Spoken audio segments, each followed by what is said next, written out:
Hello, folks. Dave here again. Finally, finally getting back to Dragon Age 2. I gotta be honest, I have no idea how long it's been since the last time I have touched this game. I want to say it was maybe mid-November. I know I didn't do a single stream of it in December. I don't know, just burnt out. Needed a break and then got sick. So, anyway. Things are better, and we're only like two streams away from finishing this game, most likely, so, yeah, let's just get into it. Hey, Roll Stats, how's it going?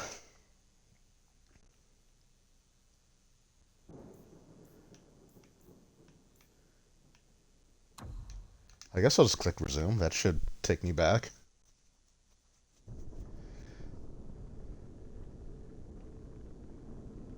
This doesn't seem right. Hold on. Is that the most recent save? Oh, okay. Alright. Doing well. Happy New Year to you as well. Apologize that we didn't get to do any gaming over the holidays, but there's just a lot of stuff going on. Um, but hopefully this weekend. This weekend? Yeah, hopefully this weekend we'll actually get to do something. I don't know if you wanted to run your Cyberpunk or if you wanted to be the D&D game. I guess we can sort of figure that out. Okay. Now I remember. Now I remember what I was doing. I don't know why I'm facing the wrong way, but so yeah, we are going after. Awesome. I can't wait. So we entered the deep roads. Okay. Yeah, so we entered the deep roads. If I go to journal, I think we're looking for three dwarven brothers. Oh yeah, I gotta do that. Secondary? Finding... What?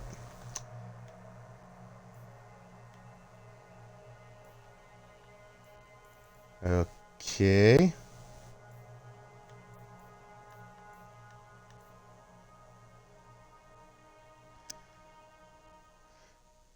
Itching to return to auto. Okay, so we'll do Rhyme of the Frost Maiden. That sounds good. Um, what the hell quest am I doing?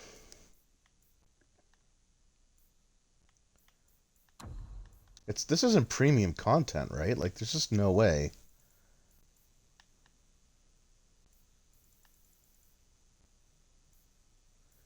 This is so weird. Okay, well, I guess anyway, I'm supposed to be looking for three. I think it's three dwarven brothers, and they came to the deep roads after we had. Oh, no. Hey, Nathaniel. Maybe we're not doing the dwarven brothers. Maybe we're just doing the Nathaniel Howe one. Maybe the Dwarven Brothers is if you didn't have Nathaniel.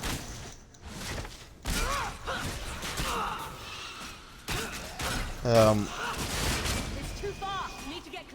don't know. Like I said, I'm at a I'm at a loss. It's been it's been so long.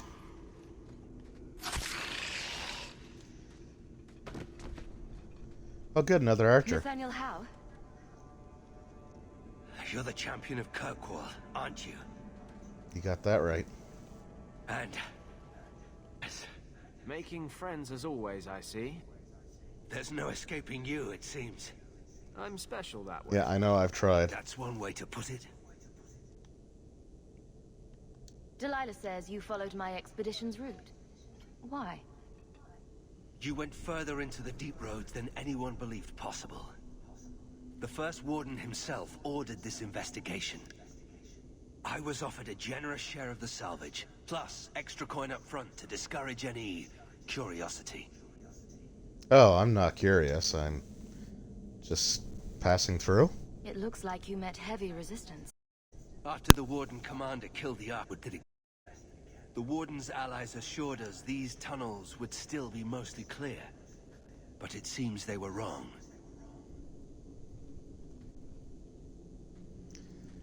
Yeah, what are the odds of that? You seem to know a great deal about Darkspawn. Are these allies dwarves? No, not dwarves. It's complicated. Let's just say we live in strange times. Yeah, is it a talking darkspawn?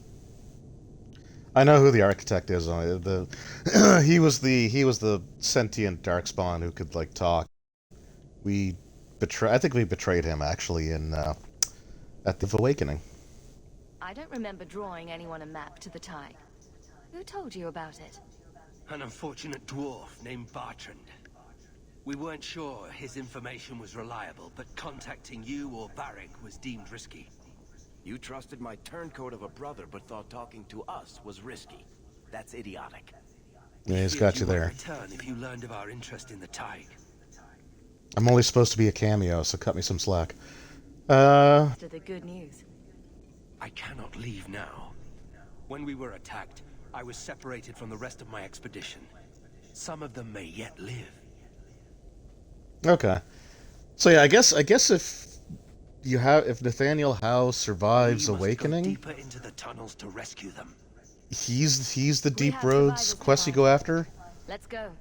Protecting the foolish from themselves. I've never actually had Nathaniel Howe make a cameo, so I've always had to go after these like 3 dwarven brothers, and it works out okay for like one of them.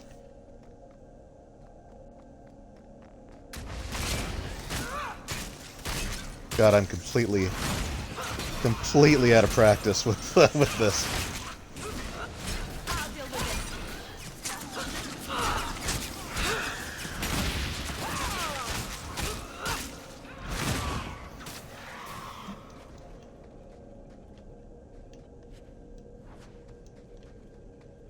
it. Was that literally like just an empty? Yeah, that was just take all of absolutely nothing. Yeah, so I wonder how different this is going to be then, or if it's the same 3 dwarves. You live. Tamarin, good man. Are there any other survivors? Hopefully up ahead. Well met are strangers in the belly of the earth. I hope Sir Fenley won't mind, but I set up the explosives here and there. Figured I'd blow up as many of the spawn as I could. Embrace the stone. I was gonna say, you're standing awfully close.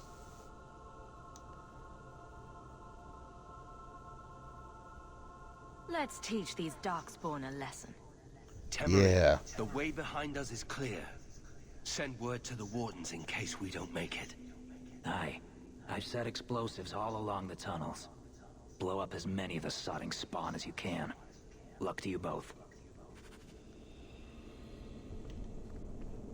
And I detonate these things how, exactly? You made your fortune here. Was that not enough? Jesus, Aveline! Hey, what's this? What was the lever? Okay, so, like, I've never played this variant of the scenario before, so it's gonna be interesting.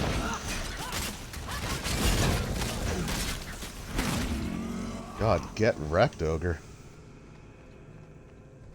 Yeah, but seriously, what does this do? Okay. Alright. I guess the answer is nothing, so...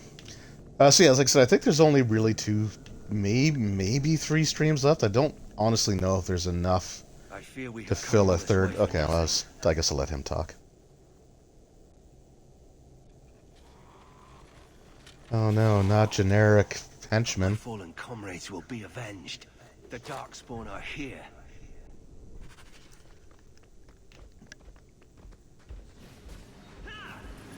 Hey, seriously, how do I use those barrels? Can I hit them?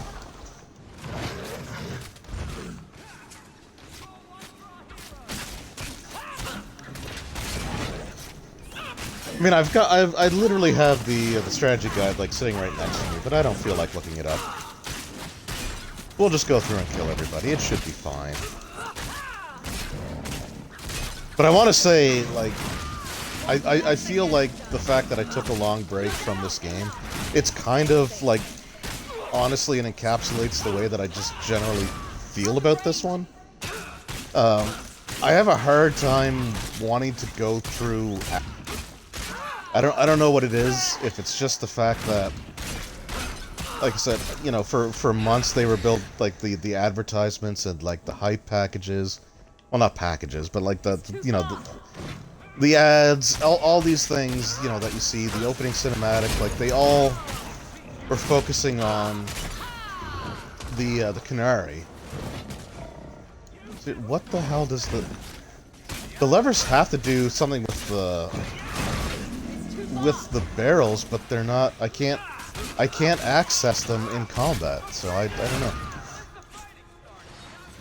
But yeah, no, so the whole marketing was built around, like, you know, showing the Aeroshock, right? And there's this really awesome cinematic of him, like, throwing the Viscount's decapitated head off of the stairs of, like, you know, the Viscount's keep, and it was really cool cutscene, like, animation, cinematic, whatever you want to call it.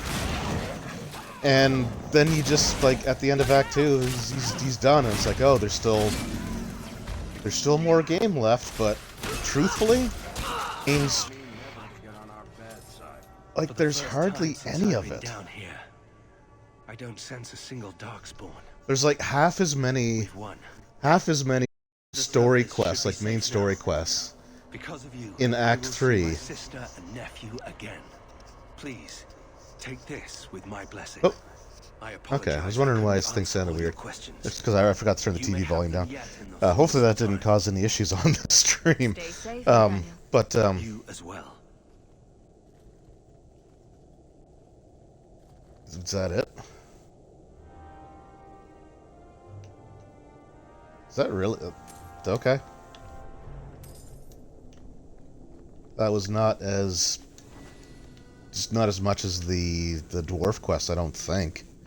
But yeah, so Act 3 has like half as many main story quests than any other act. Like there's literally the thing that you do at the very beginning, which is mostly cutscenes anyway. And we're basically already getting towards like the last thing. Hey, Sword Talon. Thanks for hanging out, my friend.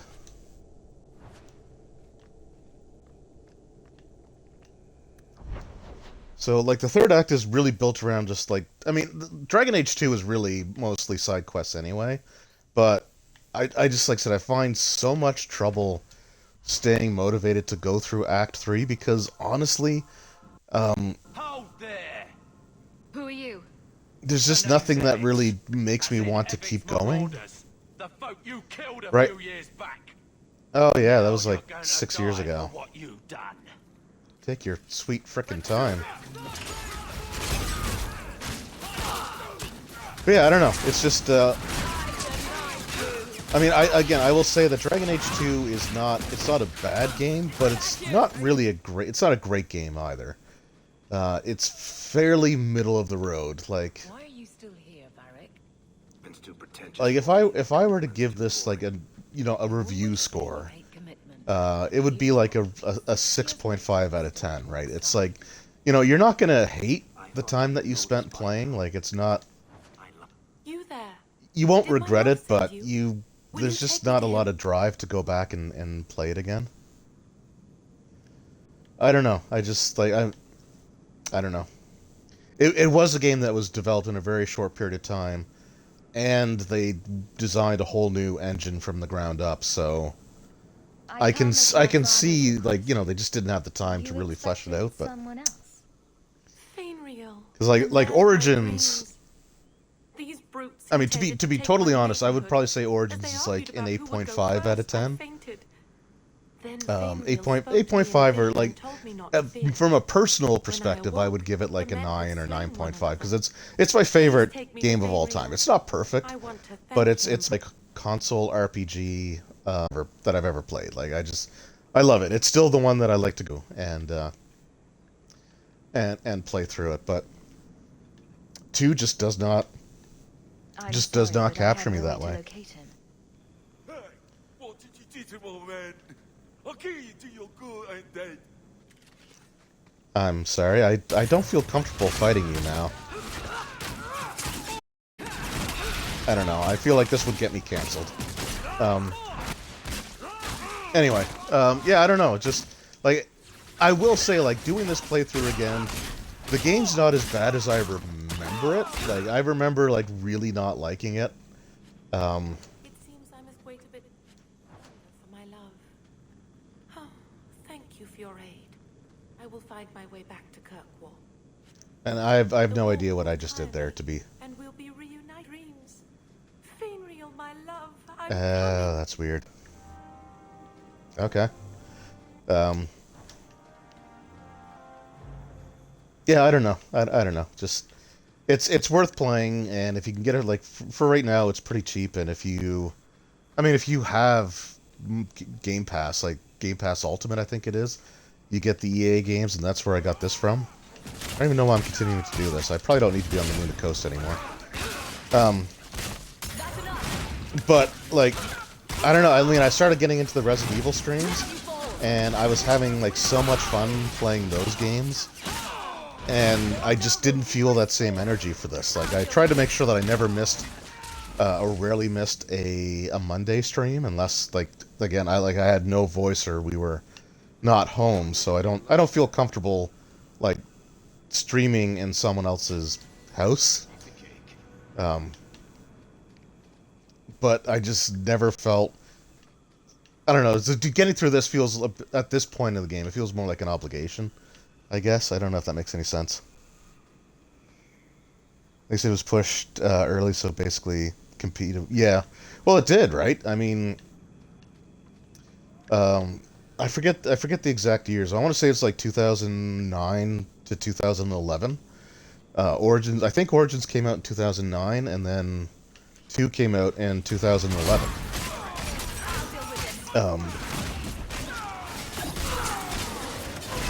And it's such like a shift in, like, the focus of the gameplay.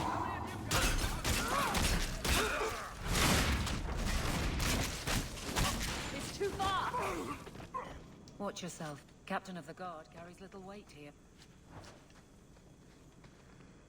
Because I remember, like, with the first one, like, it felt like a genuine RPG, right? Because, and I would kind of liken it a little bit to, almost to, like, a D&D style game. Because, like, you leveled up, you can increase your attributes, but you also had these feats that you could take.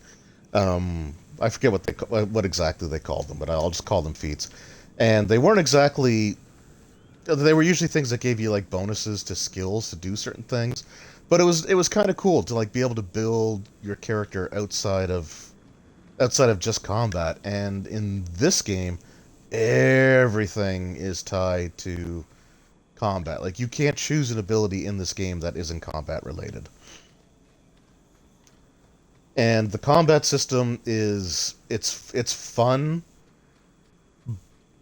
but they overdo it. And that's kind of the problem, right? Like, it's fun to do, like, the real-time attacks, instead of it having it be, like, just automatic. You select your enemy and the character auto attacks until one of you dies, and then you just press buttons every once in a while to activate special abilities. Like, I can understand how some people don't like that, but they overdo it so much in this game that, like, the new combat system, it loses its novelty kind of early. And, like, a lot of that could have just been prevented had they focused on having, like, fewer enemies, but having the fights be more interesting. Oh yeah, by the way, the bone pit's been completely destroyed. I'm sure that's fine. Can we even get anywhere right now, or do I have to go talk to... Oh wait, no, we go down here. Do we go down there? Oh yeah, okay, here we go. I'm still a fan of the turn-based strategy. So, yeah, me too. Like, I prefer that style, and I feel like it's a little bit more... You can be a little bit more tactical with that one. Not that I'm a very tactical player. I will fully admit that I usually just let the other characters kind of autopilot unless I really need them to do something specific. But I'd like it just feels a bit more like you can be more strategic and what everyone does and all that stuff, who they target, and I don't know, it just. But when you're like frantically mashing, and I think again, mashing the A button to attack is not fun when you're doing it for like 20 hours, and that is something that Inquisition does fix because I think they use the triggers. Anyway, I wonder what could cause all this fiery destruction. Oh, I should actually level. And like one of the things, so oh God, who I think the website was it Games Radar. It wasn't GameSpot, and it wasn't some of like the other. It wasn't like Screen Rant or stuff like that that sometimes do like really crappy takes on video game stuff. But I think it was. I think it was Games Radar. Anyway, there was this one site, and I think I've talked about this before. But they did their review of the Dragon Age series because it was on. Like, I think because of like rumors of Dragon Age 4 were really starting to pick up around that time. And like they were talking about how like how slow paced and plodding the first game was, and how it's actually like looking back at it, it's just really not a good game, and blah blah blah. But then they praised like two and stuff like that, and it's just like I don't really trust that opinion to be completely and totally honest. Like, it's cool if you think that, I guess, but to say that the game's not good because it's like what 12, 13 years old now, and like role-playing games back then, like they really did have a slower pace. It was not about like rapid button mashing. It was about like just strategic combat. But to look at it, I don't think it was Dragon Age 2 he praised. I think it was something else. But anyway, like the person, I checked this person's reviews or this person's articles, and he hates Dragon Age because he had like, guys. Well, that's great. They just flat out frickin' killed Anders. Oh, that sucks.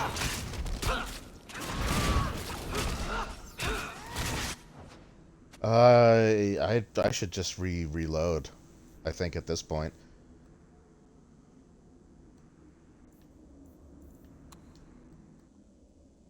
Frickin' AI took a goddamn vacation. My guys didn't attack, and then the dragon killed my healer in one swing. Awesome. But yeah, so no, this guy had like a frickin' like personal grudge against Dragon Age. Like, I forget the person's name, but he had like two or three. He had like three or I think it was like 3 articles, all about how like it was just not a good game, or like the characters were bad, or like the graphics were bad, and it's like you would think that the way that he was like trashing it, you think that what the hell happened there? You would think that like Dragon Age like kicked down his door and like shot his dog in the face. It felt like such a personal grudge against him. It's weird. But I like slower paced games too. Like Night Seal and Dragon Age Origins are, in my opinion, the 2 best console RPGs that are ever, in my opinion, and let's peace rent and blah blah blah blah blah.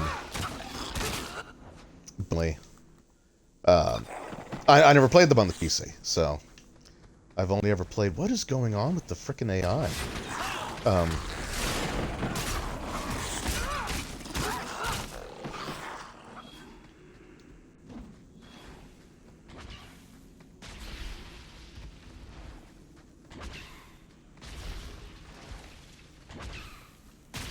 Okay.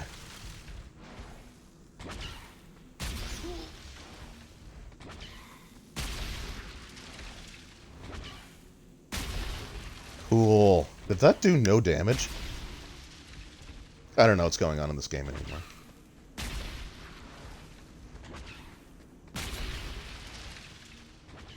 Anyway, I'm practiced with streaming, so I'm trying to get back into the groove of trying to maintain my line of thinking when actually playing games. But anyway, I gotta be honest. I'm looking forward to when I'm done this game.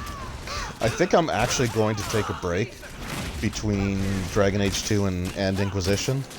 Because I think I want to get back into Knights of the Republic. And I think the way that I'm going to do that is once I finish Dragon Age 2, the Wednesday slot will be like Knights of the Republic, finishing that play. He just disappears. It's so weird. Yeah, so I kind of want to get back to like Knights of the Republic, and I'll finish that off the Wednesday stream time or time slot or whatever you want to call it.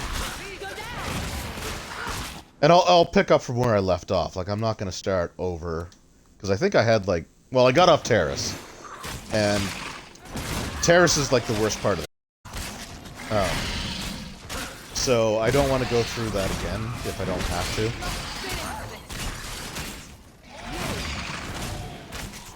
And Terrace isn't actually that bad, but I remember like I was kind of ho-hum on the game until I actually got past like off that planet and could start choosing where I wanted to go. And I think it's just because Terrace has a ton of backtracking.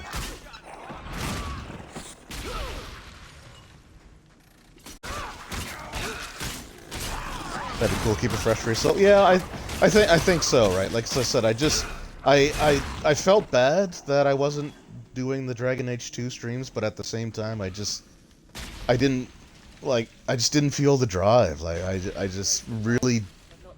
really, what the hell was that? I really enjoyed the last act of the game.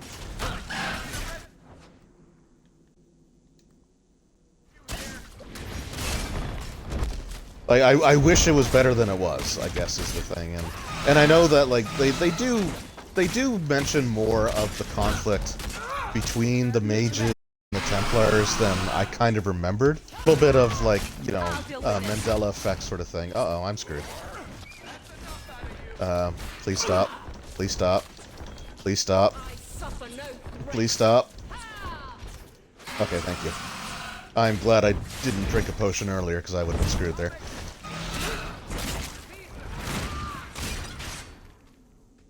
So,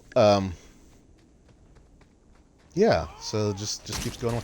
So, I can't remember if I mentioned this before. I think I did. Like, it's been a while since I've done but I figured out why the frame rate and stuff started running a lot faster in parts. Like, if there's a lot of stuff going on, the frame rate still kind of dips. Whoa, I gotta heal. But there was some sort of like update that gave it like an HD boost of some. Like I forget if you go into like the game options on the console itself. Like there's an FPS boost that's available. I'm gonna run out of healing potions. And so not all the older games were boosted, but like the Dragon Age games were. Oddly enough, the Mass Effect games weren't. Yeah, that Dragon Bite. Yeah, it's bad. I don't think it's quite as bad as whoops. As in Origins, because I think basically in Origins, if the dragon grabs you, but like if the dragon goes to bite you like that, you're done.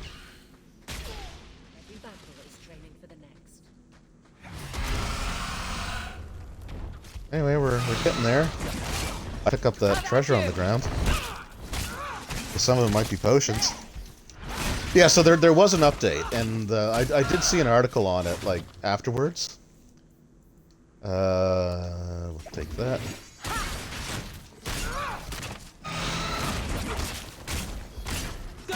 Which makes sense, but there was no like notice. There was no like update that you had to manually download. Oh, Aveline's gonna die. I need her. She's a sponge. It just. Oh, let me. No, I could have. But it just did it, and it selected it by default. So you can turn it off if you want, but I don't care. Personally, I think it's kind of funny when stuff just suddenly it seems to go like almost twice as fast. Because this one, like, I don't think this game would be like 60 frames per second. This was still very, like, solidly... Yeah, we got... Take that. I think I even got the killing blow, which is awesome. Yeah, this was developed early enough that, like, 30 frames per second was still the standard. Well, thanks for being useless, Sanders. It's always great when our frickin' healer is the first one to bow very start of the fight. But yeah, I think it's kind of funny because sometimes like you'll see the whoa, there we go. There was a little boost there for a second. Because sometimes you'll just see like these guys will just go zooming like they're doing their Sonic the Hedgehog impression. I am not getting any of these potions, so I thought. And you know what, Anders? I don't think you deserve experience for that fight. So I'm going to level everybody else but you until you survive something.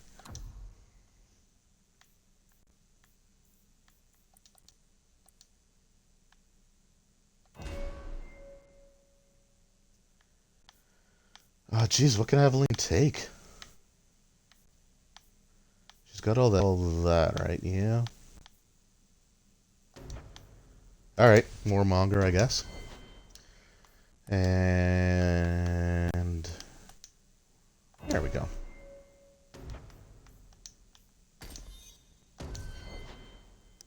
Nope, not you, Anders. Bad Anders.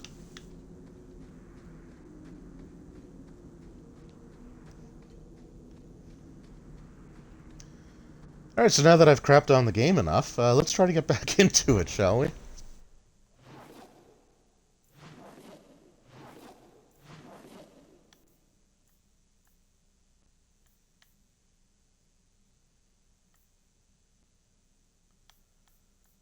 Okay, so we'll start with... alright, let's start with Hightown, because I can just pass this one in. Strange. I always thought I'd wind up arresting you someday. A dragon attacked your mine. Everyone is dead. Also high. Baker. What of my equipment? Did it seem salvageable? The dragon scorched every last cart and shovel. Oh, my heart. So many years of investment. I am ruined. Ruined. Ruined! I'm sorry, champion.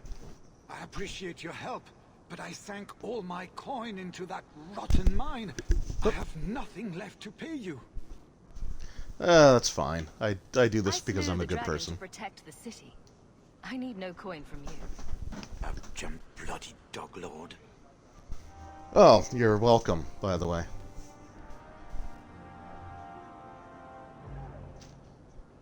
Ugh. Alright, well that was fun. Good day, Captain Abilene.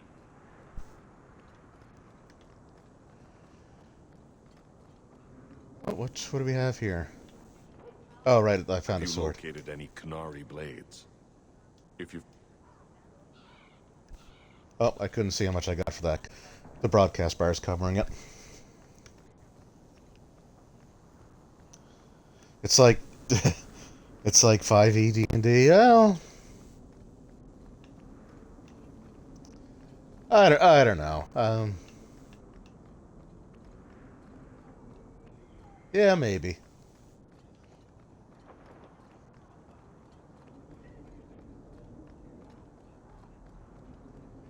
I am looking forward to the set that's coming out. I don't know if I'm going to be getting one or not, because it's ridiculously expensive. But the new book with the stuff for the player characters, like the new races and stuff. Like I think that might be kind of cool, but I don't know. There's supposed to actually be some really cool stuff coming out this year, like their old campaign settings. Two that are confirmed but not like actually described as or revealed as to exactly which ones they are. Um, but if I had to guess, I'm going to say one of them is probably Dragonlance because there's a new series of novels coming out. And I'm pretty sure that Wizards of the Coast is going to want to capitalize on that. And sort of like to draw attention to it. Like they may release the role-playing stuff shortly before, shortly after, around the same time as the novel, maybe. Like if I were if I were doing their marketing, that's when I would release it. The second one that's supposed to be coming out. Hey, guy. Ah, the champion of Kirkwall. Hi. Your reputation precedes you. Sure does. Forgive me. I should introduce myself properly. I would appreciate that. My name is Nancio Caldera Lanos. Hi. I'm a noble from the beautiful country of Antiva. Aww. Is there something I can help you with?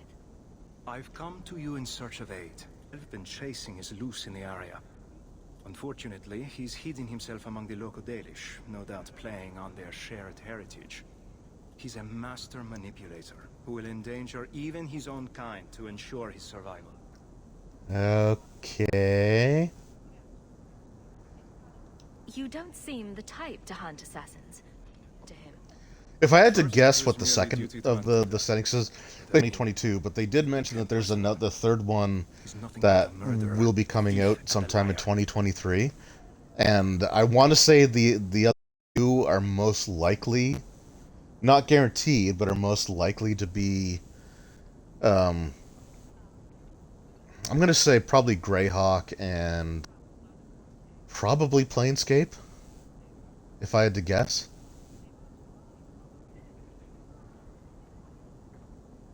I know people are saying it might be Spelljammer because they had like the Nautilus craft in Rime of the Frost Maiden and like references to that, but Your assassin is I don't think they're gonna go. I don't think they're gonna quite go.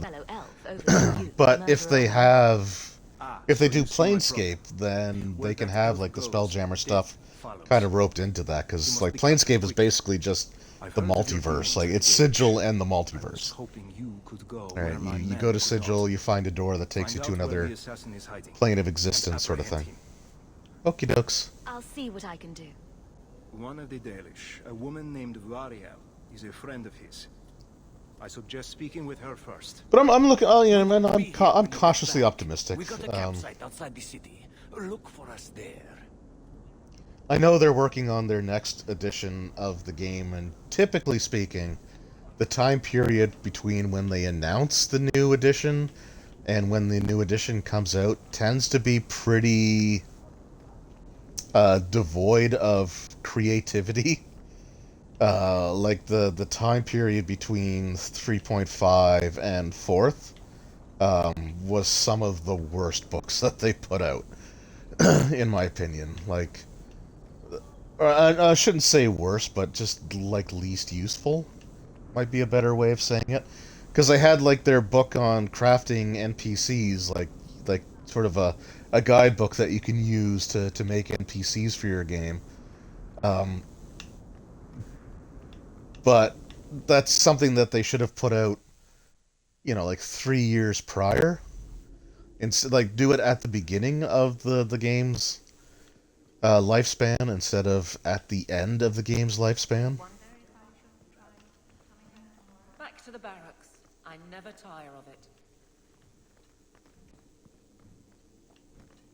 I don't know. I just remember like seeing the stuff that was coming out, and it was like, well, and this is when I wanted everything for 3.5.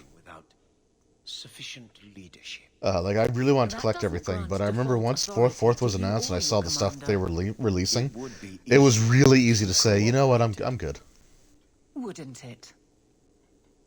God, Captain.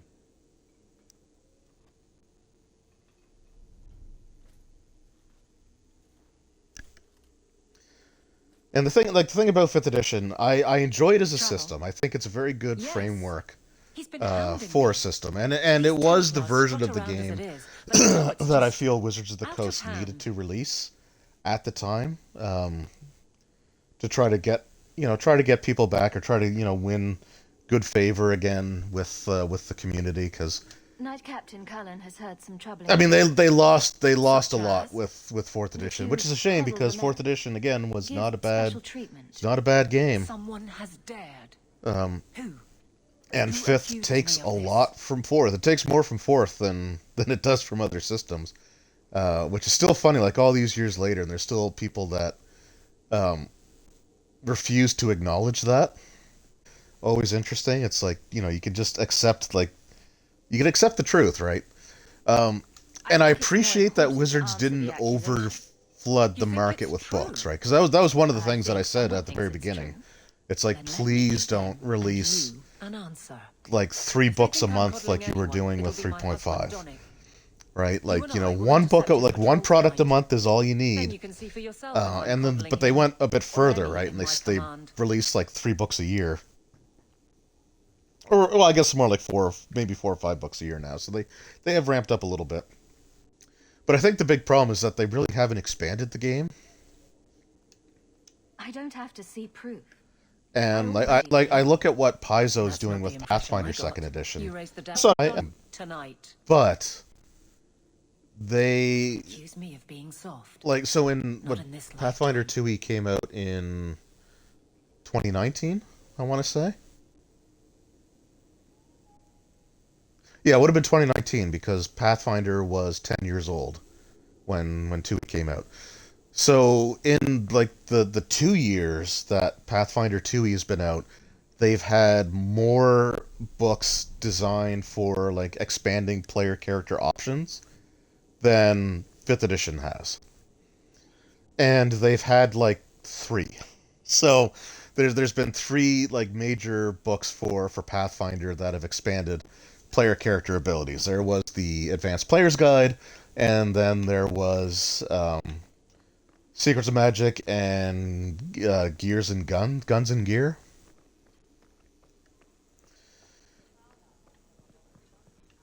I wonder if I should try. And you have like the Lost Omens series of books as well, which is just world building stuff, which has some player character options in it too, right? Like there's all kinds of stuff like in there, and but with fifth you've had 2 books.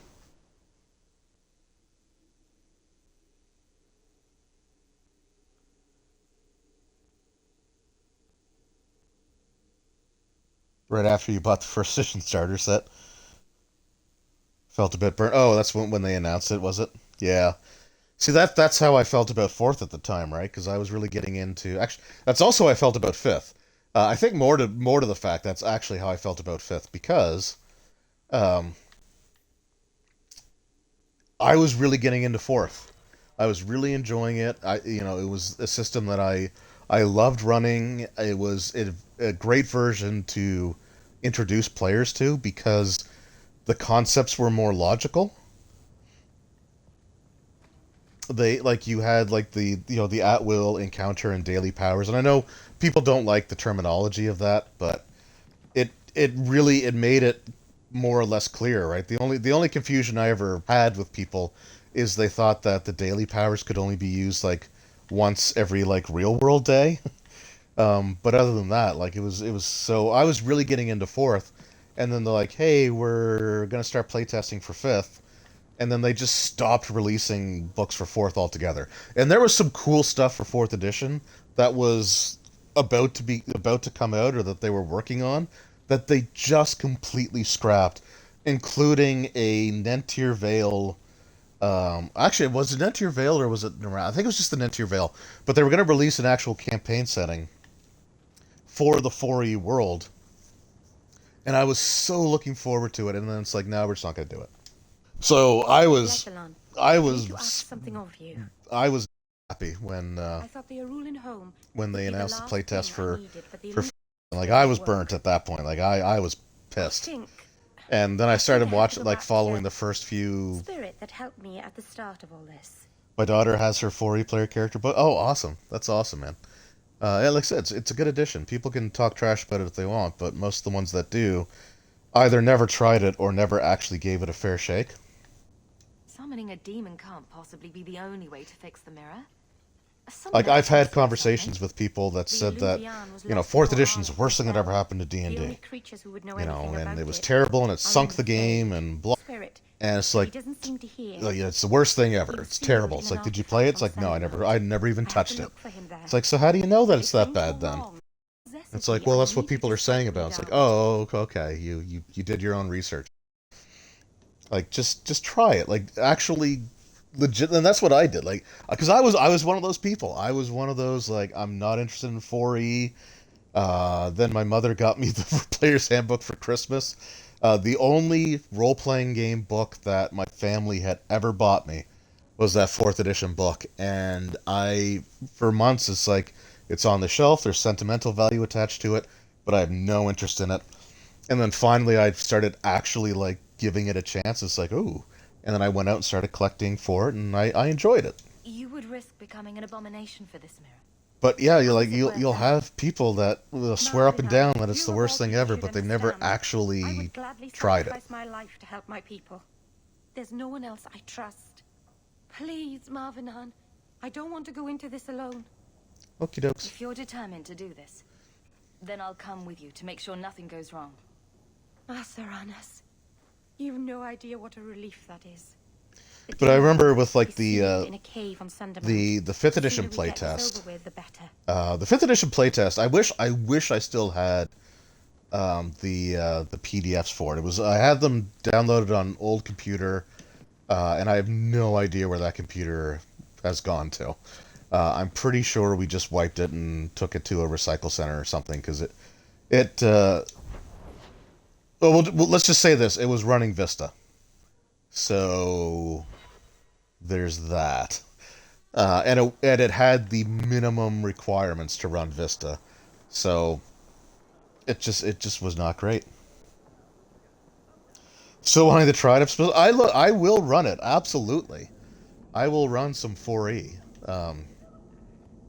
Another thing that I found was kind of like, I saw someone say that they tried it, and that, like, the combat, I gotta talk to this guy, but it's like, you know, we fought some goblins and it took us like 4 hours. It's like, how the hell did it take, like, because, like, yes, so enemies do have more hit points, but it's proportional to what the players have, and the players have abilities that, like, I just don't know how they could have possibly, like, just trying to, like, puzzle it together in my mind, how a first level fight could take 4 hours. It doesn't make sense to me.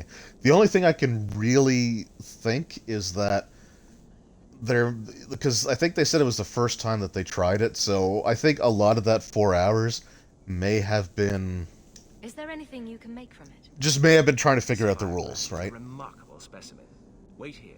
I know exactly what I can craft from this. But I remember when I did, like, my goblin test videos with the something worthy of our champion. With the, like, the first level fighter going up against the goblins, the 4th edition goblins, like, the 4th edition character had one of the poorest performances compared to other editions. Because, surprise, surprise, the you know, both of them can deal lots of damage, but I don't know, it's just weird. At the end of the day, it's okay to not want to, it's a want to try 4th, but don't, it's the worst system ever if you've never tried it. And I have no idea how we got to that point. I'm going to be honest. I'm pretty sure that that was just a weird tangent that I ended up going on, but hey. I like talking about role-playing games. And we didn't really get to do it over the holidays, so I guess I'm trying to make up for it now. Exaggeration, I think exaggeration might be... that's got to be a factor too, right?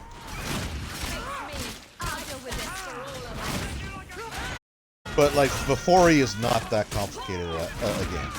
maybe at high levels. Oh my god, stop with the waves. This is why I was okay spending a month and a half not playing you.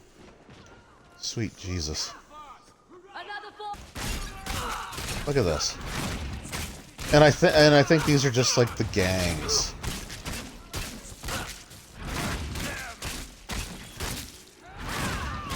I mean, I've had 5th edition encounters that took over an hour to do. Although to be fair, part of that was the fact that we had 13 people show up that day.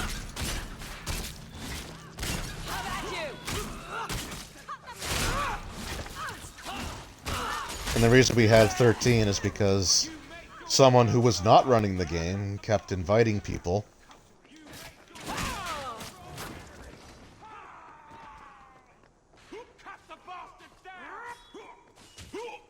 Alright, Dominic. Oh, voice. Oh, okay, this wasn't the gangs. This was. Oh my sweet. Okay, there may be more streams of this left. Wasn't me. No, you weren't there. This was pre-pandemic. Or is it always champion?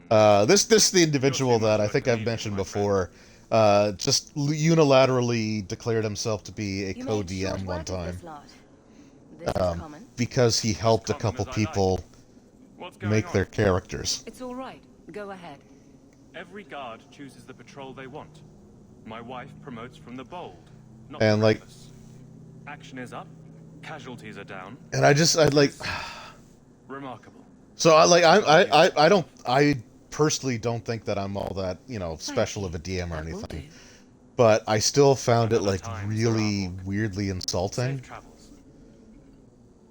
when he just declared himself as a co-DM, even though he never had to put in like an ounce of work to the game at all. It's just like, no, I'm a co-DM.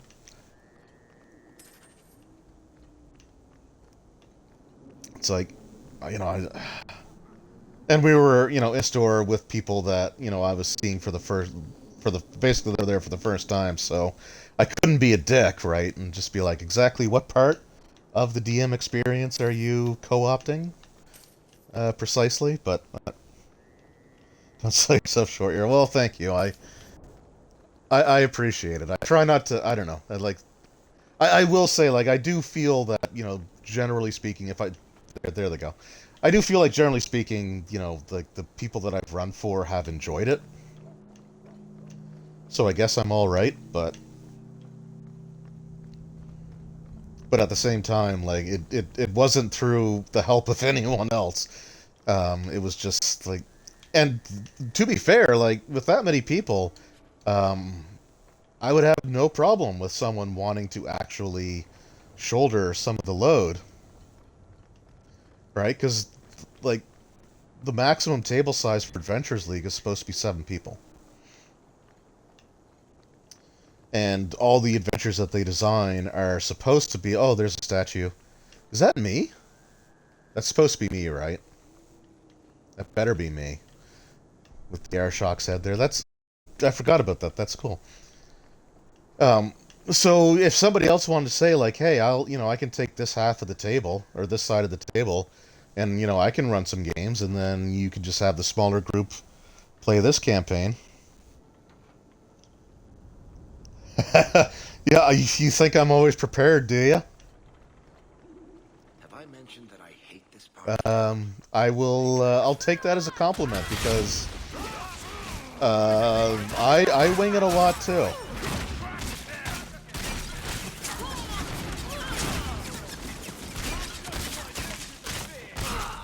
I guess the difference is, like, in my downtime, I'll think about stuff that I want to do, but I don't commit it to paper.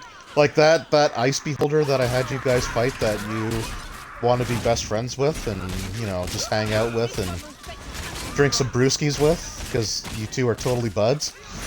That was all improvised on the spot. Like, I had no stat blocks. I had nothing written down. That was 100% just like, hey, I found this mini. I remember that I had this mini, like half an hour before the game started. It's like, I want to use this.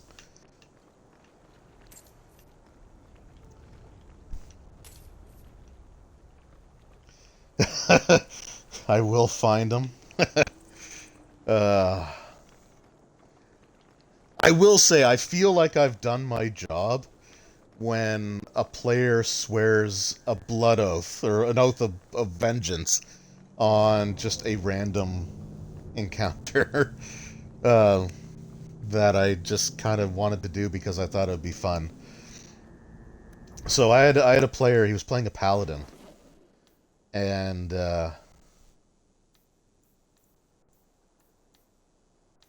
Henderson Mansion, uh, and we had this fight against this red dragon.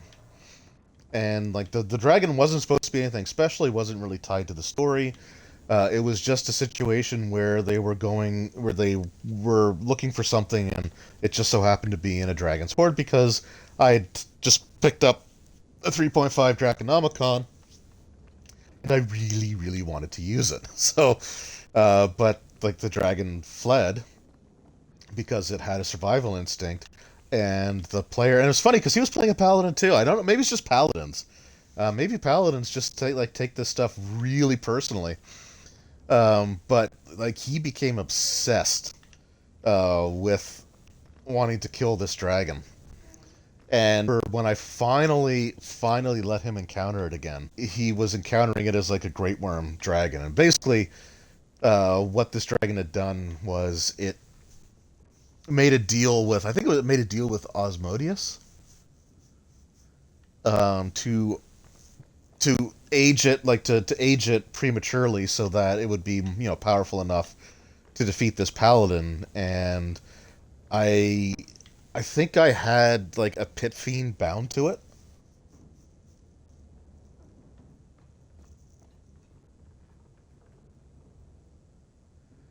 Yeah, it had a pit fiend. No, not yeah, pit fiend. Pit fiend's the devil, right? Yeah. So it had like a pit fiend bound to it as well. And that was 100% ripping off a Shardlon, and absolutely I will absolutely own that.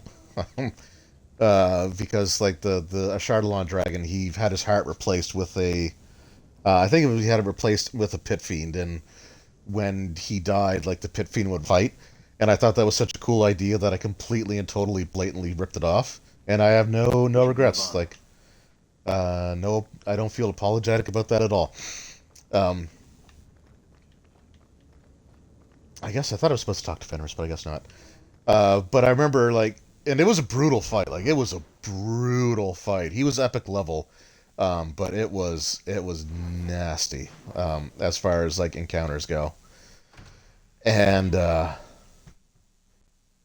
when he finally beat it, and like so, this is when as a DM, this is when you feel like you've done your job.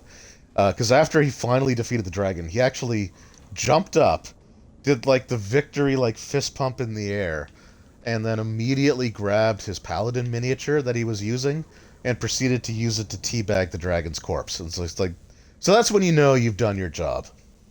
You think I don't know the city guard is just another arm of the Templars? Oh, Anders, you are absolute garbage. If they show up here, I'll know who to blame. That's all I'm saying. But I mean, yeah, to be fair, Mr. Stats, I'm sorry. I improvise, but I try to plan stuff out in my head. I just don't. Can't be too careful. I just don't commit it to paper, Now I that guess. the So Knight Commander has basically appointed herself Viscount.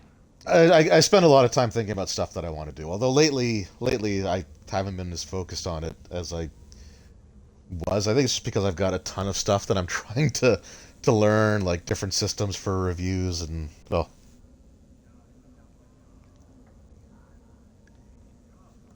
But I learned, and actually, it's from the paladins tend to be a bit judgy and hold a grudge. That's fair. It's part of our charm. That and the fact that we are utterly convinced of our supreme amazingness. Yeah, I think that sums up the paladin. Like that, honestly, that could be the flavor text for the paladin class in 6th edition. I think that would be fine. No, I think a lot of people play their paladins that way. I think more people play their paladins that way than like the lawful stupid that is like the stereotype for paladins. I don't know how you continue to believe in me.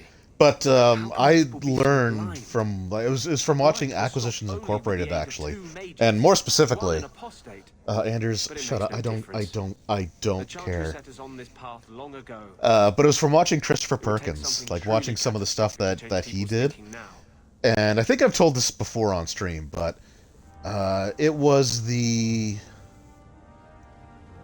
during the like the Elemental Evil storyline. I forget what year it was. I think that was 20.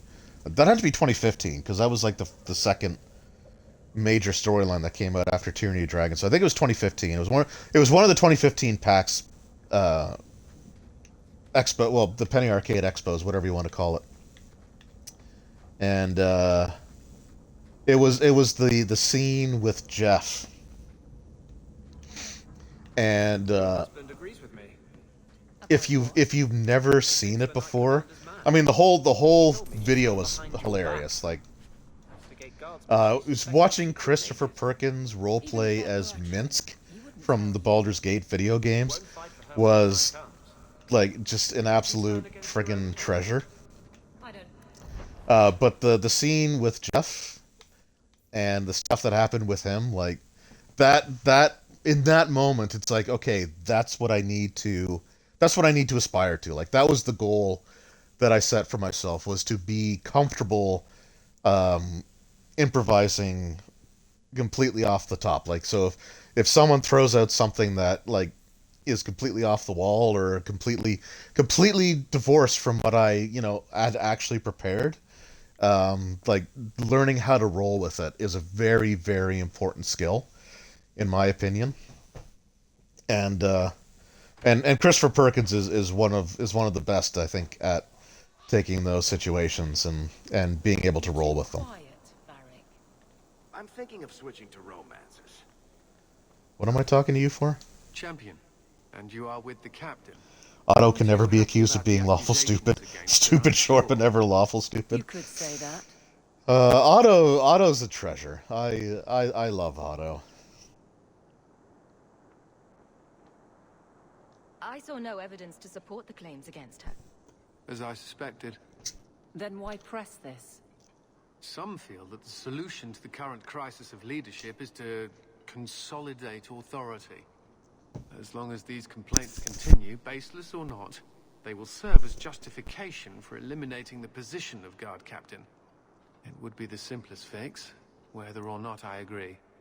Perhaps I could the people who are complaining about her. If they meant to use reason, they would not be anonymous. But the complaints originally... That's some of the best improvisation. Rolling with it was Chesty LaRue. Why wouldn't she tell me of this? Oh man, yeah, that. I do apologize for the assumption. I had nothing planned for like that. Was I was just looking through. I was flipping through the monster manual. Again, this was like the morning of, and there was just this huge section of the map that was completely just devoid of anything, right? And it was done that way because the zombie pirates that you encountered like throughout, they them out basically anywhere, but you guys actually took the path that would have led you directly towards like the end of that section, right, in the discovery of Penkis and all that stuff. So there was just this whole other section that had nothing in it, and I remember in Shackled City, which is another one of the adventure paths, there was.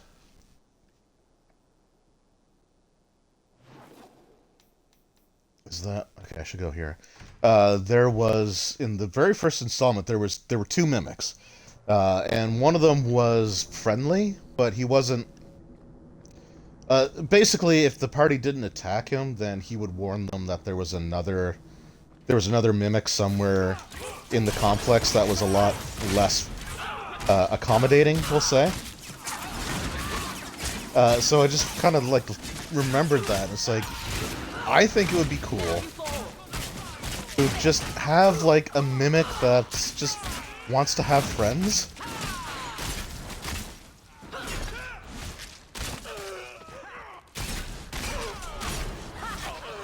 and because like that location had been like that section had been unexplored for like to be like on the conservative side, we'll just say probably decades. It's like I just really wanted there to be a mimic that just he was so bored from like years and years and years of just like not being able to interact with anything that by the time he did he just wanted to be friends. Like he wanted to feel companionship, basically. And I just found it was just really easy to do. Like just kind of make him almost childlike, eager to please, and just remember that he's got a really gross, tongue that he decides to use for everything. That was just a quirk that, and like, so we'll pull the curtain back a little bit in terms of improvisation. I had him do the stuff with the tongue because I completely forgot about the arms the second I said it. And then, like, right after, it's like, oh, wait, yeah. It's like, so then I just added the line, like, he pushes himself up and walks with his arms, but he uses his arms like legs and he uses his tongue like it's an arm. But that, because I said it in that one moment.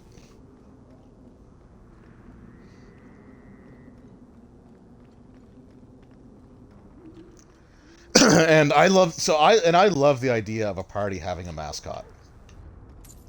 It was one of the things, like, I remember, and my Mr. Kamikaze Kid, he's not here right now, but he actually sent me a message a little while ago, and I'll tell the story first, and then we'll do the next thing, because I think that leads to a cutscene. But he had reminded me, and I think I told the story before anyway, but we're going to do it again because I can't remember if I did for sure, and it's my stream. But we were playing a group of evil characters. And when I say evil, I'm definitely using the air quotes, because the only thing evil about the characters is what the alignment was noted as on the character sheet. Because we weren't doing anything that... I just realized I also never gave him an injury kit. So like everything we did was like the heroic stuff, right? So the very first encounter that we had was helping this old man kill like giant spiders in his barn, and then we delivered a letter that we weren't supposed to read, so we didn't. And any attempts that we made to actually try to do something evil, the Dungeon Master just flat out refused to do. Like, he just refused to roll with it. And that's another reason why I started to realize how important improvisation was. But, so one of the things that we did kind of get to do for, like, an hour was one of the players was playing a Blackguard. And in 3rd edition, Blackguard was, like, this fallen paladin. And paladins had the ability to turn undead like a cleric, though not as good as a cleric. But the Blackguard had the ability to actually take on, or to command undead. So if they encountered undead, they could just like hold up their unholy symbol and say, look at me, I'm the captain now, and they'll go with it. So we actually that he did this with, and we called the ghoul Mr. Munchie. And yes, we were grown adults at this point, and no, that doesn't matter. But we called him Mr. Munchie, and Mr. Munchie did not like the sun, right? He was afraid, the sun burned his skin. So we put him in this burlap sack, and we called it our bag of devouring, which is actually a cursed item that you can get that looks like a bag of holding, but we had this bag with this ghoul in a sack, and we called that our bag of devouring. And it was fun for, like, the one encounter that we got to use him for, because afterwards we'd chop up the bodies and, throw them piece by piece into the sack, and, like, he really enjoyed it. But one of the players didn't want us to have fun, so when we were resting that night, he released the ghoul and killed it while he was taking watch, and it was such a dick move. But anyway, from that point on, I just always loved the idea of having a mascot character. Like something just completely that you would never think that a group would have with them, and just make it work. So Chesty LaRue, I'm so glad that people took to Chesty, because I really wanted Chesty to fill that role. And Chesty's awesome. Guardsman. Why did a Templar have to tell me there is unrest in this district? What's going on? Guardsman? It's Captain Jevon. I didn't report his return because I'm ashamed for him. He's trying to rile the guards against you. But none of us will follow him. Oh no, he was... Better than he ever did. They all had evil alignments. He was just a guy, and I will preface this by saying that he was a good friend. Like, whenever I needed someone to be there for me, he was there for me. So I will never say anything negative about him as a friend, because he was great for that. But as a fellow like player at your table, he didn't want to play D&D. He didn't want to play role-playing games. He just hang out and talk. So he admitted this, like he wasn't trying to hide. He full-on admitted it. He decided that if he disrupted the game enough, that we would just not want to play it anymore, but we would still all hang out. Need to find him.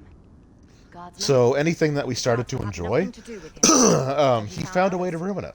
And Mr. Munchie was one of those things. Another one of those things was in a different campaign, because with that group, campaigns never lasted more than a couple of months. But he wanted to build a character with the highest possible armor class. Oh, it was definitely a dick move, for sure. So, like, the rest of us were playing just regular characters, like, you know, elves, dwarves. I think one of the other players was a halfling. I think the most outlandish other character was this, like, kobold, I think. But he decided that he was going to make, like, this half-dragon... He had, like, two templates stacked on each other. And he was, like, wearing plate armor. And anyway, so he had an armor class in the 30s. And this was D&D 3.5. So he had an armor class in the 30s. But the next most armored character had an armor class of, like, 18. So that's a pretty big... That's almost 20 points of discrepancy, right? Between 35 and 18. So...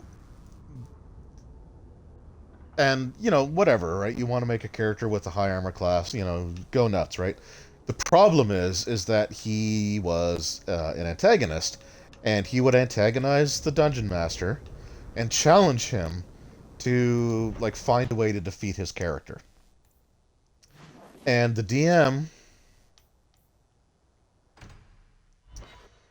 So if I were the DM and, like, the player thumbed his nose at me and it's like, I dare you to kill my character, which, number one, I hate that mentality anyway, so I wouldn't do it. But if I had to do it, then I would do it by exploiting the character's weaknesses.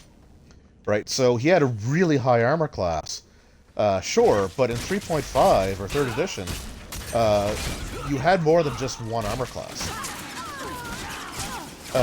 You had your full armor class, which is if you have, you know, if you're got full mobility, you've got all of, like, you know, you're not caught by surprise, and they're, like, attacking you with, like, a physical weapon sort of thing. You've got that armor class. Then you've got your flat-footed armor class, which is basically you've been caught by surprise, so you don't get your dexterity. Dexterity or if you had a dodge bonus, which very few things gave a dodge bonus. But if you had a dodge bonus, it wouldn't apply because you were flat-footed. And then you had touch armor class. And touch armor class was basically the opposite of flat-footed, in which in flat-footed you still had your armor's, like, actual bonus applied. But if you were just touch, all you had to do was make physical contact with the body. You didn't have to actually bypass the armor in order for it to hit. So generally all you got was your dex and your dodge bonus. And with full plate armor, you have, like, I think you have a maximum dex bonus that you can apply to your armor class of +1. Make it a good one, will you? And we were low enough level that we didn't have, like, a lot of magic items, so, like, his touch armor class was, I think it was, like, 14. And he was a fighter, right? So things like, you know, will saving throws were really bad. So if I were to try to take that character down, which again is a mentality that I despise. But if I were to do it, then I would do it by using touch attacks, by forcing him to make saving throws for like reflex or will saving throws, and I would take him down that way, which wouldn't be that hard to do because he had so many templates applied that he only had like 2 levels of actual character class. The champion? Here? But this DM said challenge accepted and decided that he wanted to defeat this guy by attacking his strengths. So he would design every encounter by making it so that his NPCs or monsters or whatever he was using would be able to regularly hit an armor class 35. Now again, we had an armor class of like 18 at the max, maybe 19. Nobody had a 20, I know that for sure. And my armor class was like 16, I think, because I was playing a ranger. This one is all yours, Captain. Do they know how you sacrificed your men? How you hit this guy would friggin' destroy us. Every time. So the DM would design the encounters around this one character, but then, and again, you can't see me, but I'm definitely doing air quotes, he wanted to be fair, finger quotes, you know, aggressive finger quotes. So he wouldn't just have them attack this one person. So what he would do is he would always make sure that that was the last person that he attacked, because he wanted to be fair. So inevitably, what would happen is we would basically get obliterated in like 1 or 2 attacks. So we would spend the combat basically, and the other guy would basically, his response was to flee. Instead of like wanting to fight, once we were all knocked unconscious, he was like, nah, I'm not risking it. And he would bugger off. So like, of the 5 of us in the group, generally speaking, 3 of us would be unconscious at any given time. And for some reason, I was always the first person that the DM would go after. So, like, in his attempt to be fair and not be a dick to one player, he was a dick to me instead, because I guess be okay with it somehow. I left the group after that. I never actually played another. I actually never played another game with them after. With that full group, I did play some games with a couple of the players, but I did not like. If that whole group was getting together again, then my response was, nah, I'm good. But that's what he would do. So he would design the encounters to take out the one guy, then decide not to take out the one guy with it, take out the rest of us again, and then this other player, who was the one that these guys were built to get around, would just bugger off. And for some reason, we didn't just kick him the hell out of the group. I don't know. What am I supposed to be doing down here? What's justice? Or just throw a ton of casters at him. You don't have to kill him with melee. Well, that's what I said. Like, you know, like you with the casters, you get a lot of touch attacks. But anyway, yeah, it wasn't fun. Like there was a period of time where I was.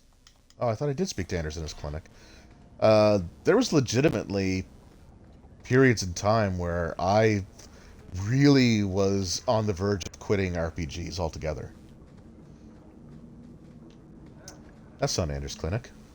Wait, actually, we'll just go to Anders' clinic. Oh, you've got it. Okay, no, we're there. That's cool. Yeah, so like there were times where I was like legitimately like, why am I doing this? Like, I'm not enjoying it. Like I was going to those sessions and basically leaving so pissed off and frustrated and annoyed. It's like, what the hell am I actually doing this for? But then I just decided, you know, I left that group and then I started playing with some other guys. And that formed, like, that second group was the group that I basically ran for years and years and years before I moved away. And they were an awesome group, and the groups that I have now have been great. especially the current group. Like I wish we had a couple more players.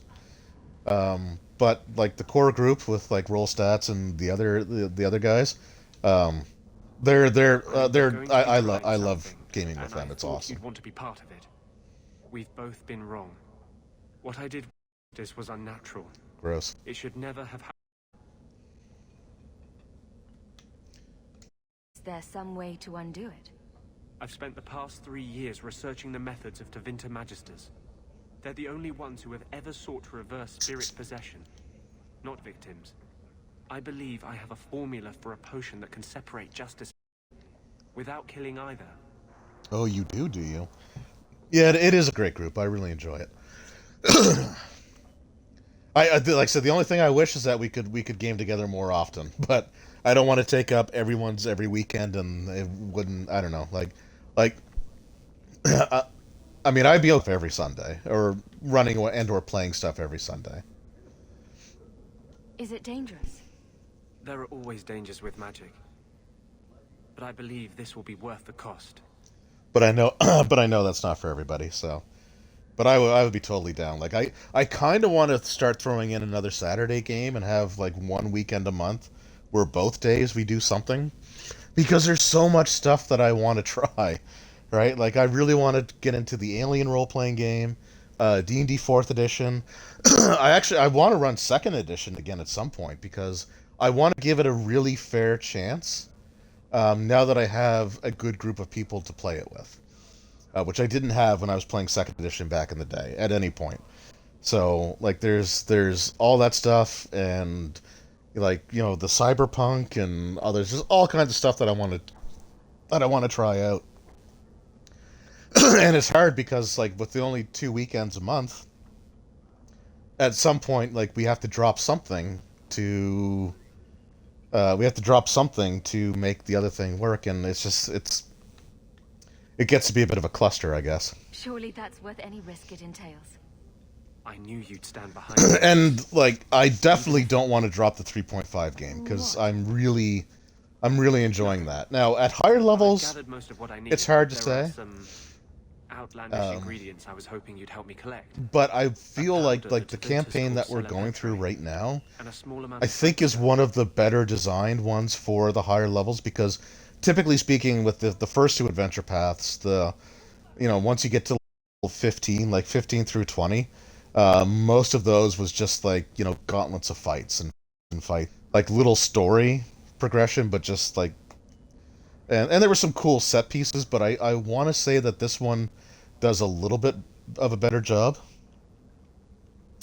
Love 3.5 more than you thought. Well, I'm glad, right? Because I assure you, it was never a bad system. I could not.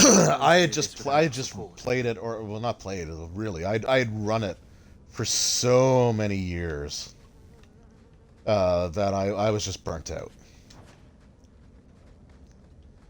But I've had enough of a break that I can actually go back and the other thing that we were doing back then is basically any 3.5 book that I owned was fair game to use.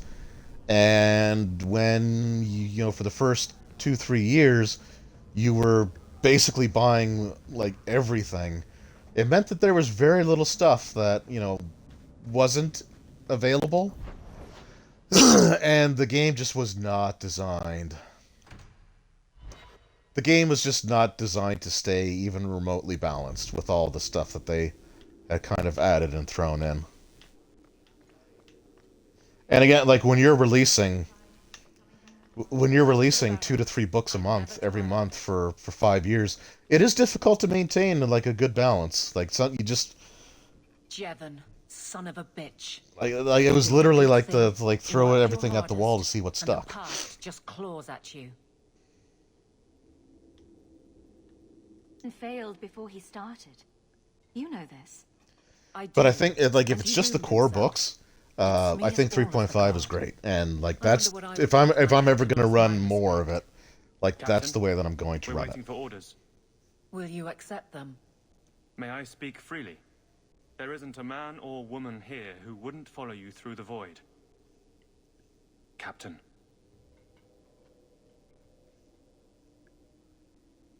I'll take it. If you'll excuse me, Hawk. My guardsmen need me. And like also running once a month is also it also makes it a lot easier to continue to enjoy stuff because like And then he said, when I was running it he every said, week for I swear I had two when I came in here. like every week for what was it? You 3.5 know, those came out things never come 2003, out. 2000, so for You are 9 years. horrible. Every inch.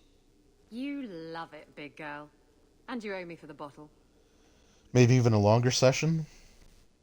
Hawk. I would be down for a longer She's not session so too. bad. Except when she is. Did you know I've been dead for Because I 7 think right now years? we're doing what, like I got word last around week. 4 hours. They only just sorted the casualties of Ostagar. The king has offered to reinstate the commission of any surviving officers who will return to Ferelden. Meh. And? You brought it up. What's your decision? It's been a strange time here in But see, if we were able to add a Think about Saturday that game, last night at then Ostagar. we'd be able to have How like it a third happened. thing that we could do. I don't mean the betrayal. And there, I mean, knows there's the like signal went up and the the Call of flaming Cthulhu charge was never another came. thing that I would But that really love moment to get when the back tower into lit because and then I was really enjoying that. It was just a matter I of just I kept just going. It was the oddest feeling. I just didn't have time Hope to answered with work on the adventure. nothing. I don't like the thought of going out with a whimper, Hawk. Not again. But at that time, I was also like, I was homebrewing all the D&D stuff we were doing, so it was just kind of difficult to split the creative like enjoyed energy, stringing me my along limited too creative much. energies between don't like keep two a straight different face things. for But anything. now that the stuff I that I'm wasn't running always is so is sure. published, Thank I you would for love to get back everything. into Call of I've Cthulhu. so much because of you. I'm here for you, Hawk. And for myself.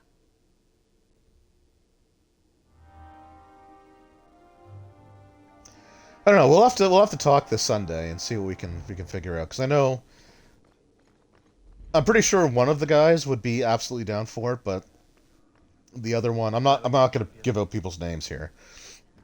But I'm sure you know who I'm talking about when I say this, Bill. Oh my God, I just did it, didn't I? Well, you give your name out on your channel, so it's not as bad. You're in the public domain. But roll stats. But the other one, the other guy, I think he would do it if he felt he could get away with it. But I don't think he can get away with it. I think that's the problem.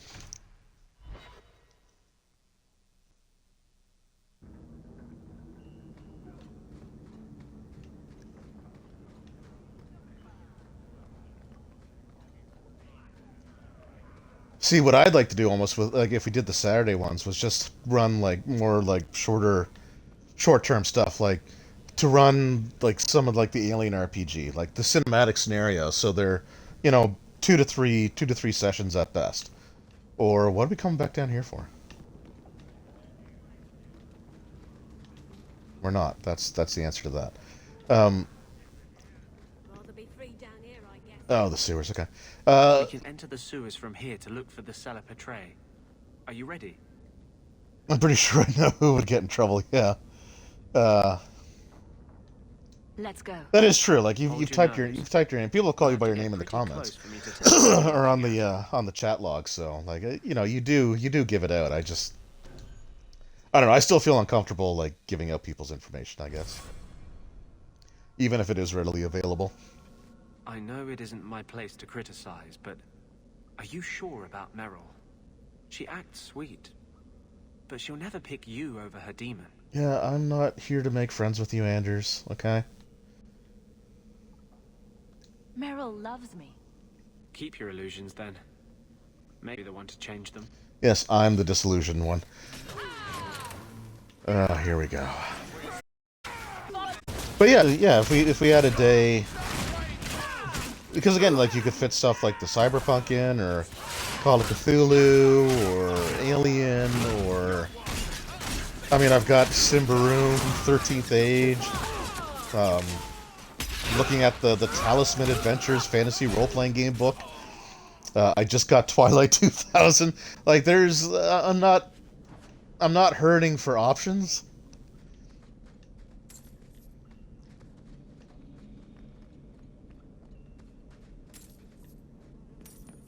like one of the things that I really want to do, um, when Stay still and try not to make any loud noises. um, so now that we're into 2022, I think I've said this before, but like our family's major goal for 2022 is to find a home, Find a few more deposits. like actually like get a house. Piece of cake. Um, I'm not going to get into a lot of specifics, but we're finally financially at a point where What are they trying to do? we can actually consider it. Like where it doesn't feel like it's impossible.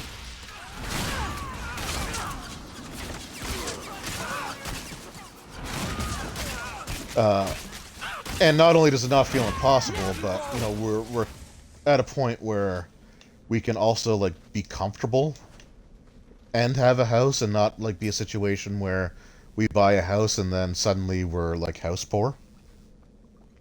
So that's our goal. It won't be like later in the year. So like second half of 2022, like at the earliest, I would imagine. Because we still need to make a deposit, like we still need to have deposit money, and that's not a small amount. And where the hell am I going here? I'm trying to find stuff. Oh, here we go. So one of the things that I really want to do, and like we were talking about it, I do have some plans that I'm not going to get into them yet because I want them to be a reality or close to reality before I really get into it. But one of the things that we're planning on doing also is to buy, for me to get, because right now all that I have for a computer is a 6-year-old laptop, 5-year-old laptop. And it's okay, but it wasn't the cheapest one that we could get, but it's not like, you know, it's not a gaming computer, right? But one of the things that I want to do is to get like a good like gaming PC, lots of RAM, Let's see if we can find a few graphics. I mean, you know, graphics card obviously as well for other stuff, but I just want a computer that's going to run smooth and well, and one that I can actually watch like HD videos on YouTube with, which my current one really struggles to do that now. It's just old, you know. It is what it is, but whoops. But one of the things that I want to do is, after we do that, get some sort of video conferencing thing. Google Meet, it turns out, is not... The plans aren't as bad as the ones that I saw initially. So it might be more feasible once we have a better, once I have a better setup. But one of the things that I really want to get into is starting to run role-playing games here on Twitch.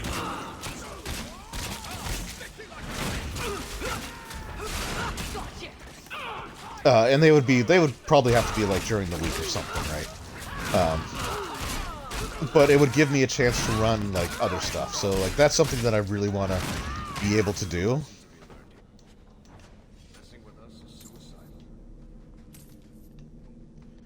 And who knows, if you run enough of a single game, maybe you'll actually get to do something officially with the company. I don't know. There's a lot of people that, you know, stream RPGs that, you know, actually get to do like official stuff for the companies, which is cool. You're in if I need players. Well, I will definitely. I hope that you would be willing, because I enjoy having you in the group. But that's sort of the plan, is to pick a night of the week where or a day of the week, sometime during the week, where I get to run some RPGs, and you know, people can watch or not, I guess.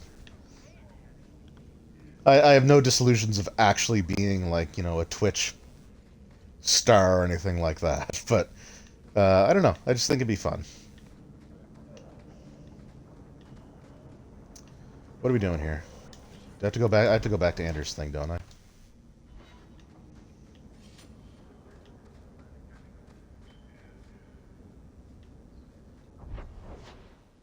Okay, what's going on now?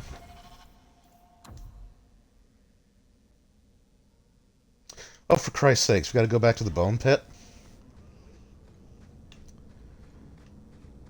And so, like, if I get to do that, then that would take the pressure off of having to find it on the weekend, like having to do like a Saturday Sunday game. But again, we're probably talking like the later, like the back end of 2022.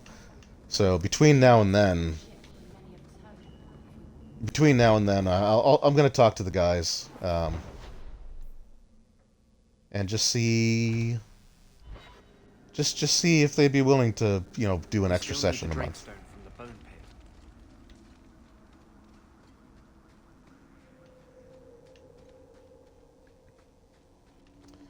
Here's a question: can I get all the Drakestone? I would have to, right? Because yeah, I would have to. I hope the rest of the dragons haven't heard this place is on the market. Are you ready to go in? Sure. Ready as I'll ever be. We'll have to look for Drakestone deposits along the sides. One of the big ones that I'd want to stream online would be the Alien RPG.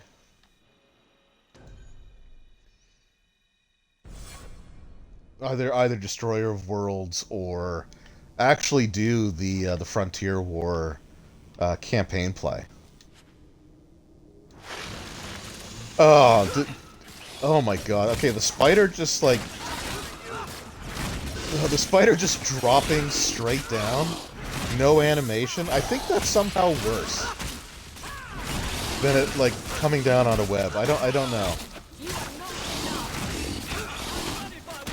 Either way, at early morning. No, I understand, man. Thanks for hanging out. I appreciate it. And I will see you Sunday for realsies. Looks like a Drakestone deposit. I need a scraping from the deepest part. There should be more further in. And we'll do 5th edition. So I'll send an email to everybody. Either I guess it's freaking Thursday now. I guess technically. So, or for me, it's Thursday. Can I? Okay, no. So yeah, I'll send that email out tomorrow. Or later today. I don't know what's going on anymore. There should be more further in.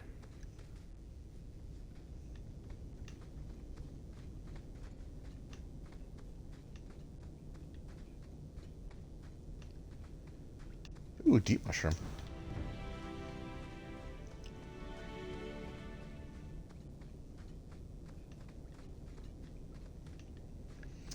Yeah, so storytelling. So you say your daughter's into 4th. Like I think that's really cool. Like I kind of wish I could get my younger family members into RPGs, but I don't think it's in the cards. At least not at this stage in everybody's life.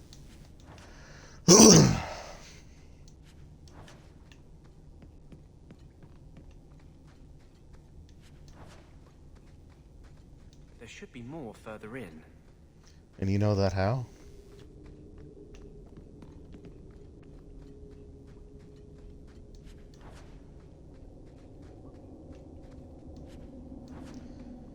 And actually, oh god damn, yeah, I guess yeah, roll stats is gone.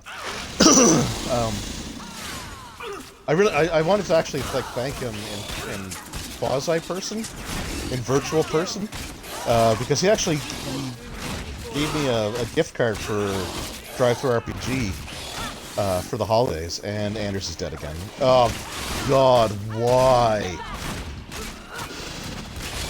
Just why?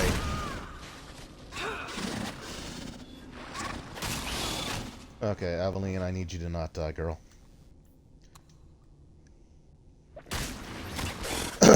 But since we had talked about 4th edition, I actually used some of that $50 to get the 4th edition D&D Dark Sun campaign set up. You started with Beckman? Oh, she got into 40. Oh, I am effed. Delayed reaction there, Hawk. Oh, you've got to be kidding me. I don't like that. That's bad touch. Oh, but you can't get up here, can you? This is where I wish I was playing a mage. Um, so she got into fourth with her friends. That's awesome. um, oh, am I regenerating health? Am I just gonna stand here and cheese this? Is this what we've been reduced to?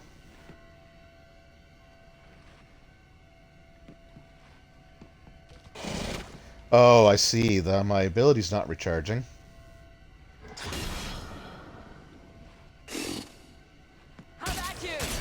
So, I don't think I got to talk about this. Back away.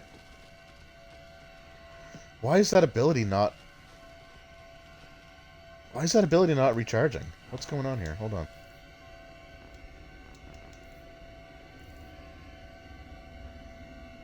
It's because my other stuff is recharging. Oh, it was recharging. Okay. Use it, run. That sucks.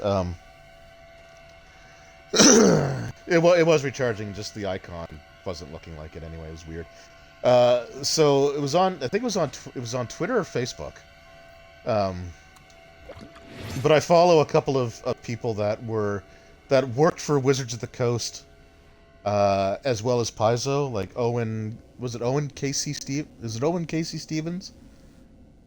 Was one of them, and I'm bad with names. Like, I'm really bad with names. Oh, this is even better. I'm gonna cheese you because I don't care.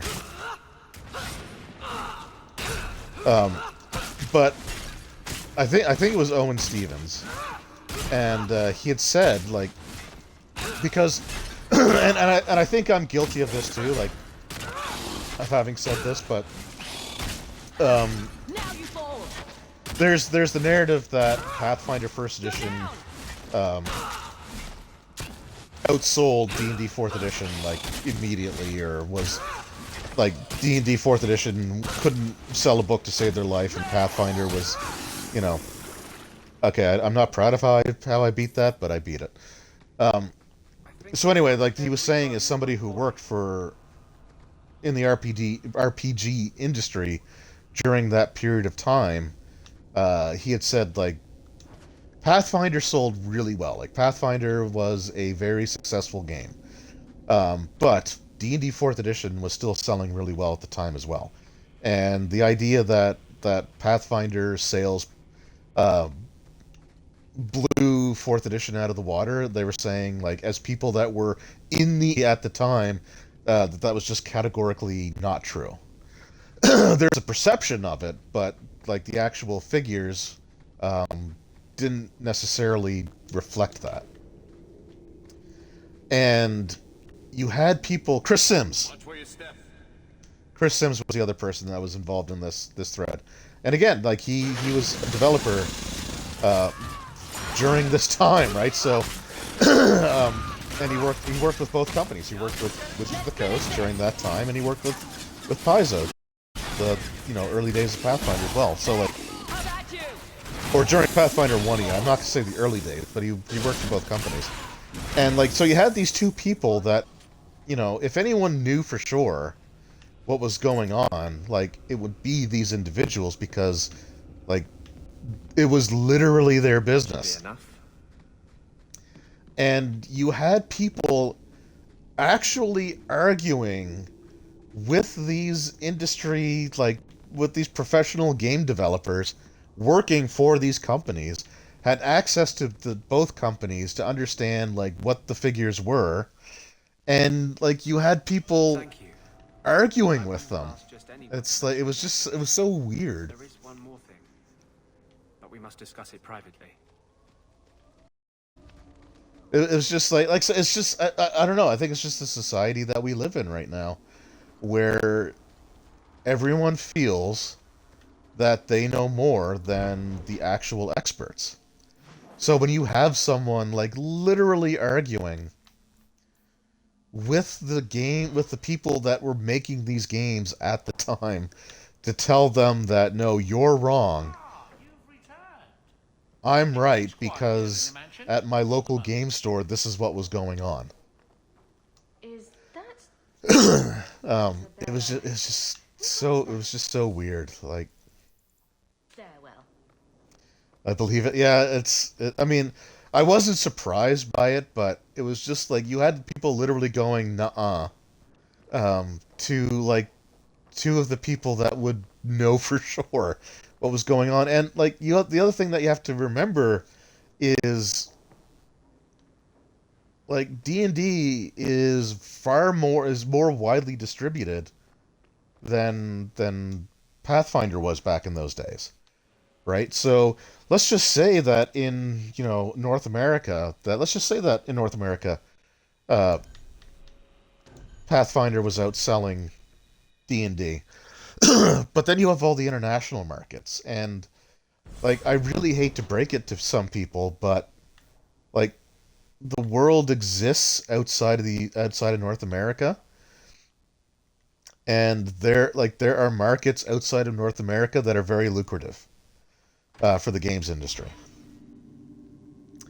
So, right, just because at your local game store, um, you know more people that are buying Pathfinder than 4E, doesn't mean that as a whole that's what was going on. And I mean, it was amusing, but it was annoying, I guess, at the same time to see it. But it was just, I mean, I guess you have to say respect the audacity, but just like appreciate someone's convictions, like that they're that willing. Like they believe what they believe so much that they will literally deny the reality coming from the people that are actually that actually had privy to that information and are telling you There that is that's one more not the thing I case. would ask of you, Hawk. And I can't tell you why. I must get inside the Chantry without being seen. Oh, did you get to see it The too? Grand Cleric for me. Anyway, Long enough for me to do what must be done. it was something. It was something. I won't desert you now. Your loyalty is more than I deserve. And like to be whatever fair, happens, I was it's on surprised my by head. that statement It will not come when back on Owen Go to the Chantry. is it Owen Talk to the K.C. Grand Stevens or Cleric. Owen C.K. Stevens? I will join you when I'm done. I'm bad with names, but anyway, when he had said contrary to what people may believe, Pathfinder did not outsell D&D Fourth Edition. Both games were selling well. It's just that Fourth Edition. There's a difference between being a failure, a complete failure, and just not reaching sales expectations, right? And that was the thing, like fourth edition. So what people don't realize or remember, early on, like fourth edition stuff, the pre-orders were selling out, and it's like, oh well, it's like, in the you couldn't some like they pre-ordered more than what they actually had for production amounts. So like the stuff was selling really well. It's that it maybe wasn't selling at the rate of like D&D 3.5, um, or more to the point, they were putting out so many books that it was very difficult for each individual product to actually meet its targets. Right? I don't know. It's just like I guess the narrative that fourth edition was a complete and total disaster. I don't think that's fair, and I don't think that's accurate. And it's nice to see from people that were actually there saying that, yeah, that's not Have you accurate. located any Canary blades?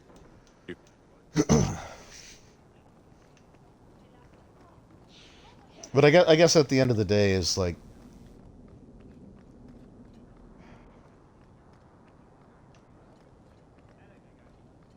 I don't know. At the end of the day, like, people are experts for a reason. What am I supposed to do now?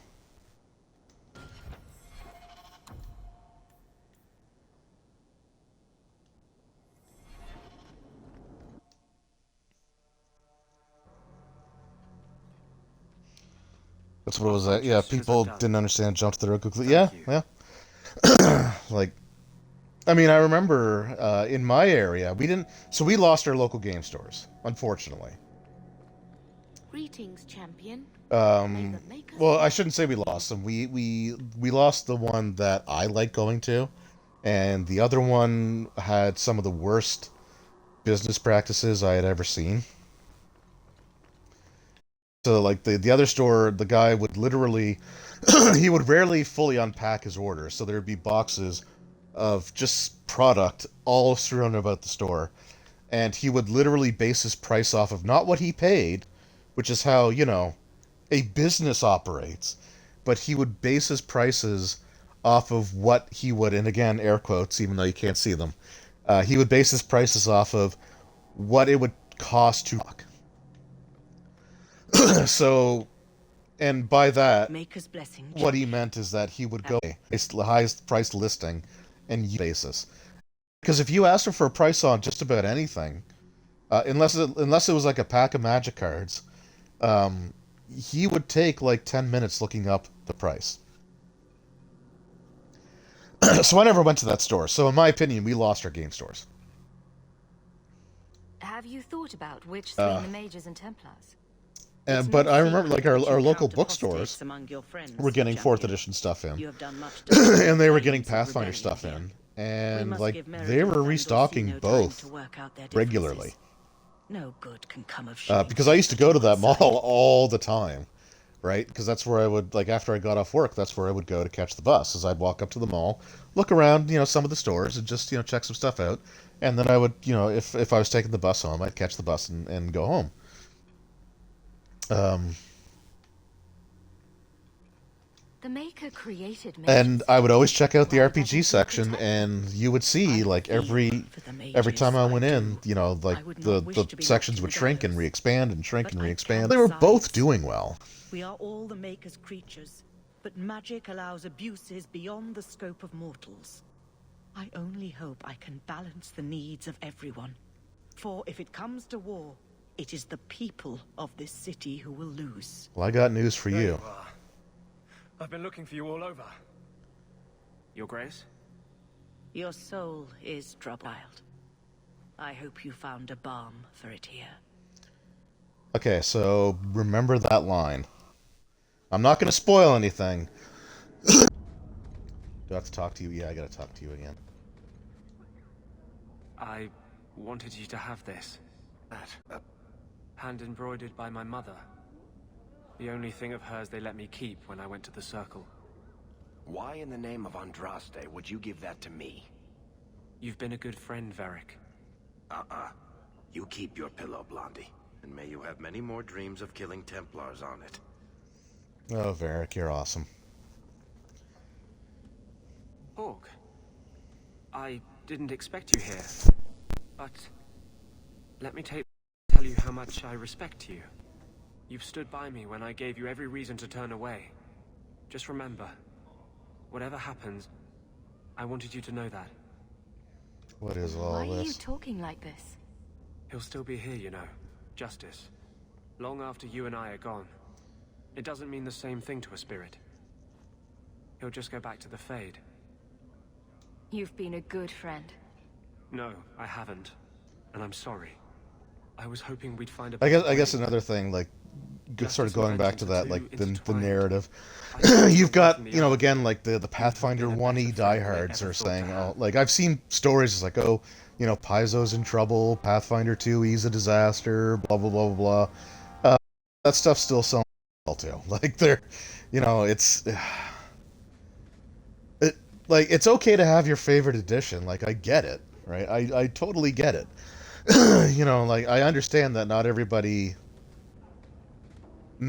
appreciates each version of a game or different games for their own strengths and weaknesses, and like myself personally, I guess I would say that my favorite editions is actually kind of it's a toss-up right now, right? It changes, it's nebulous. But I would never I like one edition to the exclusion of another. Right? Like I really enjoy, Beckme. But as someone who likes Beckme, oops, not you. It doesn't stop me from being able to enjoy 5th edition, right? like I'm not one of those people that has to be either all old school or new school and nothing in between. It's like the Star Wars Star Trek debate. You know, you get people that get angry if call if they're like a Star Wars fan and you mention Star Trek. Like there are people that get like they get like pissed.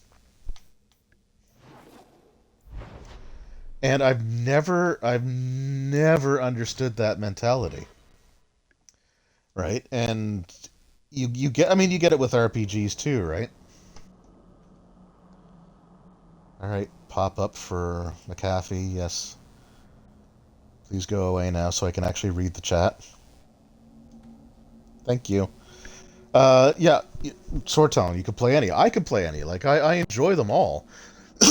And like I don't believe in the fact that like one game is better than another.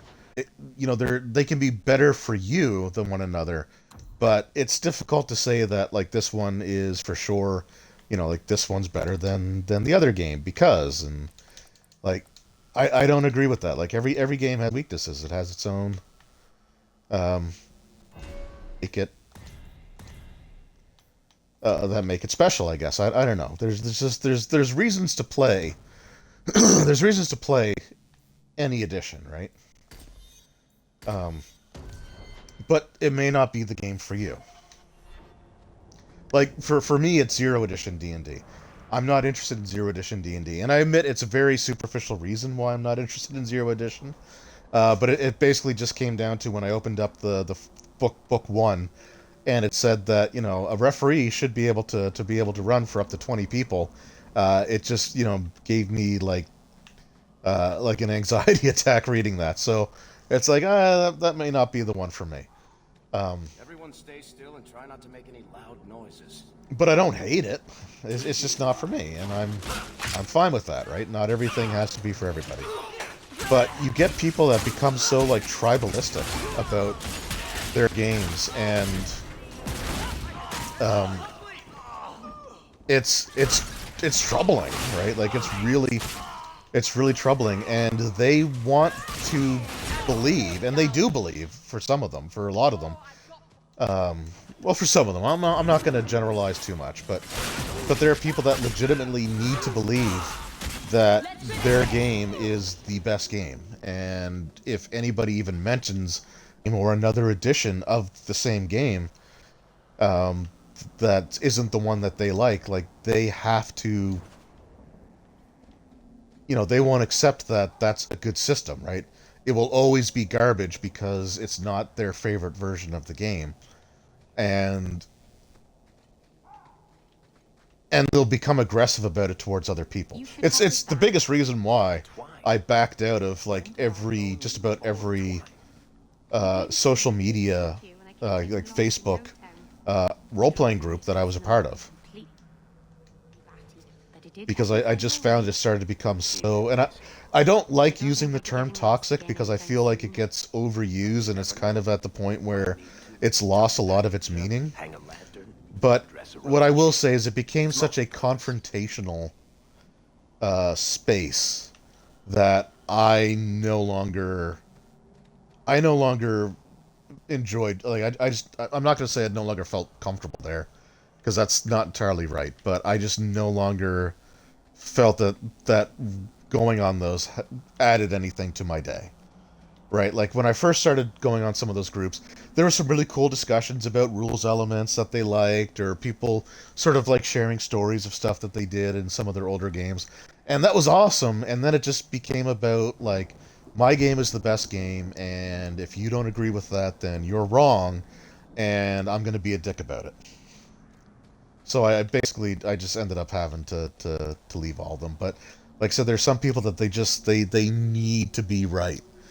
And they won't accept any other possible viewpoint, right? And there are people that won't even admit that a game might be a good system. It's just not for them, right? It's just really weird.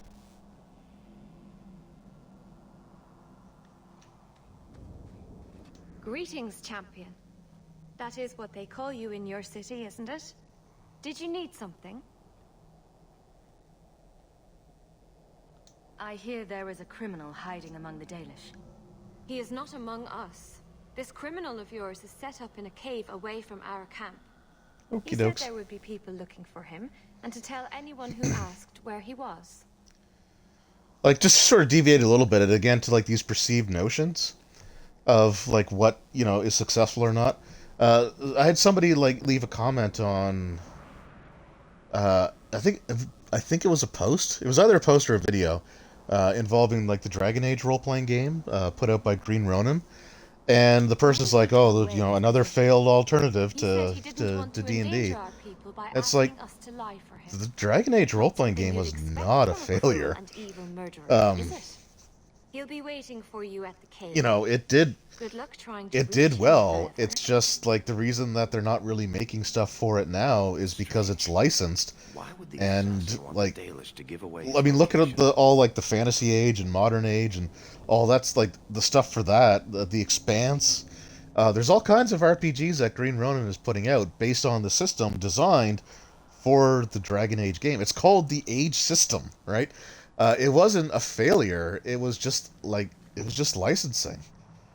So I don't know where that narrative came from, or where that viewpoint came from. But the wording, based on the way that it was kind of worded, I don't feel like it would be a productive conversation to ask the person. Oh, Meryl. So you've returned. How has your time been among the Shemlin?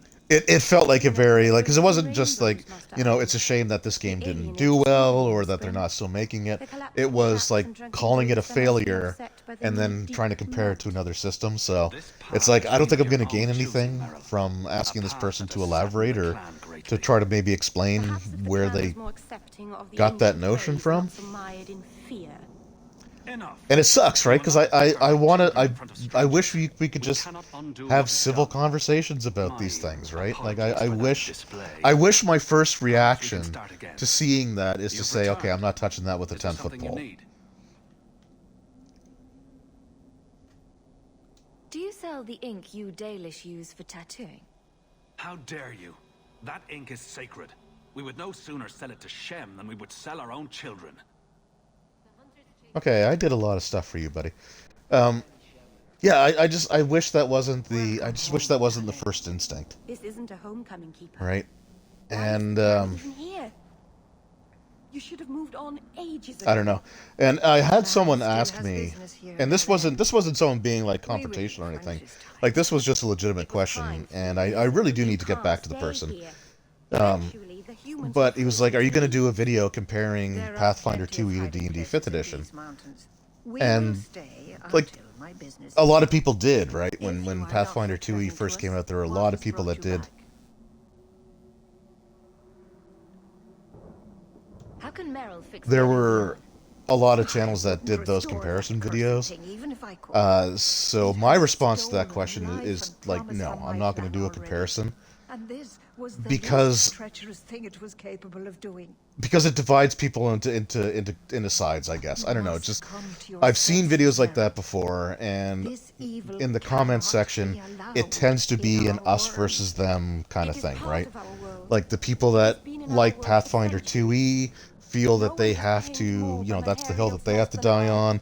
The people that don't like Pathfinder 2e or that are like more like the deep, they have to attack the alternative. It was just not a great atmosphere. So that's not. So I don't like to do comparison videos, because inevitably, unfortunately, in this day and age, they almost always boil down to us versus them. No offense, Daisy. Why? Where the hell do those spiders just come from? Like, why did they drop out of midair? Like, I understand in the cave they were on the ceiling and lowered down. Where the hell did they come from? Where did this one come? Like, anyway,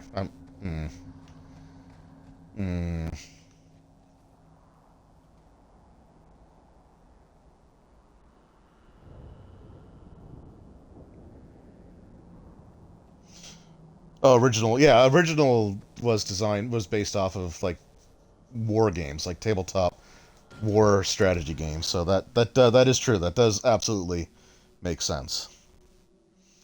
And yeah, and there was a lot of tournament play. First edition AD&D had a lot of tournament stuff. I mean, the fabled Tomb of Horrors. I was going to say Tomb of Annihilation. Tomb of Horrors was a tournament module.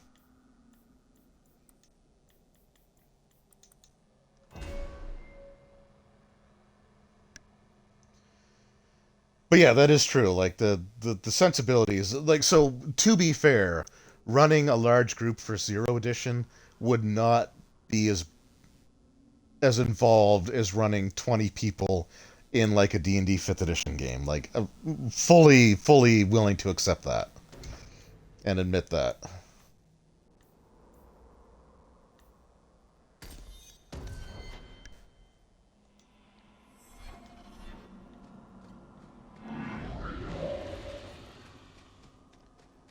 Hey guy. Of course you're going to teleport.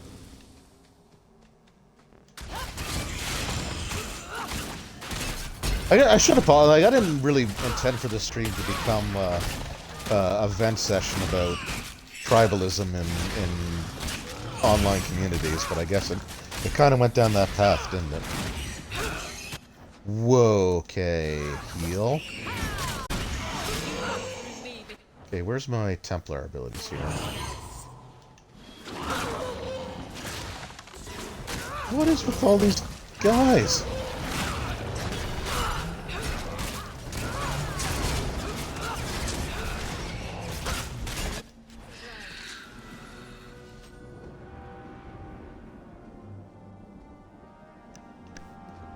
They just ran a regular group. I mean, I think it'd be kind of fun to do like a...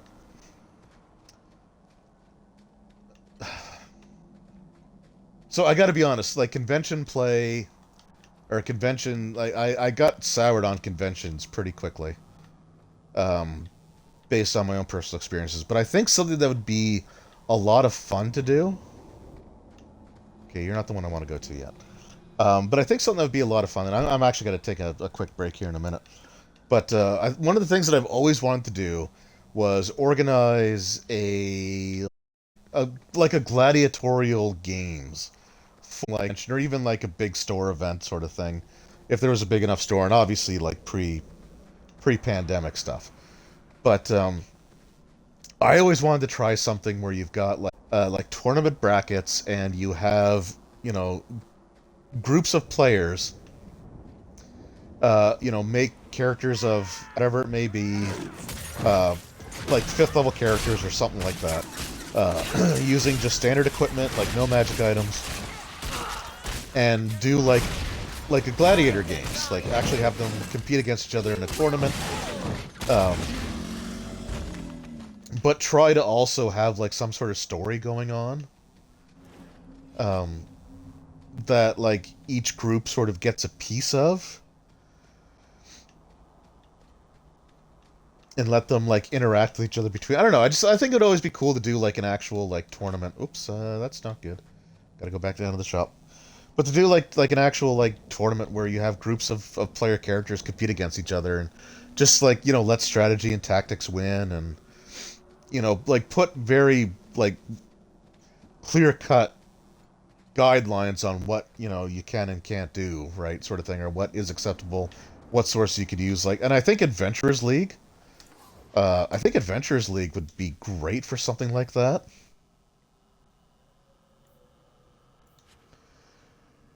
Because you have very strict guidelines on what you could do for Adventurers League. So I don't know. I think it'd be kind of cool to what's this? One-handed? Okay, yo, we gotta... Dalish craft. I don't know. I could be way off, but I think it'd be kind of neat to do.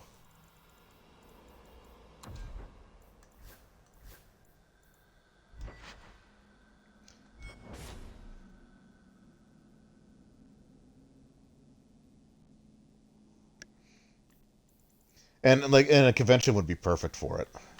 What have we got here? Holy crap. Yeah, we're going to give you that. Meryl, is there anything here that you can use? Gen Con. I would love to go to Gen Con. There's two conventions. There are two conventions that I would absolutely love to go to. Gen Con is one of them, like Gen Con and PaizoCon. Because I've always been a fan of Paizo, going back to the days that I was buying Dungeon and Dragon magazines, and I think they're a great company. Anyway, I would really love to go to their convention, and Gen Con is definitely another one, but I don't think it's realistic that I'll ever get there.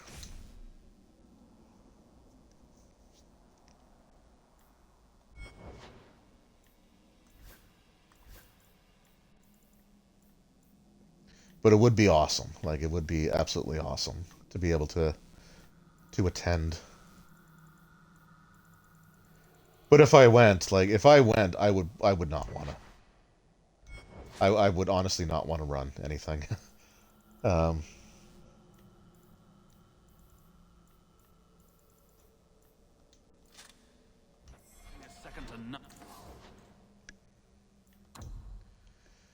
because like the one experience that I had,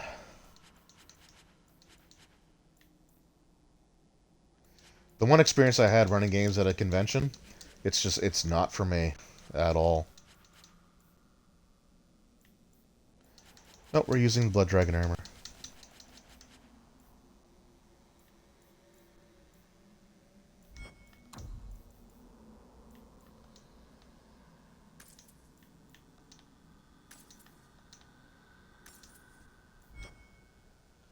Gen Con was always a dream. Yeah, it's... See, I don't do well in crowds, like, for starters. That's one of the big things. And the entire time... The only time that I felt comfortable when I was at HalCon volunteering was when I was in the break room. I just, like, I don't like big crowds. Like, it doesn't make me nervous, but it just puts me on edge, I guess. Maybe it is nervous. I don't know. I don't want to go quite far as to say it's nerves. I think it's just more like, I don't know. Angst isn't the right word either.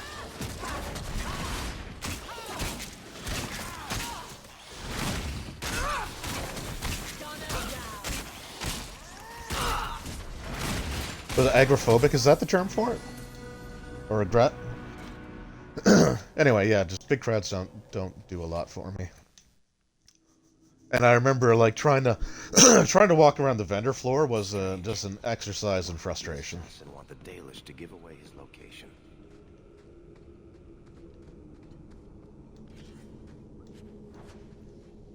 But I got to be honest, like since even like post pandemic, I don't like I already know that conventions are just a cesspool, right? Like so many people, have told stories of going to a convention and then I mean what do they call it? Con crud. It was literally part of our training. Like, hey, people get sick after going to conventions, so anxiety. Yeah, anxiety might be the right term for it. It's it's just an extreme discomfort. I don't know. It's kind of hard to put it into words. It's not like I don't get jumpy. Like I don't think people are out to get. Like I'm not worried about. I don't know. It's weird. It's hard to explain, I guess. Or it might be super easy to explain, just not at like 20 after 2 in the morning. So that could also be part of it. Conflu, yeah, conflu was con crud was the term that was used in our training materials.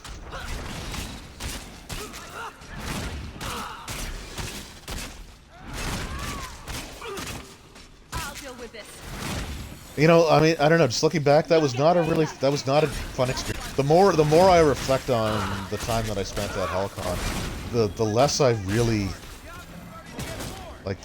enjoy. Also, spiders need to just go away.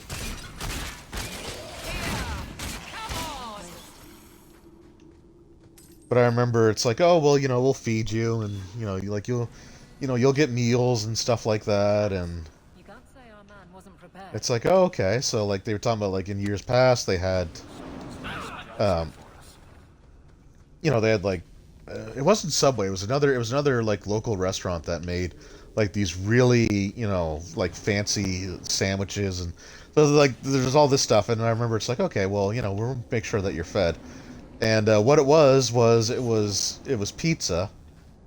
It was Boston pizza and I hate Boston pizza.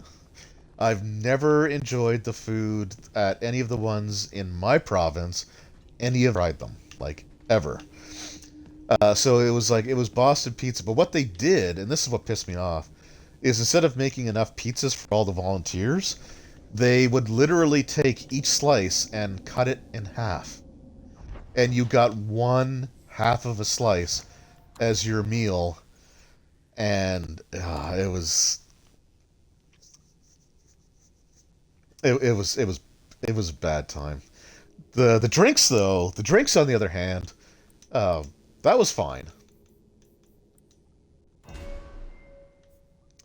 They always had plenty of beverages, although they had a large number of like energy drinks, and that's just not a thing for me at all. So I don't know why I gave Varric Rush. He's not using melee stuff, but so I mean, but they had plenty of drinks. So I got lots of I got to drink lots of like vitamin water and stuff like that. That was cool. I drank way too much coffee because they always had coffee on, which was great. But yeah, I keep looking back on it, and I don't think there was anything I really enjoyed about the experience. So if I were to ever go to a con again, it would absolutely have to be as just an attendee. Observe and purchase. You know what? That's the way to go, my friend. That's the way to go.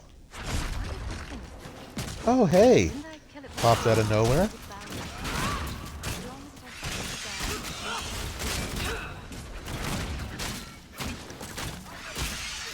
The other problem, like so the observe and purchase, like I wanted to buy stuff there. Like I had money. I was willing to part with stuff, but what? So most of the stuff that was there was stuff that you could just buy at the game stores. Because I mean, the game stores they made up there's what 3 game stores in our area, and each of them had a booth, right? So like that was fine. Like the fact that they had stuff that was just a regular stock was fine. But even like the people that traveled or like all the other booths that they had, it was either stuff like collectibles that they were selling at high-end eBay prices. I didn't even see what I got from him. It was either like eBay price stuff. I wasn't expecting. Oh, Zevran, hey buddy. How do you Or My name is Zevran. it was just stuff you could buy in stores, like all of it. It was just like I was really hoping that there would be more gaming stuff, like some older D&D books, or even some like first edition Pathfinder stuff, or just anything like kind of stuff like that. Because when you go to like video game conventions, you've got vendors with all like history of games, like all this stuff. But at HalCon, it was all like arts and crafts or regular retail, or it was collectibles at eBay prices. How do you know I'm a champion? Like I was there with a friend of mine. She actually had a presentation she did at the convention, and afterwards, or maybe it was the next day, but we were just walking around the convention, the not the convention, but the vendor hall together, and there was this one booth that had all these like the Funko Pops, and I thought you'd be taller. she found one. It was this little. It was like a pet from World of Warcraft because she's big into WoW. And actually, she did a presentation on like the WoW classic stuff. It was actually really cool. I couldn't do something like that. But it was this like little, it was this pet. And it wasn't like a full-size Funko Pop either. It was like literally like an animal. And she found it and she was super happy.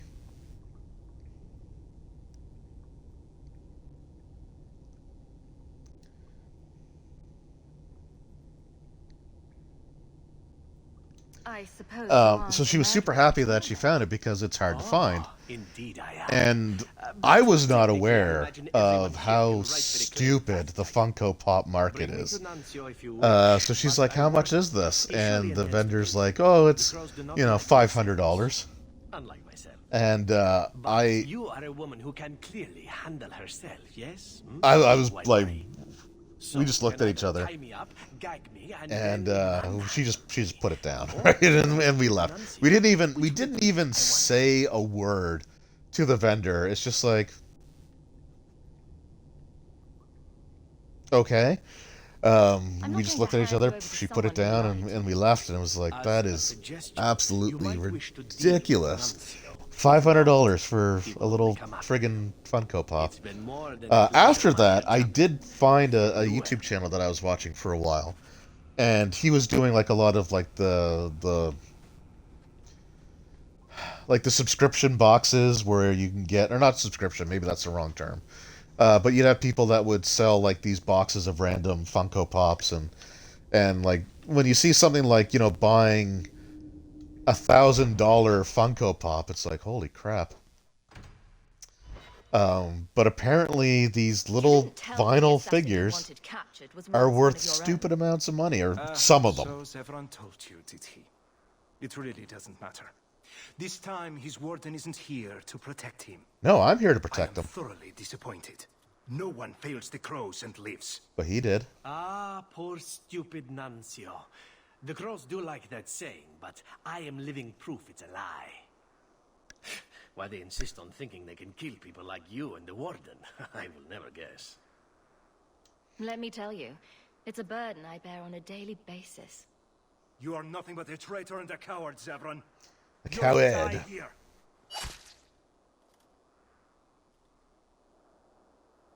I mean, what Yes, were you well, expecting? Let's see how that works out for you.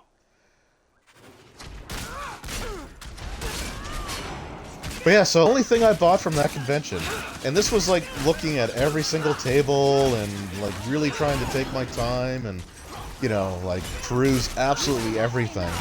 The only thing I bought that entire weekend was a $20 booster of plastic minis, the pre-painted random ones.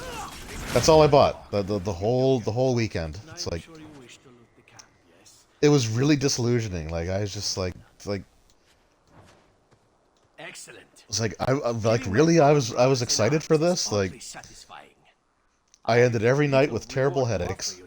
I was losing my voice because I had to try to be able to talk loud enough for the people at my table to hear me over people shouting at the end of the room when we were running games. It was just not a good time. So the one thing I will say is that, the people that volunteer, even if you just volunteer to run games, you earn your right to go to that convention. So like my hat goes off to the volunteers for any of these things. It's brutal. Like it sucks more than you would think it would.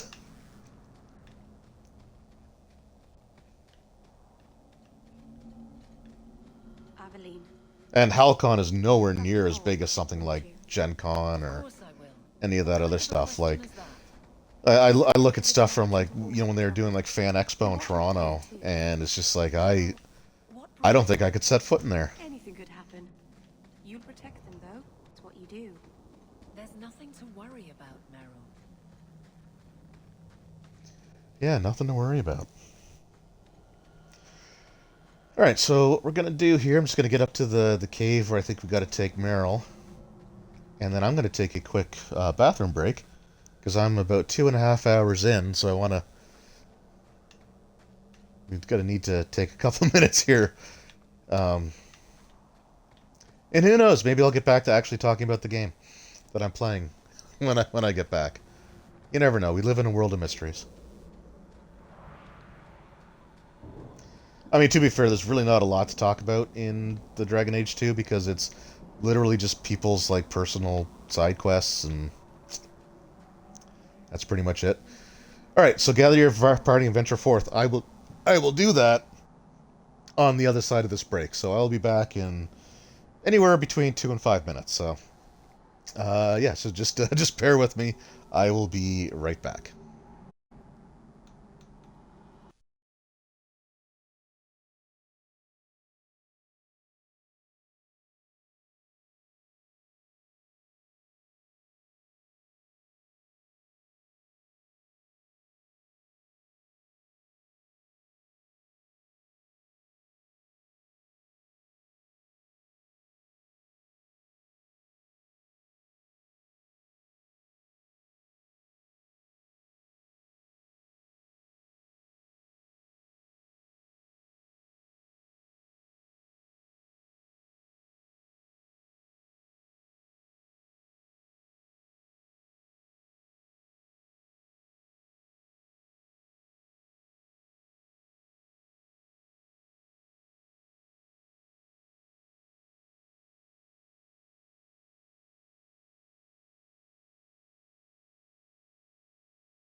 All right, I am back. So sorry about that. Just need to take a quick little break there.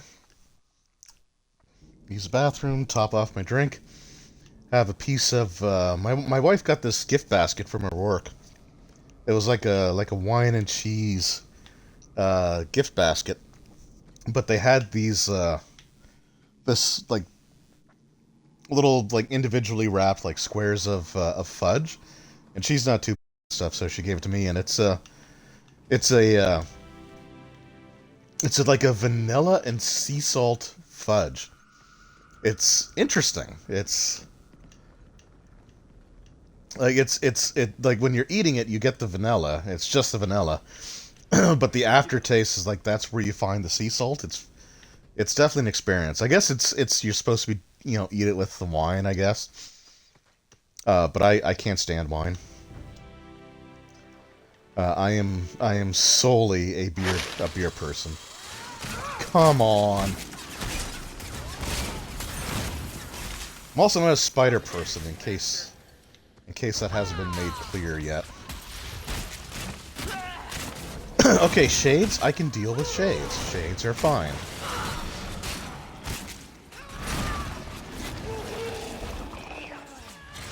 But yeah, it's interesting stuff. I'm getting a lot of the salty, the salt aftertaste now. That's kind of why I mentioned it, because it's like, ooh, vanilla, and then it's like, oh, just salt.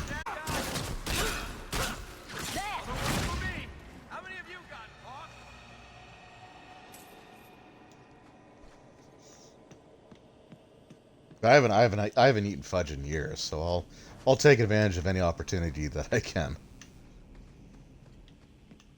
even if it's an unusual flavor. Is that it? Just going to the graveyard now?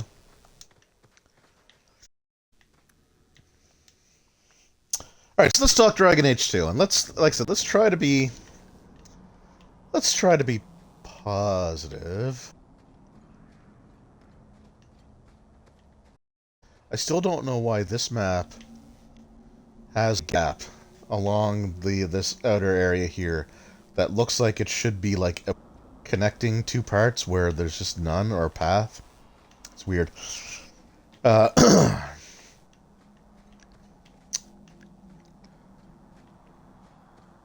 So, I mean, I feel like I've backed myself into a corner now. I'm not gonna... Okay, so... I think...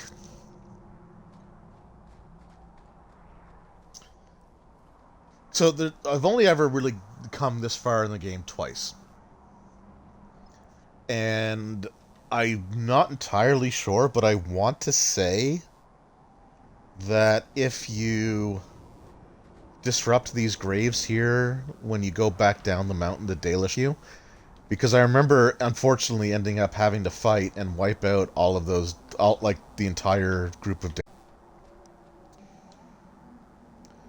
And I don't think I need you and you... Oh, no, I guess Meryl needs to be here. All mothers, protector of the people, watch over us.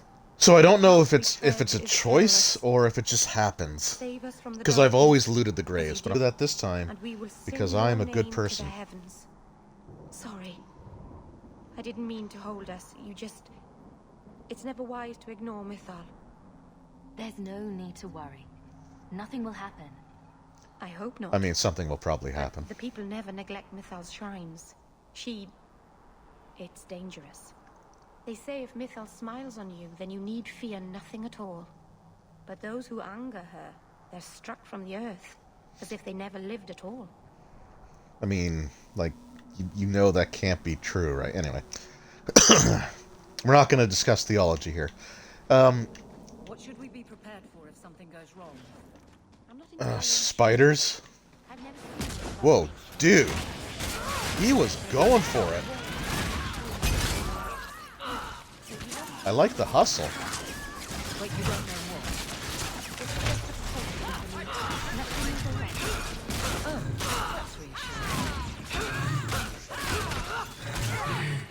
Oh, good, there's two of them. And oh, also great, they've got ridiculously long health bars that barely move when I hit them with my most powerful attacks. That is a positive thing that I am happy about.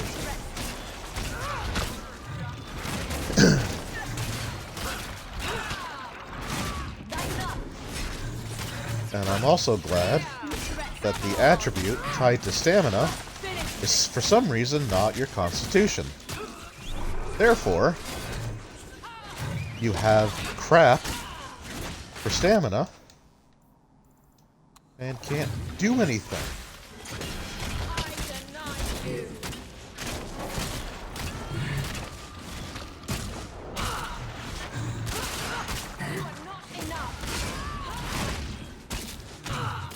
You're also supposed to gain stamina back from each hit, and that's just not happening. And the potion has a cooldown timer. Alright, let's keep it. You know what? We're just gonna play this as Meryl, who's out of mana.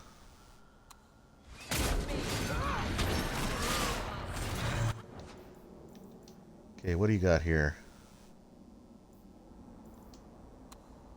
Firestorm. Yeah, let's use Firestorm.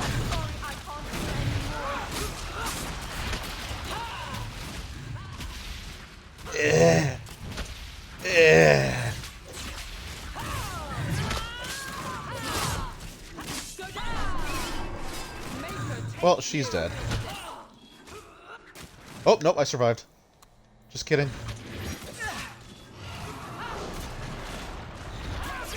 Okay, that was, but that wasn't great.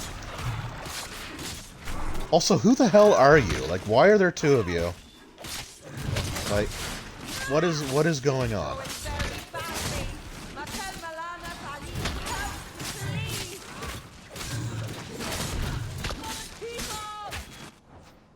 Okay, Meryl, do you have any spells that will actually heal you?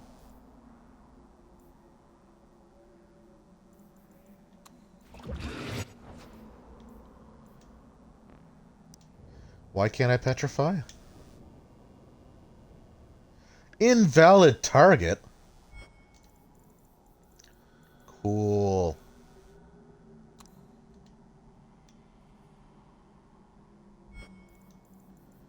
Cool, Meryl, you don't suck at all.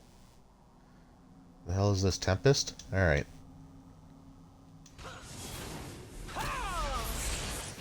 Alright, well, you're useless, so...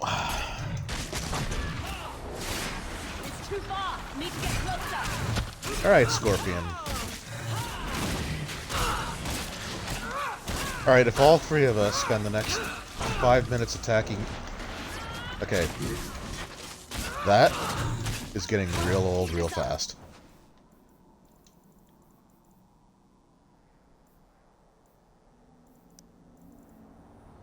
Ooh, what is this?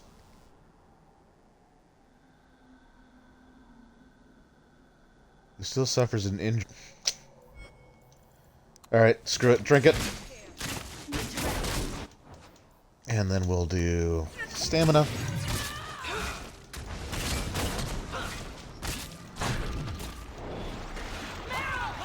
She still hasn't killed...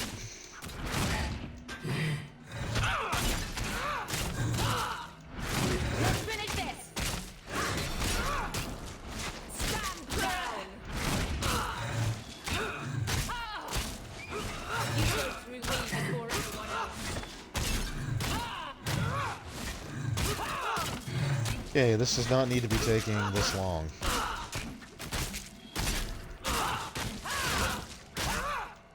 Let's not do that again. I'm not ready to meet my ancestors. Okay, just die. Thank you. I don't even know. So there were two of them and they had names, so they had to be there for a reason, but I have no idea.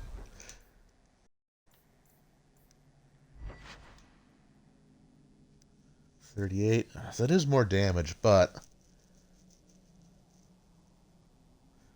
generates more threat. No, thank you. Yeah.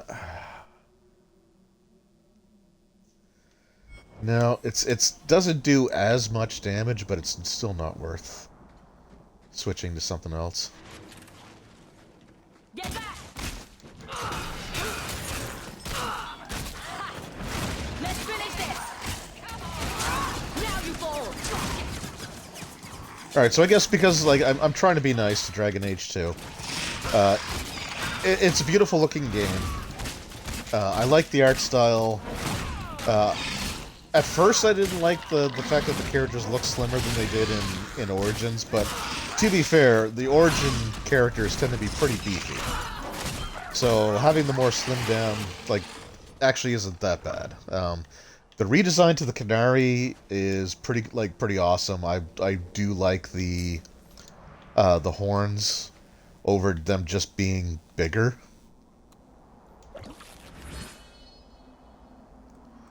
So I think that's cool.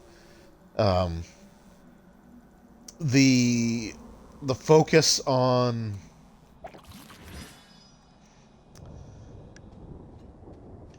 I guess I would have to say like so the video game franchise that I absolutely love is Legend of Zelda, and I think the easiest way to explain how I feel about Dragon Age and Dragon Age 2 is like Dragon Age Origins is like Ocarina of Time.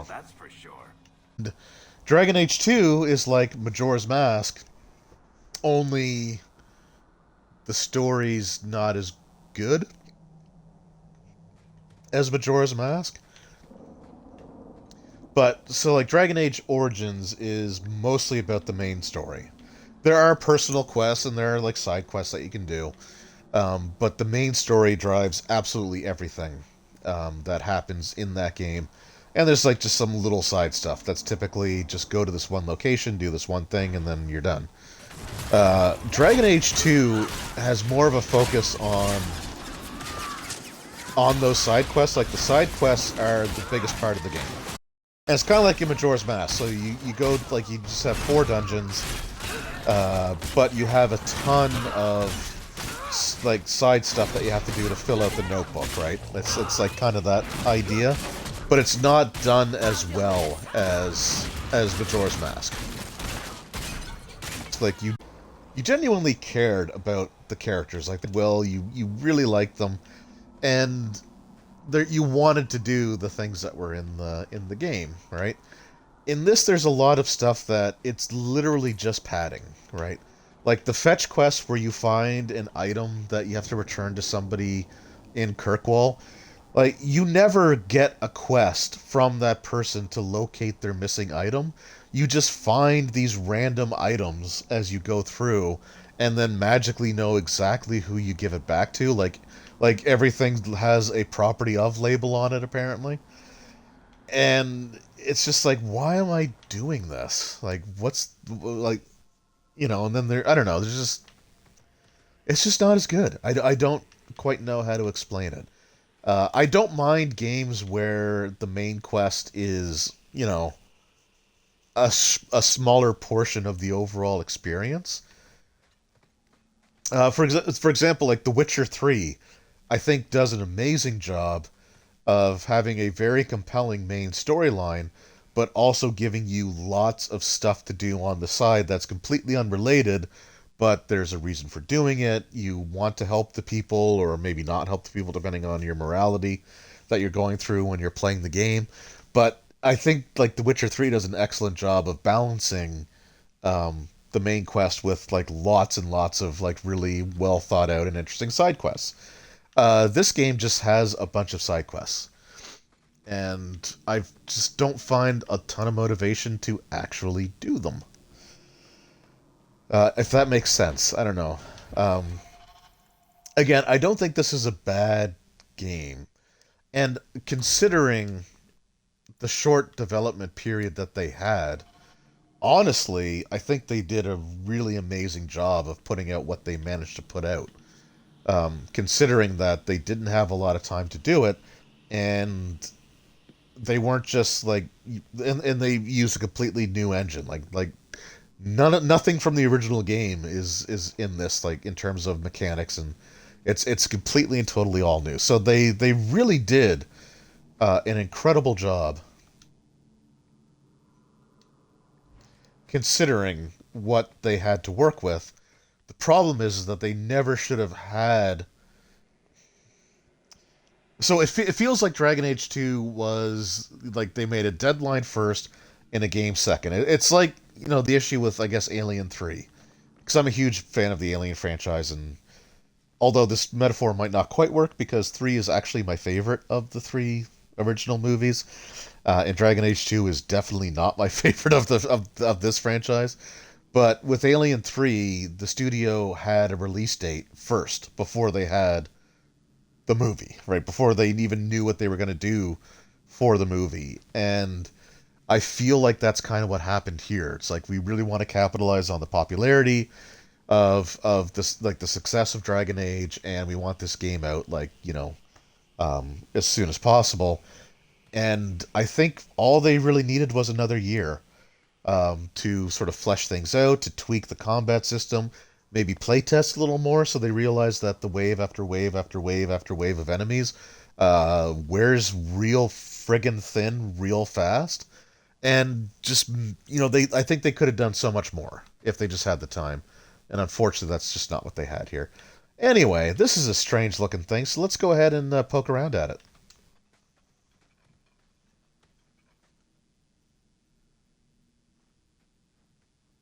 Something is wrong. This is where the spirit was bound. But now it feels empty. You like all the Alien movies, so 3 was fun? Yeah, I mean, so 3 was always my go-to. I will say, though, that if you're going, like, in my opinion, the best way to watch Alien 3 is the assembly cut. The reviews are still rough on it. But the problem is that, like, the theatrical version cut a lot of stuff out.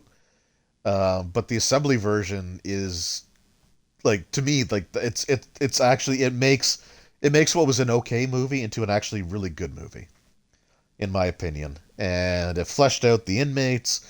It sort of resolved the storyline with Gallic, who kind of, like, worshipped the dragon, sort of thing. Like, it was just, like, I think it was the way that the movie should have been. Like, they should have gone with that version in the first place. So, like, the only time when I watch Alien 3, it's always the assembly cut. I haven't watched the theatrical version in probably 2 decades.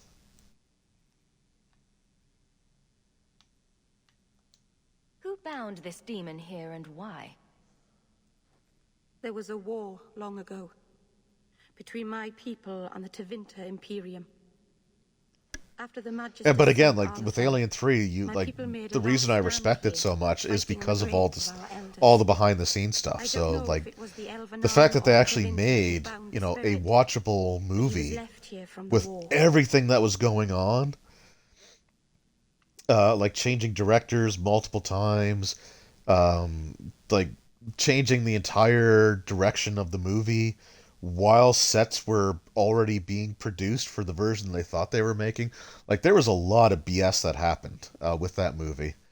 And I don't feel like enough of the reviewers kind of consider that. Freed itself? It would have taken powerful magic to break him free of this prison.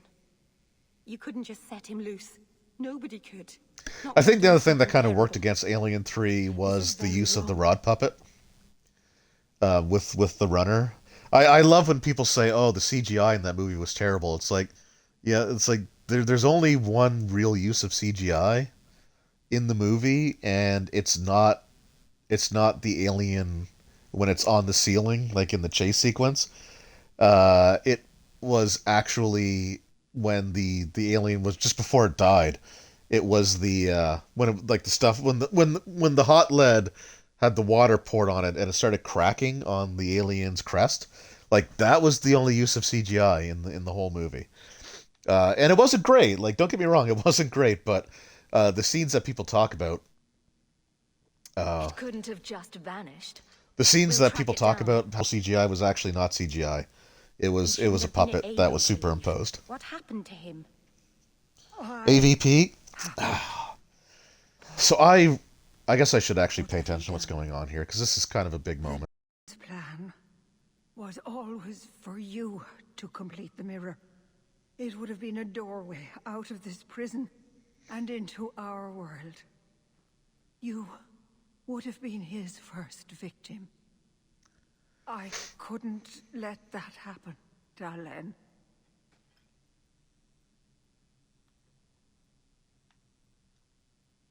You stopped it. You saved Meryl.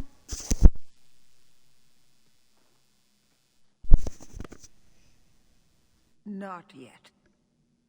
The demon is still here. I couldn't fight it in the Fade while it was trapped. And I couldn't banish it without making it stronger. So, I made myself its prison. Kill me, and it dies too. Meryl will finally be safe. Sounds like a plan. You can't ask that. I won't do this. You always knew your blood magic had a price, darling. I've chosen to pay it for you. Dareth Shira. Oh, good. You just turn into a pride demon. That's awesome. May the Dreadwolf hunt you for the rest of your days. I was trying to rebuild my life. Why did what? you have to come back and destroy it? I guess we should listen to the... We're cursed. The whole clan. And you brought this upon... You couldn't let go of the past, could you? Now look at what you've done. Oh, do we have to fight you guys too? Okay. It will never let you rest.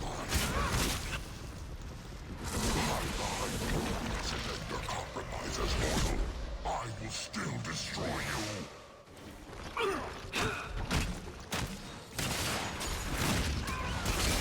you. The alien, so AVP, yeah.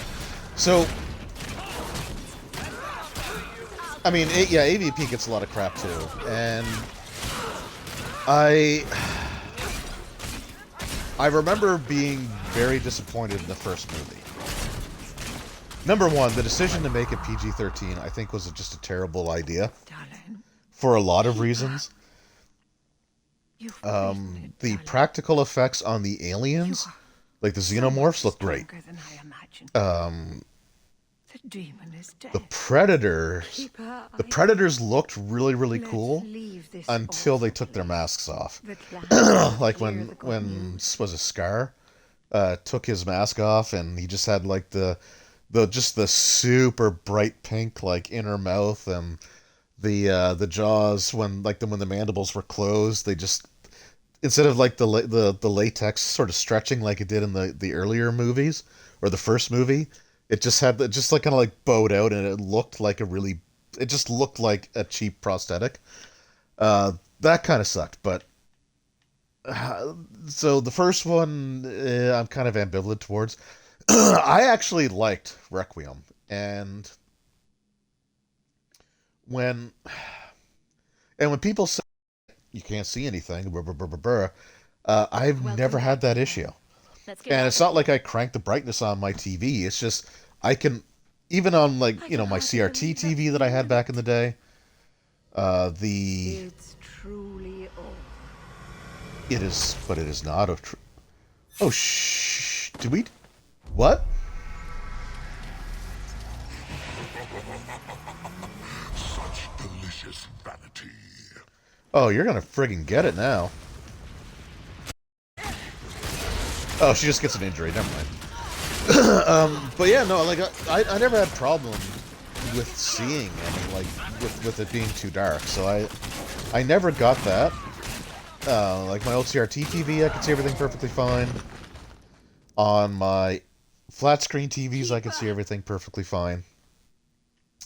The only thing that I will say about Requiem What have you done? is that the human characters... The human characters weren't bad, but they weren't, like, they had this, like, backstory of, like, the main character having gone to prison, but I don't think they ever actually explained what it was over, and it ultimately had nothing to do with the movie, right? Like, and with the original Predator, if you didn't see the opening scene with, like, the spaceship shooting something towards the planet, like the pod that the Predator was in, if you started watching it when they introduced Dutch and his team, like, you would really think that you were just watching another Arnold Schwarzenegger action movie. until the predator actually shows up. And I think they were trying to capture that sense of, oh man, neither of those are good options. um, You were trying to help your people. She should have had more faith. okay, that turned out nicer.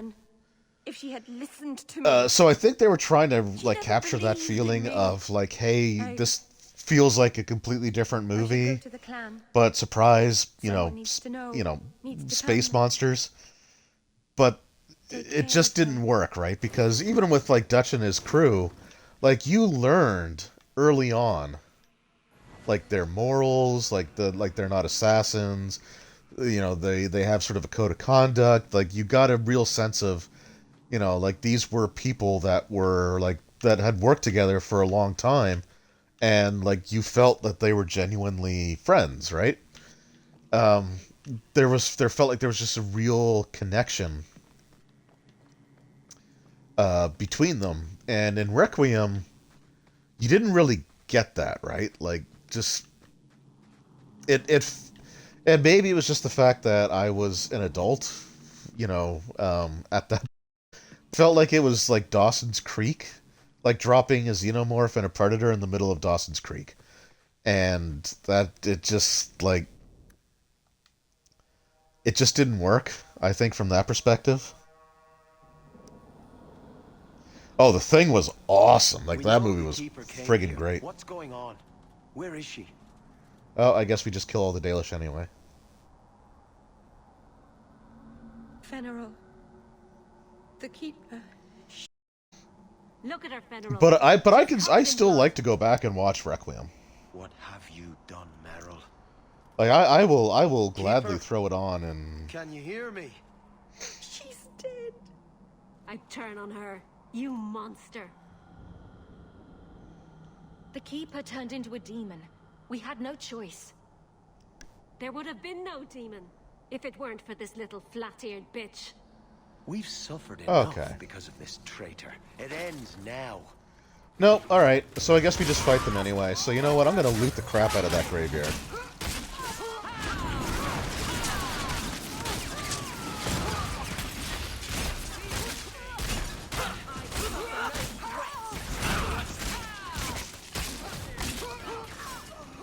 I guess the biggest thing with Requiem is that for the human characters, it really felt like they were introduced, like what we saw would have been like the middle of any other movie.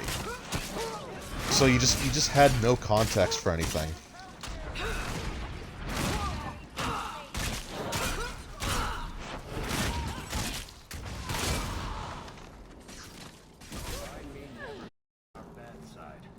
Seems to be unhealthy. Sure does, doesn't it? But like I said, I still enjoy it. It was nice to see it rated R again, and they definitely took advantage. The wolf, the predator in that one, the fact that he wasn't buddy-buddy with the humans was all I needed. And, like, there is some really cool stuff in the Alien vs. Predator universe. I fully agree with that. Like, I love the Pred Alien. I thought the Pred Alien was just, like, the coolest thing. And I think they did a good job with it in the movie, so... It being kind of like a proto-queen...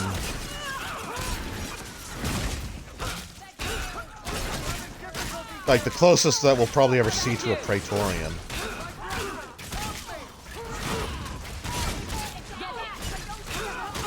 So I guess we just have to fight these guys.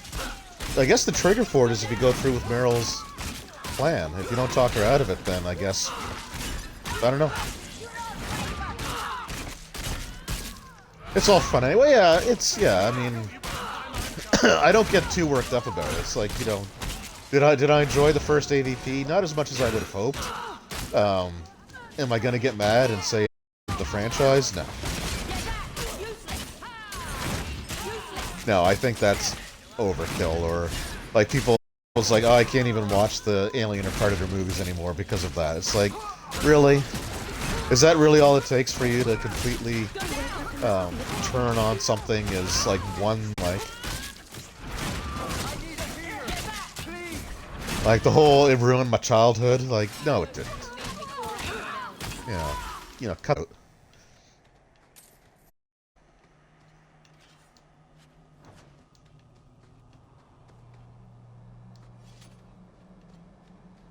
Well, we slaughtered the Dalish, so there's that. Yeah, I don't know. I guess you have to talk Meryl out of the ritual, but at the same time, even if you do that, I mean, the Keeper still infects herself with the demon. I don't know. I don't know. I may have to try another playthrough where I don't accidentally romance Meryl, so I have to do what she wants. Do you think we'll win? Win what? In the end. It feels like something is ending, doesn't it? Started binging the old oh, man. Nothing is ending, Meryl. Things are a little tense, but it will pass. So, two of my favorite shows. Oh, uh-oh. Okay, I'm gonna go back to my home, but I think... Oh, maybe I have to go to Meryl's home. I think the only quest that we have left is legitimately the, the end quest.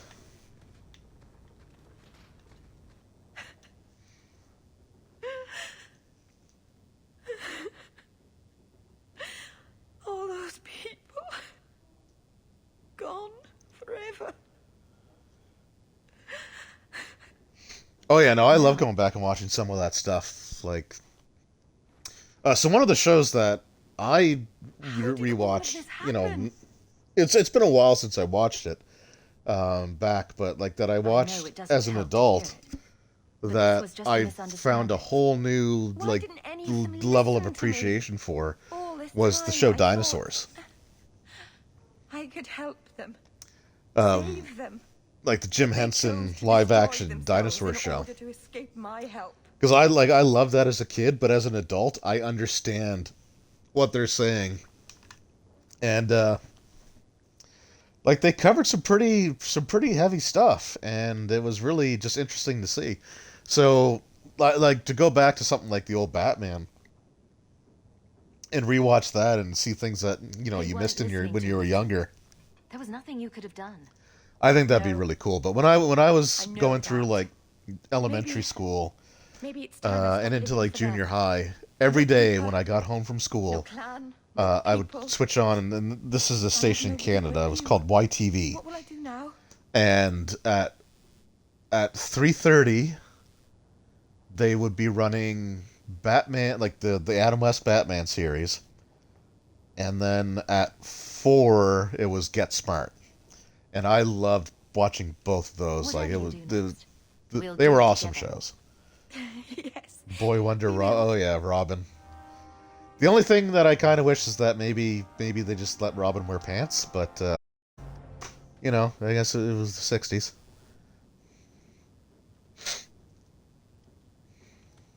Is this for me? It's beautiful. Do you know what it is? I only know that it was made by the Dalish. But yeah, oh man, Dinosaur. Get Smart. Yeah, Get Smart was amazing. But yeah, Dinosaurs I will honestly say it is probably one of my favorite TV shows. The dread wolf tricking all the gods away from the world. And I have no problem saying that. Start at the beginning. In my late 30s at all. Get Smart was amazing. It was a great show. The creators looked after the people. The forgotten ones preyed upon us. And one god Batman was awesome. I don't know, just some really good shows back in the day. The dread wolf. He was I wish TV was as good now as it was back then. Helped them in their endless war against the forgotten ones. Why were they fighting? No one knows. We barely even remember all their names, let alone who struck the first blow. That's like the girls were actually hitting on Robin? Oh, okay. I don't think I've watched the Adam West Batman series as an adult. I don't think I've ever actually, because I don't have the DVDs and it's not on Netflix. So I don't think I've really seen any of that stuff as And the forgotten as an ones, adult. that it was hidden in Sitcoms the have died. For the most part, I agree. And when the gods Although, went seeking it, he sealed I don't them know if you've both ever in watched their like realm. watching Modern Now Family. he alone is left in the world. We've watched that a few times, and like that's a sitcom that I can keep going back to. But beyond stuff like that, Tubi. Do you have to subscribe to that? Because we're already subscribed to too many services as it is. I imagine the Dalish don't depict the doom of their gods just for decoration. Not exactly, no. But yeah, no, we loved It was Modern made for Family. a What was keepsake. another one? The guy Brooklyn had captured Nine-Nine the Dread Wolf. was another show that we really liked. Unfortunately, the last season It's a kind of very got cut sweet short, memento. and Thank you. I don't think it was originally going to be the last season. Oh, it's not a subscription? Okay. I might actually check that out then. Because we're kind of looking for stuff to watch. But those have been the only, like, two shows, like...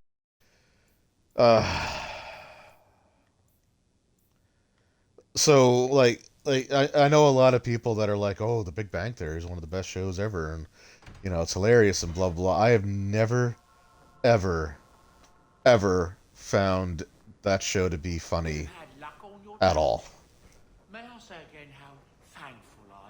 Just sign up. It's they have Get Smart. Okay, you've sold me. But I've had all these people say, oh well, you know, if you're looking for something funny to watch The Big Bang Theory. It's like, it's not. I don't find it funny. I'm not going to say it's not a funny show. I don't find it funny.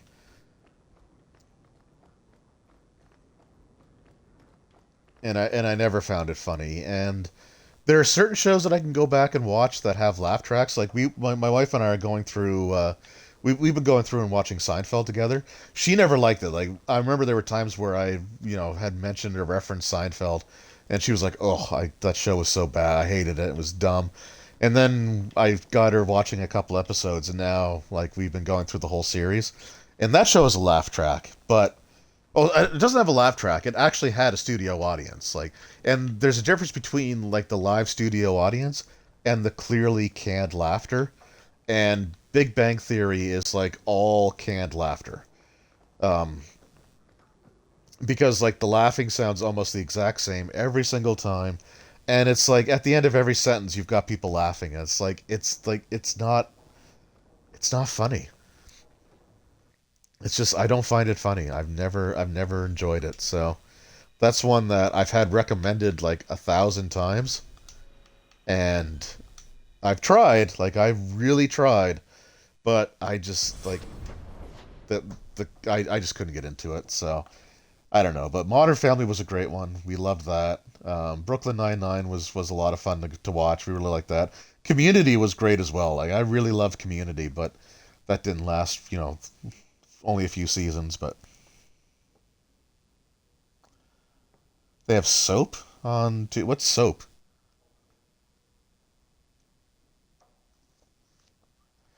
that sounds somehow familiar, but it escapes me.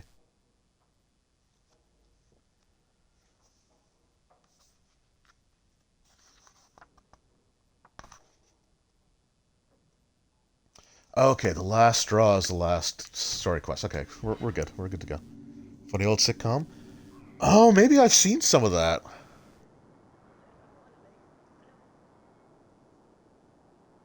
Another show that I would love to watch again is Night Court.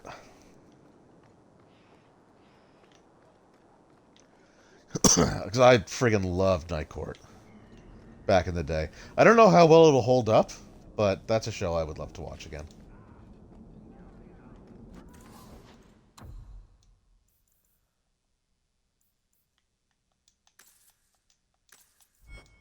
This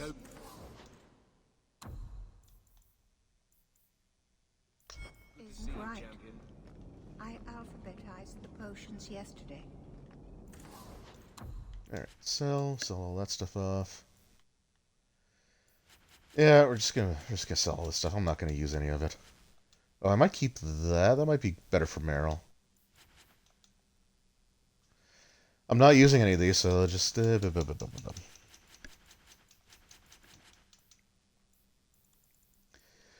I also used to really like the show Perfect Stranger. Was it Perfect Strangers? So good to see you, champion. That was one that I think that was the name of it.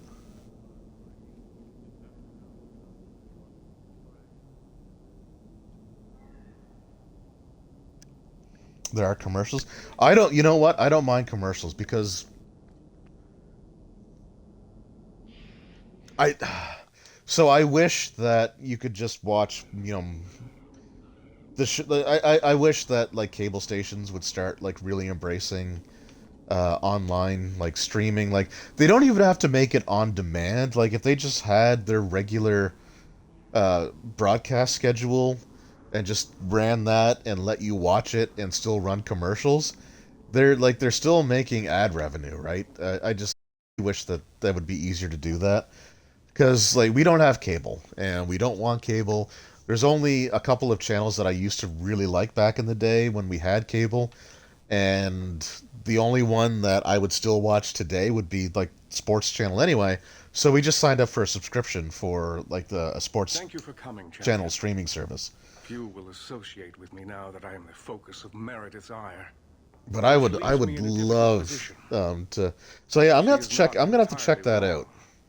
I know some of my people are using dangerous means. Because I've seen ads for it online, but it's one of those things that sounds too good to be true. So it's like, oh, it probably is. So I just never bothered. But now I'm kind of regretting that decision. All I know is numerous mages have left the circle at night, sometimes for days at a time. I'll tell you when an ad is coming. Oh, and if you're watching old TV shows, I mean, they were built around the idea of having commercial breaks anyway. So hopefully they try to line it up with when the show would actually have a commercial break.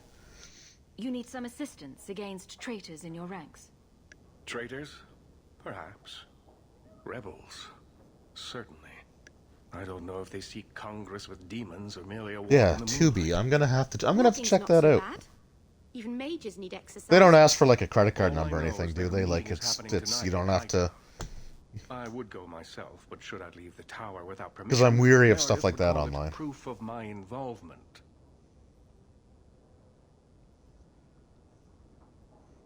I'll see what they're up to.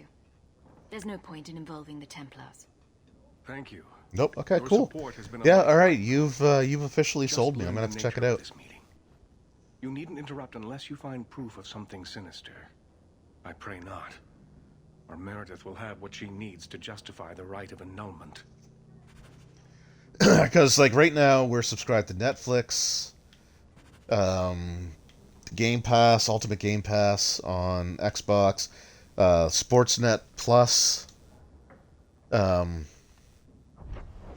what do I do now?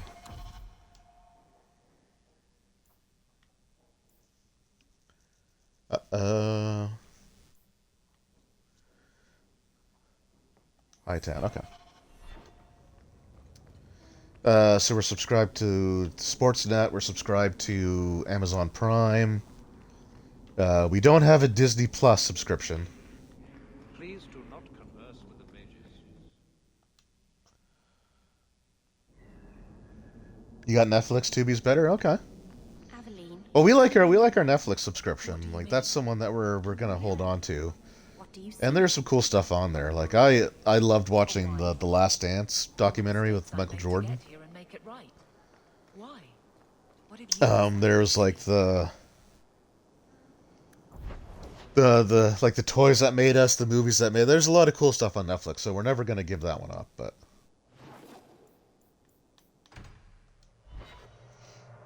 it's at this point, there's so many subscription services out there that we're kind of interested in that you have to pay for, that if we ended up getting them all, it would honestly be cheaper to get cable back. And we don't really want cable. So like one of the channels that I used to love was Discovery Channel. Because Discovery Channel had all kinds of like documentaries and like just I mean it was focused on like, nature and science, and it was awesome. And now it's all like friggin' Finding Bigfoot. Which is really disappointing.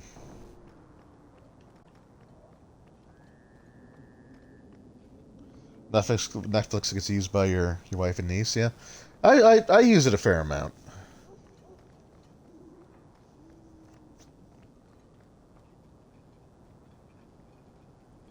That that facial hair. Someone's coming. The champion.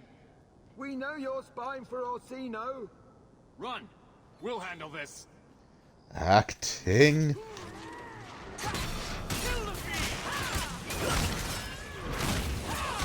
Run into the corner and then pelt us with spells.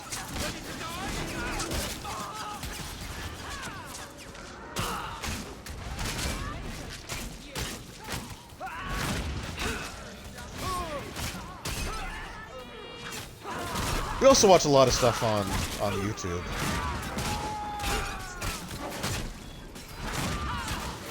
When my niece is here, she just goes to the kids section. So yeah, so we have a profile specifically for our daughter, and we have it like age controlled. She's up to PG-13 now though, because she's 13. But it's kind of funny because like her parents. So like her parents have Netflix, and Jesus, Meryl, switch decaf.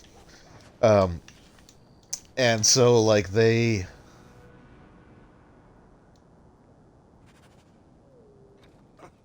Another secret society. So they just had like the one profile, right? They never bothered setting up extra profiles. So when my daughter was younger, she was watching, of course, all these like little kid shows that I'm so like indescribably glad that she's not into anymore because she's older. But it was just kind of funny because like Lily, what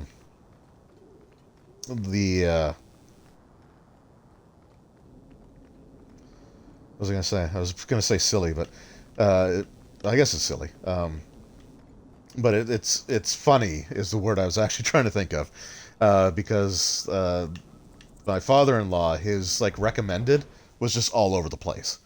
And when we were there, when we would go visit, like sometimes at night, I would watch like, I watched like some horror movies and stuff like that when I was up, by myself, and because nobody else will watch them with me.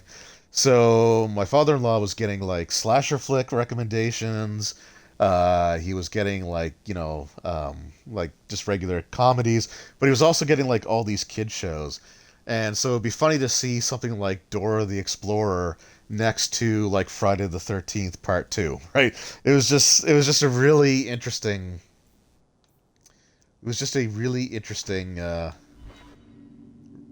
series of recommendations. So when we got our Netflix, the first thing we did was make a separate account for our daughter, because like, you know what? I don't want that.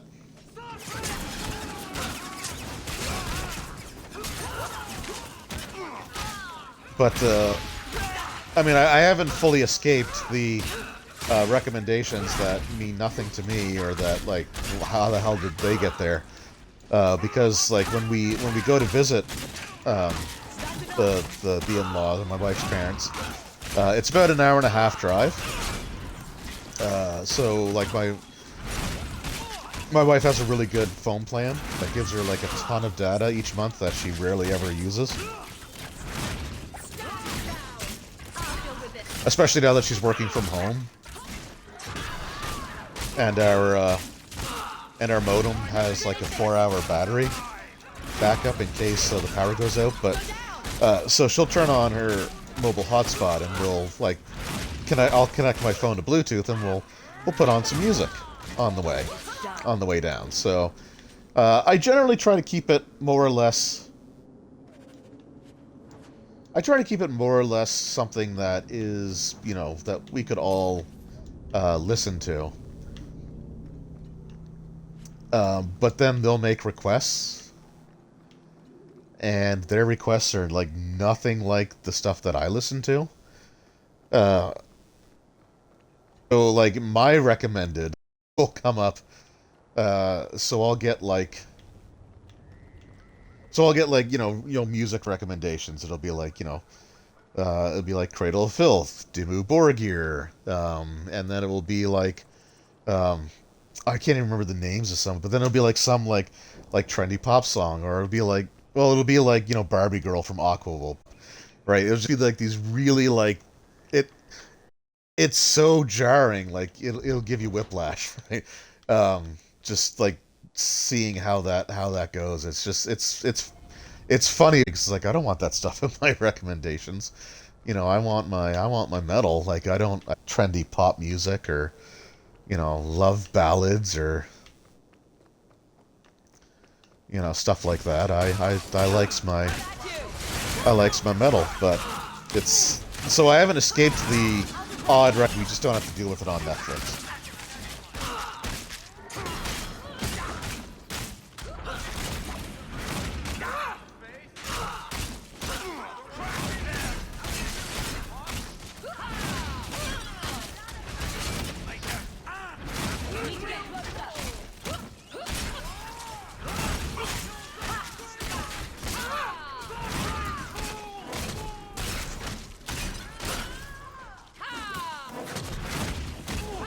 Well, it's kind of interesting. So, like I said, my daughter's getting older now, and I'm not one of those people who tries to impose, like, I think it's always important that you find your own taste, right?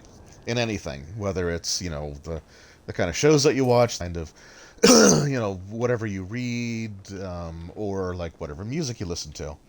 Sirius XM, yeah. Yeah, that'd be kind of. I kind of want to check something like that out because it's hard for me to find the stuff that I like to listen to on. Well, I mean, the stuff that I listen to is never on the. I think I've heard one Tool song played on the radio in my life. Um, but so like I'll get a cue. So like we'll put some stuff on, and one of the songs that she really started to like was "A Rose for Epona." And I don't know how to pronounce the band's name properly. I want to say it's a Louvate or a Louvate. But they're an awesome band, and so she really likes Rose for Epona. So she actually downloaded it and put it on her own personal playlist. And it's like, oh, that's cool. But she's getting a little older now, so and because people are making their requests, it's like, all right, well, if we're gonna do requests, I want to listen to some of my stuff. But I picked the stuff that's still like language appropriate, right? But it was kind of funny because the other day she's like, "Oh, I added." I forget how she pronounced it, and I definitely wasn't going to correct her. But the song was "Nymphetamine Fix" by Cradle of Filth, which is a good song. It's a great song. It's one of my favorite songs by them. It's not my favorite, but it's one of my favorites. But I know that and again, it was just something that she decided on her own. I don't say you need to like this. It's like, okay, well, I want to listen to something that I like because you guys get to listen to stuff that you like, and whatever it is, what it is. But she's like, oh, I downloaded that and added that to my playlist. It's like, oh, okay, well, as long as it's something that you yourself like, it's. I'm not gonna talk her out of it, but I'm not gonna expect more, right? But I have to admit, I was that was kind of a selfishly that was kind of a proud dad moment.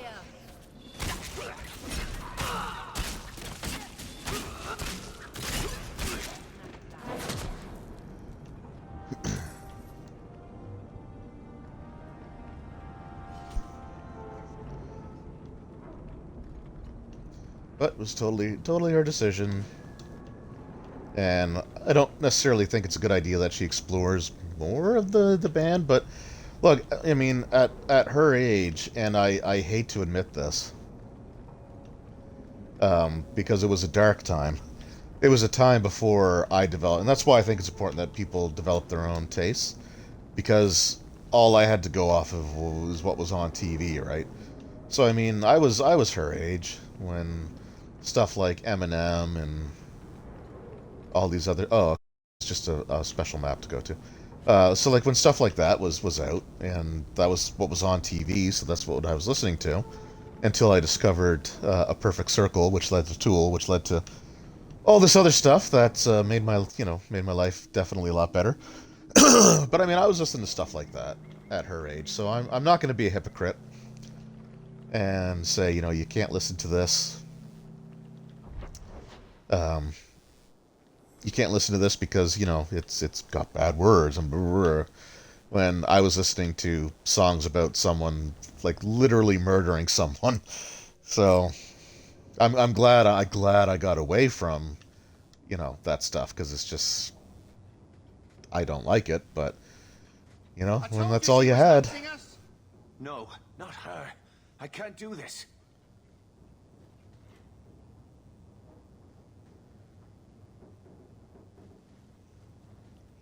I've heard my daughter's list has surprised me in the amount of metal.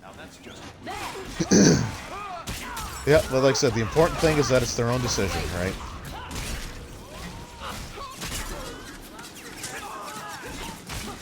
And there's no...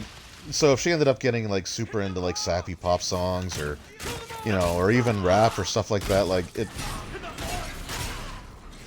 like, it's like, okay, I don't like these songs. Like, I don't enjoy it, but, like, the important thing is that you do. It's too fast. I also, like, subscribe to the belief that, like, I mean, metal is a very versatile music, and there is literally, there's a version of metal out there for everybody, regardless of what kind of music you like. There is a version of metal out there that I think will appeal to everyone, or that everyone can find a genre of metal that appeals to them. Not all the same one, but. I mean, for God's sakes, there's pirate metal with, like, the band Ailstorm, and Ailstorm is awesome.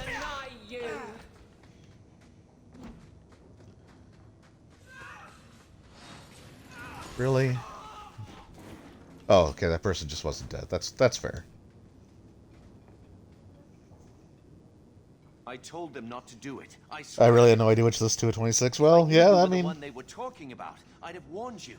I remember when I was growing up, I had a hard time being able to listen to music, and I will admit, as a teenager, Didn't I say I definitely played my music too loud. But so my family, like, I grew up with my mother and sister, and they were very much into country music. So, like, when I started branching out from that into, like, metal, especially once I started getting into, I was an adult, but I was still living at home at the time. But when I was, like, getting into, like, Cradle of Filth, like, I had a horrible time being able to listen to music at home. I literally had to move my CD player. I had to put it on a chair next to my bed, so I could listen to it without being harassed. So, like, I don't want to be like that.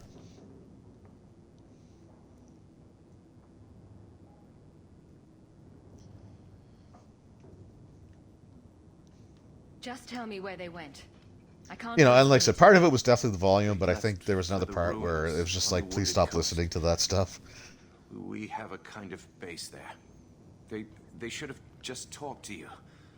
But I don't force it. Like, I remember my father-in-law, he was listening, he was like putting songs on, and like songs that, like, he kind of grew up with and that he really liked, and like, he was talking to me about it, and his the mother-in-law, she's like, he's not really into that sort of stuff, like, that's not his music. And it's like, well, it doesn't really matter. Like, what's important is what he likes, right? Do you mean the Templar, Thrask? You've worked with him. He's a good man.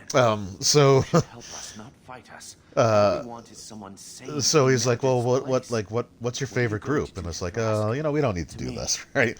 He's like, well, what's your favorite group? So I told him the name of the group, and he's like, well, we could put one on. So I was like, well, he's like, what's your favorite song? And it's like, I'm not going to do that to you. It's like, so here, I gave them a song to put on by the group, but it was like a cover of an older song. It's like, you can listen to that one to sort of get an idea, and it was pretty tame by comparison to what my favorite song is. So it's like, if you can't handle that one, then you definitely are not going to be able to listen to my favorite song. So I just kind of, like, I try to leave it at that. Like I said, I try not to force it on anybody. Meredith is still in charge. Ease them in. Well, I mean, there's a way to do it. So my favorite group is Cradle of Filth. They're the only. I've only been to two concerts in my life. Both of them were those guys. Once in Montreal, once in Toronto.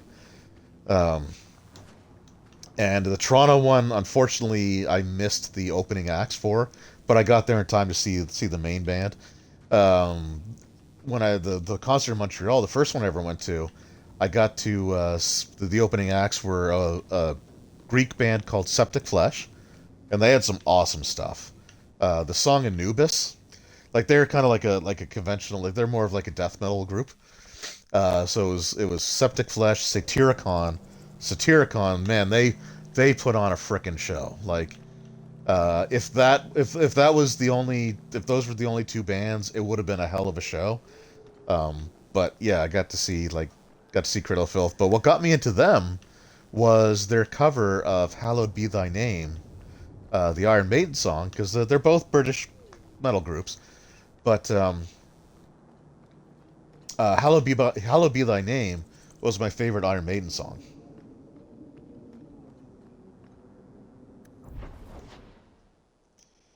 Oh, you missed Whitesnake? Oh, that's.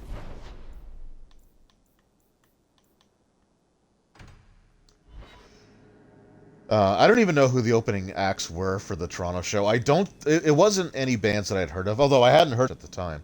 And then I ended up going out and buying a couple of their CDs. But it wasn't the. They didn't have like a band like the caliber of Satyricon to. But yeah, so Hallowed Be Thy Name. That was what got me into it. And their cover of it, it was just amazing. So it's like I've got to get because I didn't have a computer. Even in my early 20s, I didn't have a computer. We didn't have internet. So it's like I got to get that CD. I got to find out what CD that song was on, and I need to buy it. And I went all over. Like I went, I think I ended up having to go.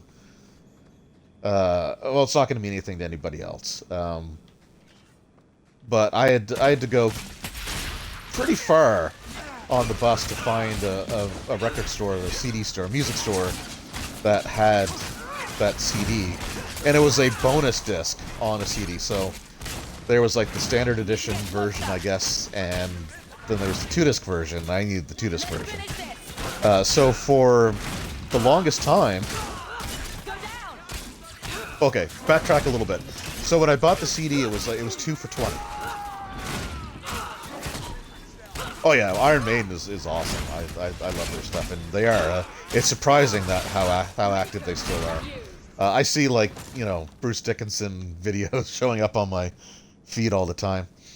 But yeah, it was 2 for $20. So I was like, well, like the one CD that I wanted was like $14. So it was like for $6, I'll find a second one. They had two different CDs from them there, same band. So it's like, well, I'll do it. But for like the first month after I bought both of those CDs, the only song I listened to was "Hallowed Be Thy Name."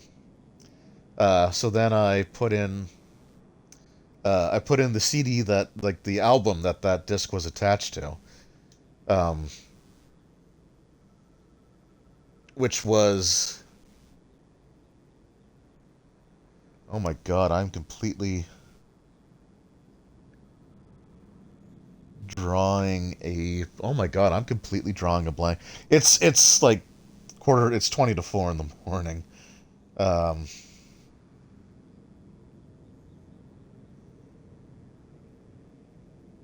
Cruelty of the Beast, there we go. Cruelty of the Beast, I think, was the I don't know, Cruelty of the hold on. Yeah, Cruelty of the Beast. Oh my God, I am so like mentally dead right now. It's like, you know what? I've had this for a month. I should listen to the actual album, and then I was like, from that moment on, it's like, okay, this is my favorite band of all time now. It always comes down But it did not go. It did not go over well with the family. But there is a way that if I wanted to introduce someone to them, that I would do it. And Amphetamine Fix is definitely one of those like gateway songs, I guess I could call it. The other is the song "Stay," which is another cover that they did. Um, so like there's a progression that I've thought of that I would use to introduce someone to Cradle, but you got to ease them into it, especially if they're not into like heavy metal to begin with. And even furthermore, if the only music they're used to is like clean vocals, because you're not going to get that. You're not going to get that with most of the bands that I like. Like I another band I really like is Arch Enemy, and I was listening to it one day, and my wife was like, "What the hell is that?" And it's like, "Well, what? It's this is the band." And I showed her because it was a music video that I was listening to, and it's like, you see her? Yeah, she's the singer. Your friends And my wife was just like, Without "What?" Meredith, Kirkwall can be at peace again. Because she does like the death metal like growly voice, and she's really good at it. And it's like, yeah, no, it's a female singer. So turn against all that's right and natural to do it.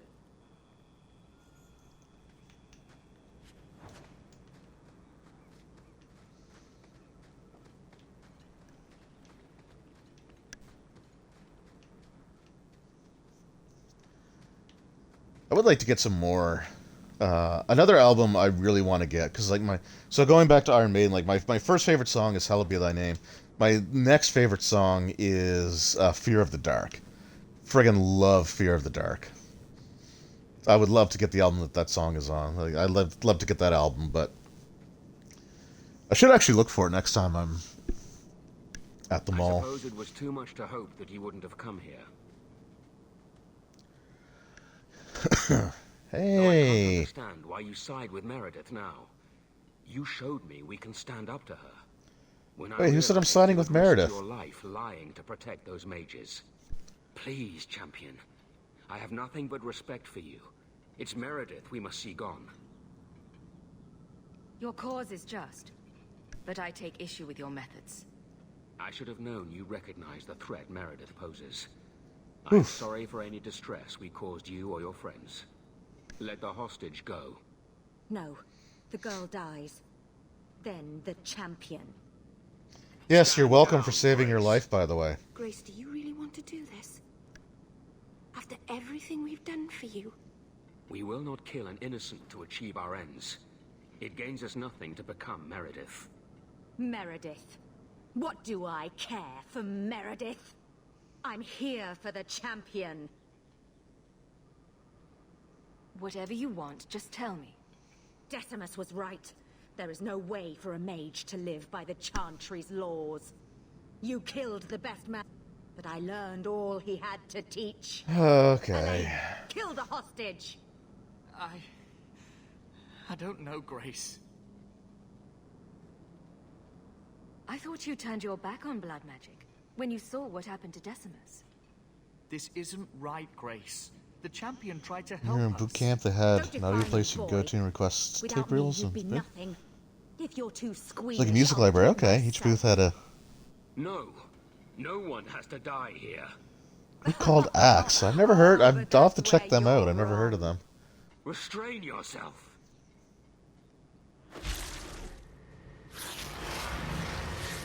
See, my tastes have kind of leaned towards like the gothic metal. Forget the hostage. Kill the champion. That's my primary. Oh, that's sort of like the primary stuff that I like to listen to. But basically, just about any type of metal, I'm totally cool with. Like I said, I like Ailstorm, not Hailstorm, but ALE. The pirate metal band, the Luvate is great.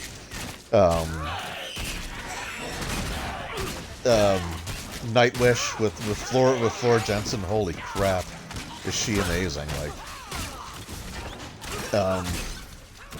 Within Temptation, which is kind of like a softer, like they're not like a hardcore like metal band, but I really like their stuff as well. I like a lot of stuff. It's just like it's mostly metal.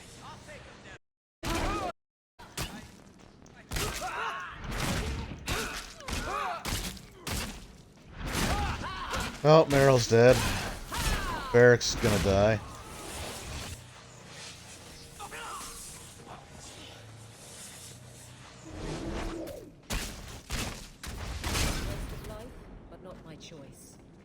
I knew she was still alive, but I didn't know Thrask was working with her. When I saw her today, it brought everything back. Everything I saw Decimus do. Log roll probably cover some original. Okay. Let's check them out. Grace used blood magic to hold her. Though I have a really crappy memory, so please, feel free to...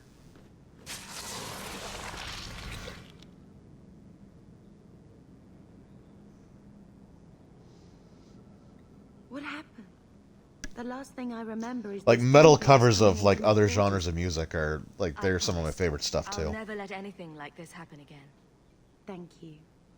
It's good to know you're still looking out for me. They're meeting in here, Sir Callan. Oh, I guess you didn't get on so well with these mages as you thought. Champion, Samson never said you were involved in this. I trust you were here to stop these traitors, not join them. The Champion's a fine lady, sir. She wanted to solve this peacefully. Yeah. Put the mage to questioning. The boy stood up to his elders when they would have killed an innocent hostage. You mean he was one of them, save for a convenient last-minute change of heart? Oh, Colin, calm the hell down. Take it easy on him. Thank you, Champion. Everyone else here is under arrest. Take them to the gallows. Is there any recommendation you would have me bring to Meredith, Champion?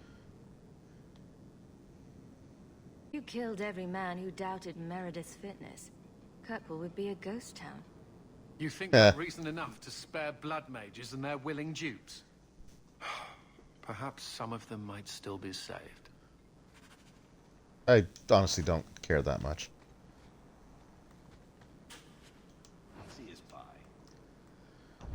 I don't know what else. I think we're pretty much done. So return to Orsino. Oh, okay. Gotta talk to Varric. All right. Oh, okay. Give stuff back to Varric. I don't care about that.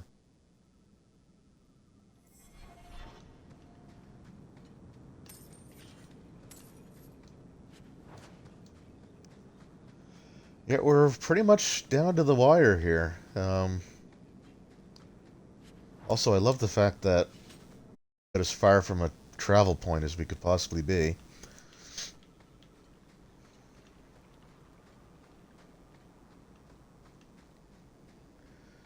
So yeah, I'm pretty sure that next week will be the end, the finale of Dragon Age 2. I'm pretty, like... I don't think there's much, there's not really much else. We're in this quest. And I'm going to do whatever Varric's thing is. I don't know if it's much more than just talking to him. Because I feel like his personal story arc, was resolved. And then we're going to turn in the thing to Orsino. But after that, it's pretty much just the Legacy DLC and the end game.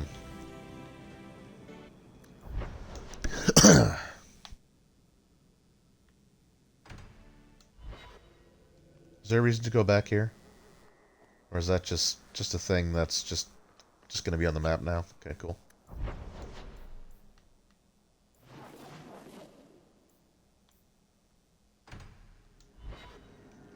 Because I think once I complete this quest, I think that's when I get the letter, or the letters, to set up for the end of the scenario, end of the game.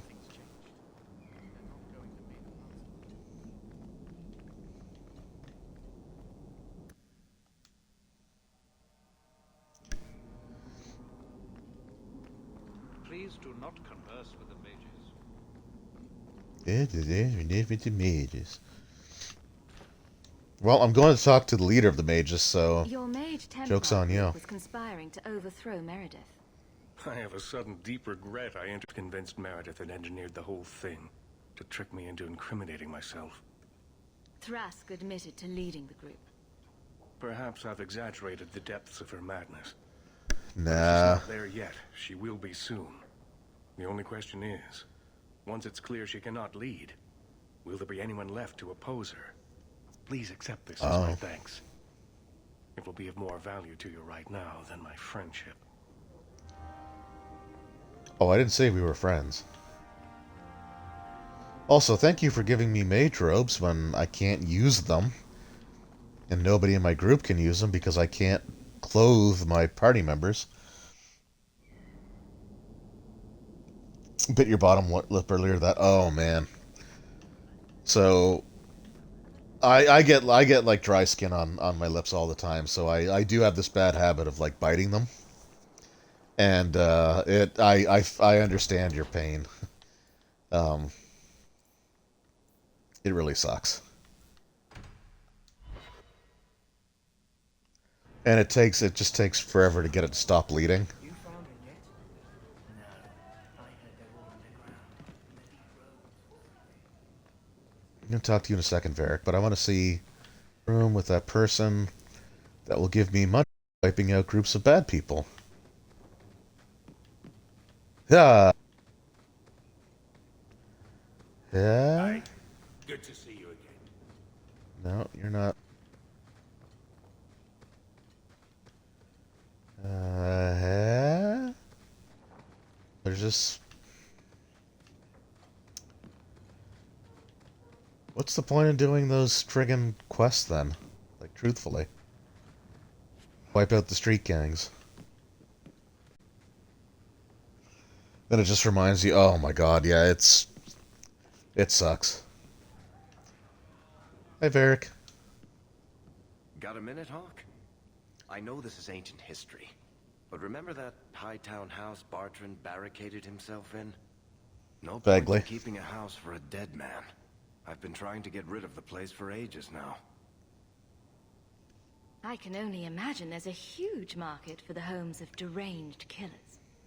Well, the creepy sort of people who are interested are generally not the ones with the coin to take it off my hands. I found a minor noble That's in true. the vein who bought the place sight unseen. But now there's a problem. They say the place is haunted. If they hadn't seen the place, I'd expect the first complaint to be about the corpses in the hall. I may have neglected to mention the mansion's colorful past to the buyer. They've noticed some minor problems.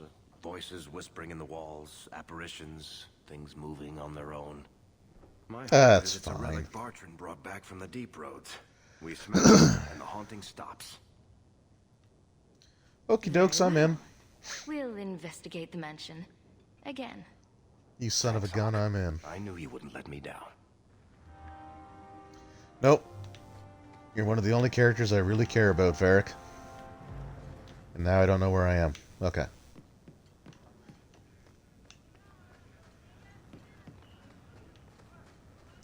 So, like, yeah, anything involving, like, the mouth area in general just frickin' sucks.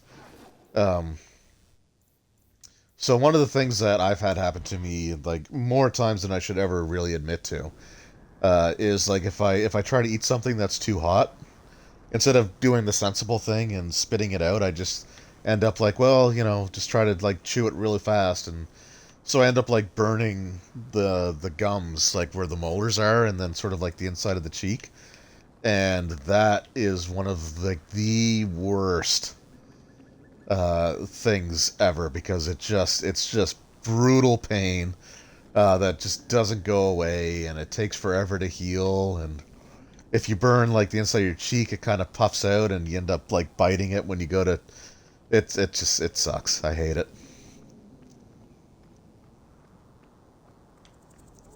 Do not care for it.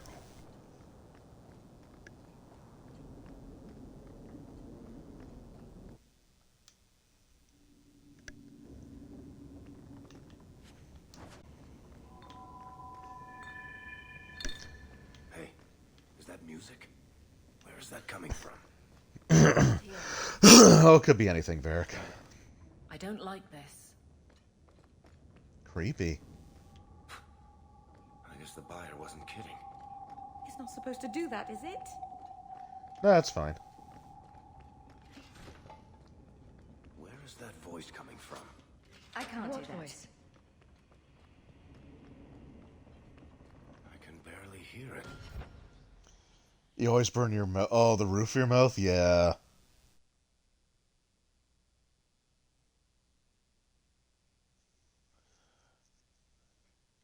Your daughter and son-in-law are pretty amazed by the Eldritch Wizard. I gotta read through that. Yeah, the whole Vecna thing, like that was from like day one, or maybe not. Obviously not day one because that was book 4.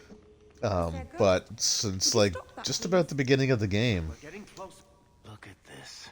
Also, Vecna's one of my favorite like D&D villains of all time. But Bartrand was a sentimentalist. This came from our estate in Orzammar. When I was 7, I knocked over one of Mother's plates and broke. Did you ever hear the story of the head of Vecna? This was made by the artisans of House Saldras. The clay was from the Adro-Setuna River, which never sees the sun. Arr! There's no way you're talking about the same Bartrand that I met.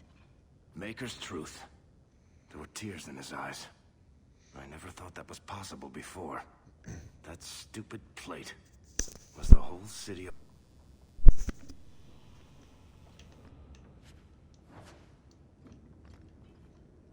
So if you've never heard of it, heard the story, I don't know if I should really tell it here. Oh no, the Head of Vecna was definitely not in the Eldritch Wizardry book. It was a story in one of the issues of... it was either Shadis or it was one of like the early Knights of the Dinner Table. It was the Eye in the Hand, or the Jit artifacts. But I would encourage you to look up the story of the Head of Vecna. It's pretty funny. I don't think I can do that.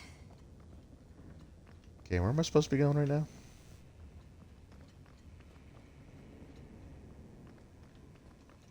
All I will say is that the Head of Vecna wasn't actually a real artifact, but there is definitely a very entertaining story around it. Holy shit! Okay, that was not called for. Not going to happen.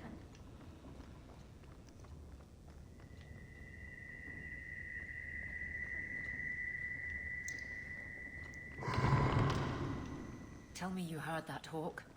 I did. You know, that didn't make me feel better. You know what? I actually kind of like this sequence. I don't remember it at all. But it's actually kind of cool.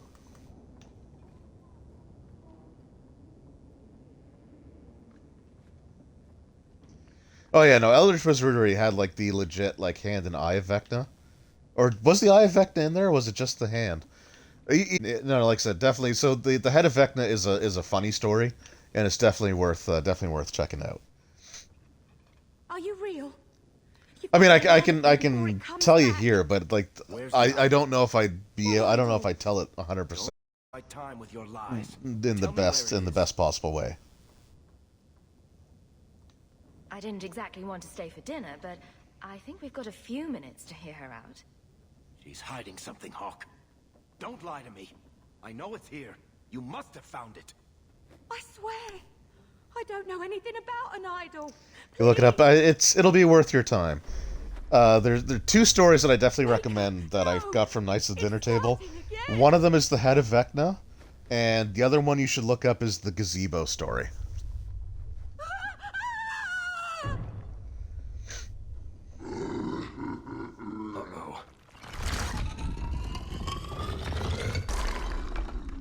Wait, a golem?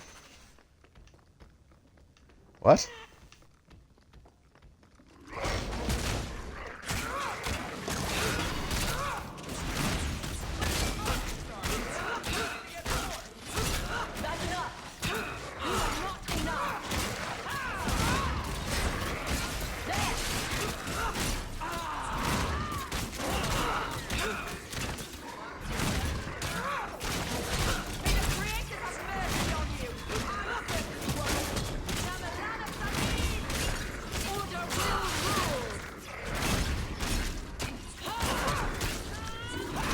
Holy crap.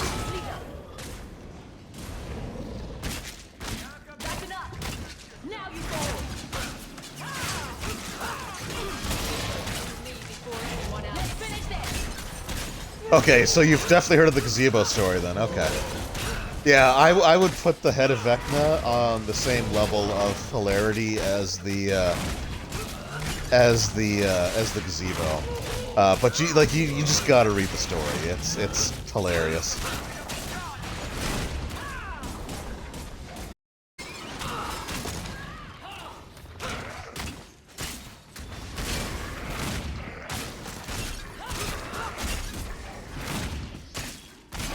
I wish I could remember what it is. Like, I've got one of the bundle of troubles with Knights of the Dinner Table, and it's in there, but I don't know. They're packed away somewhere. I have no idea where they are.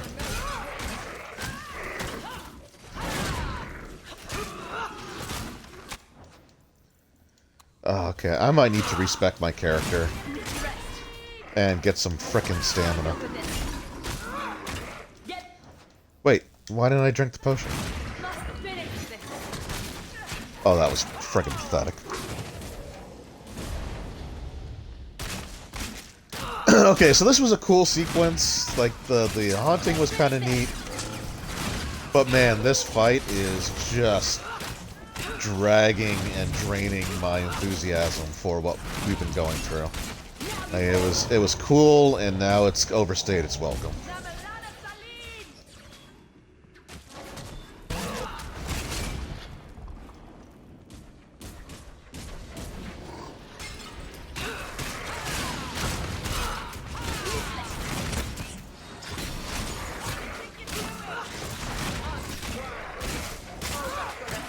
Is the golem shrinking? Okay, if the golem's shrinking, that's actually a cool effect.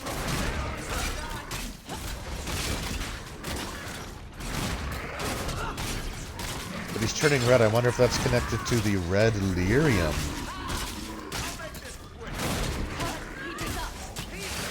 Also, what the hell is he doing? He's just walking. Come on. This is a piece of the idol. No, I should have known Bartrand would lie to me. Of course he'd keep a piece of the statue for himself. Think of what we could do with this. I don't know about you, Varric, but I don't want to end up like Bartrand. I'm not my brother, Hawk. The idol drove him crazy, but this is just one tiny piece. I need this thing. 6 years of my life have gone into this. My only hope of finding out what happened to my brother is with this shard. Ooh, interesting decision here. I'm just gonna ponder that over for a moment. And definitely not consult the guy to see what should happen here. Nope, definitely not going to do that.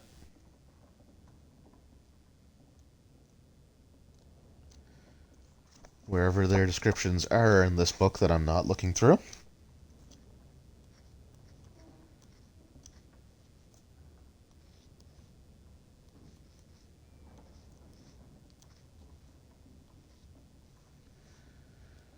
Okay, certainly didn't find the thing for Varric.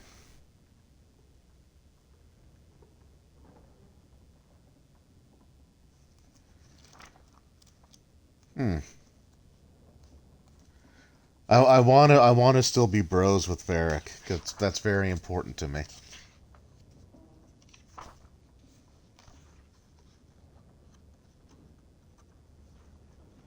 $50-50, yeah. I think the thing to do is get him to get rid of it.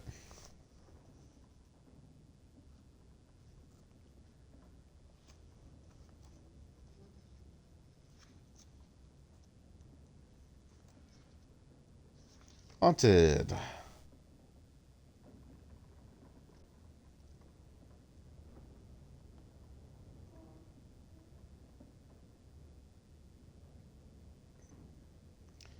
Ooh. Okay. Listen to yourself, Varric. It's already controlling you. You have to let it go. You're not listening, Hawk. I know I can handle this shard.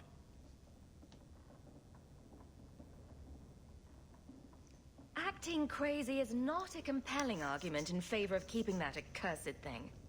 Fine. I don't really want to argue about this anyway. Take it. It's your problem now. Maybe Enchantment Boy can dispose of the thing for you.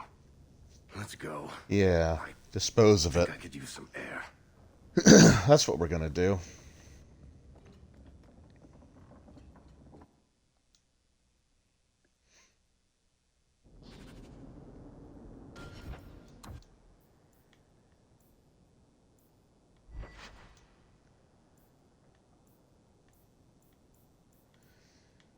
Okay.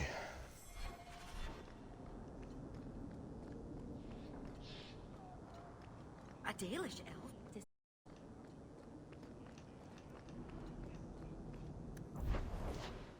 Another really awesome story from Nice's Dinner Table, like to actually like read the comics, that I definitely recommend is uh, it was called The Bag Wars. That's something that I highly recommend as well. That's friggin' hilarious. I hear she sees enemies everywhere these days. Nonsense. Did that not complete? I guess I got to. Okay. All right, I'm gonna go home.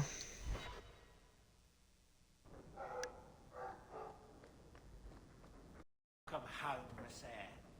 There's another letter waiting on your desk at your leisure. I bet there is.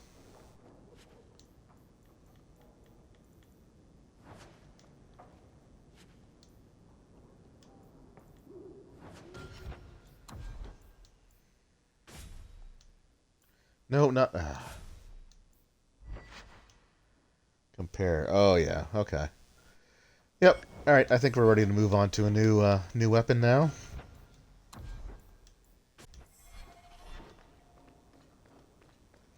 Hey, Sandal. Think you What you can doing, do bud? something with this, Sandal? Is that Enchantment. lyrium? I've never seen anything like that. It's dangerous. Varric suggested Sandal might be able to dispose of it. I think my boy can do better than that. Ooh, enchantment. Oh, Sandal, you are the best of us.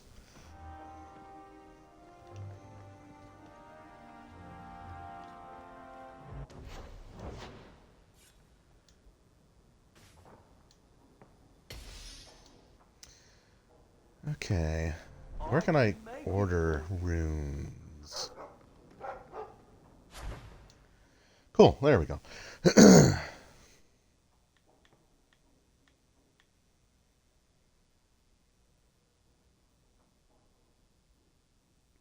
Rune of Devastation. Yes, please. I guess that's one thing I really haven't taken advantage of, is it?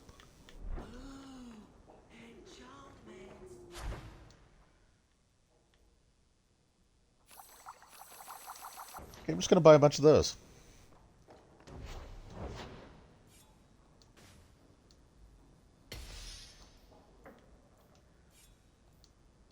Who's using this? Aveline?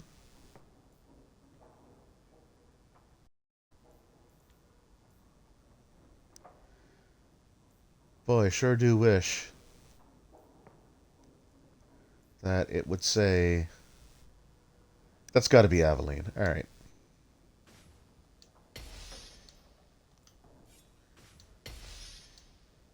So basically, if Eric would have kept the lyrium shard, then he would have gotten extra rune slots on his bow on Bianca.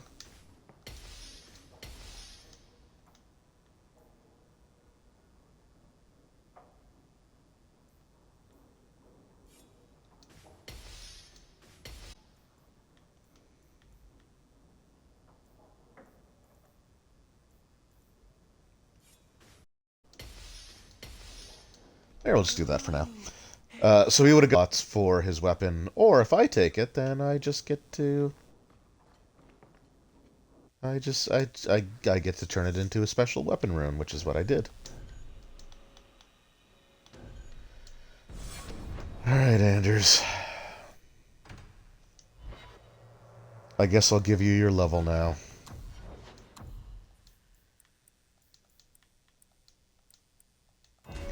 Your levels.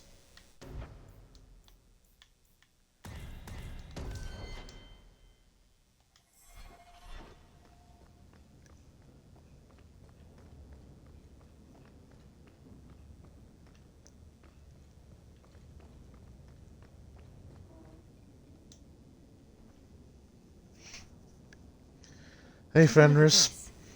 Person that my role. I remember these. You see them in the Imperium. Replicas of the sword Archon Hessarian used to kill Andraste. This one looks finely crafted.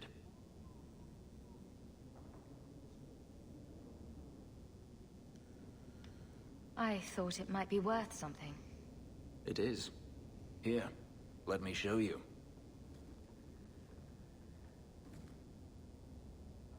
These are gifts of honor, given to those who have performed a service for the Imperium. Daenerys coveted them, as I recall.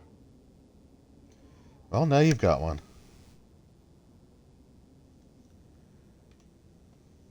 I'd like you to have it. For me? Yes. I think I'd like that. I'll think of the irony as I wield it. Thank you, Hawk. No problem.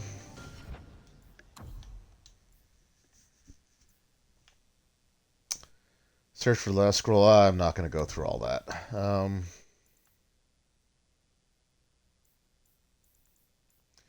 That's just the DLC. Most of those are weapon packs.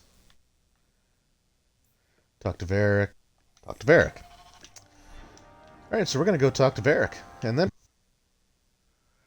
Why the hell is willpower attached to stamina? Okay, you want each attribute to govern a different thing, and I sort of get that. And sure, Constitution is hell.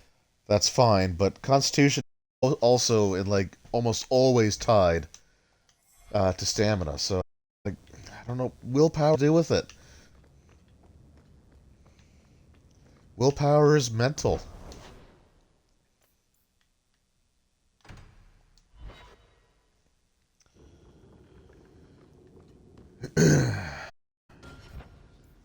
Okay, inventory.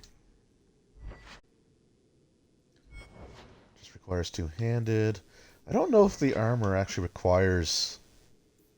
Okay, they do, but there's no way I'm not getting those. Right. It's just... I'm not... Okay. The Templar. Nope, nope, nope, not looking... So...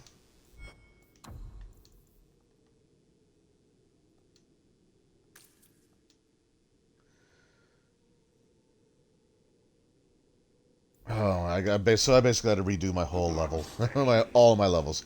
But you know what? We're going to do it because I need more stamina. I also love the fact that the Life Ward Potion and the Maker's Sai are literally the exact same icon with no difference. So that definitely wouldn't get confusing. Alright, oh, that's not very PC. Or PG. 74 points. Alright. So let's get willpower to 20. Strength. Okay, 42. 40.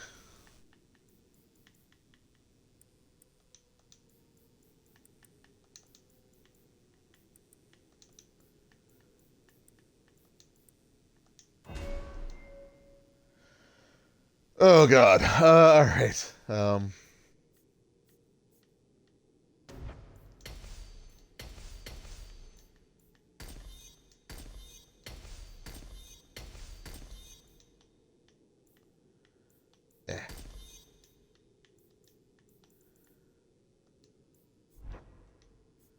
Okay, so we got all of those. Those are ones that I definitely wanted. Reaver.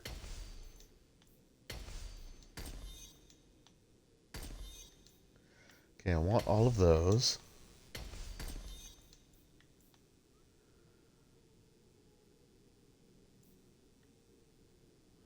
I'm not going to use Aura of Pain. To be fair, I'm probably not going to use Sacrificial Frenzy either, but...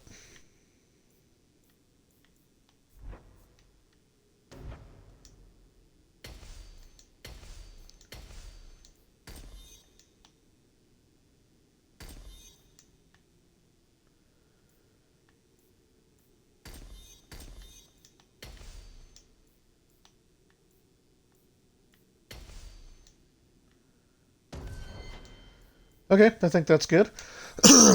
We'll see what that does for me. Okay, so Blood Dragon, Blood Dragon, Blood Dragon, and Blood Dragon. Cool. That wasn't so bad. Oh yeah. Yeah, that's better. It's not great, but it's better. This ale isn't as good as it used to be. Oh, hey Varric. Listen, Hawk.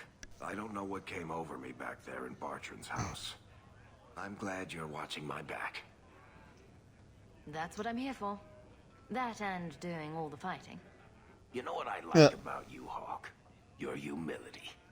What do you have? That's fair. Edwina, let's get a couple of drinks here. Hawk? This is awkward. Okay. You? At a loss for words? I should mark this day on my calendar. Enjoy this while it lasts. It might never happen again. Look, I just want to say, it has been an honor knowing you. Oh, Varric. Oh. Are you about to die? Am I? Why so serious all of a sudden? Don't panic. I just needed to get that off my chest. You know, it's 6 years today. 6 years since I found you dragging your tail out of Bartran's office. Yeah, people keep saying that. Here's to whatever comes next.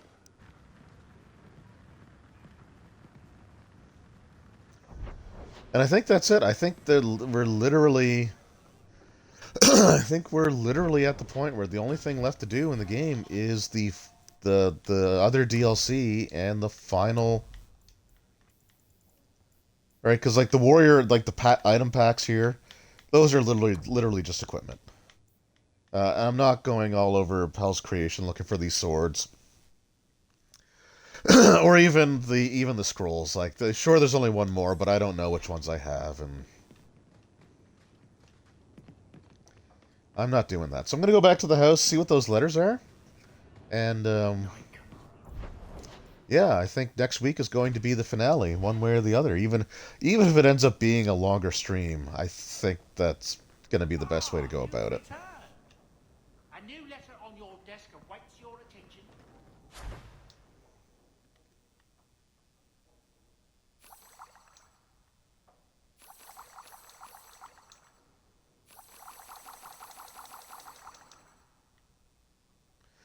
I don't know why I can't order just like regular. Hold on. I gotta see something.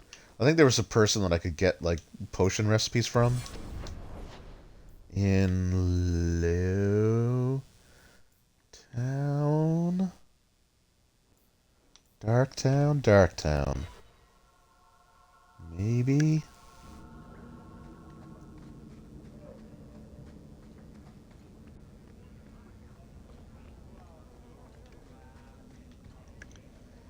I would really like to get some regular friggin' health potions.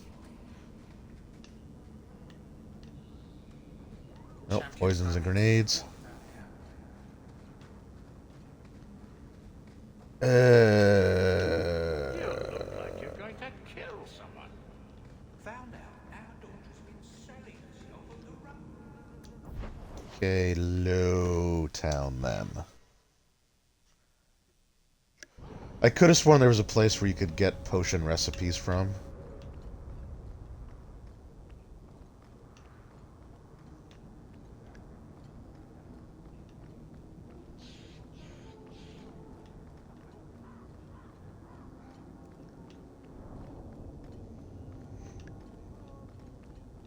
Because I would like to load up on those. I think it was over here. Was it Lady Elegant? Yeah, there we go. Are you the potion person? Oh, you've got to be. You're kidding me. It's literally the exact same thing I have at my house. Crap. Okay. Okay, what's it called? Just health potion.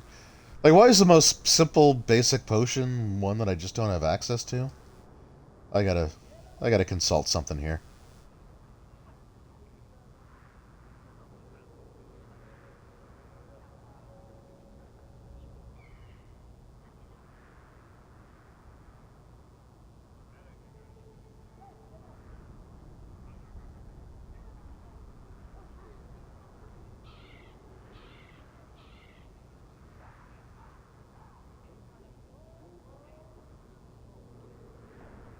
Okay, Dragon Age 2. Recipes.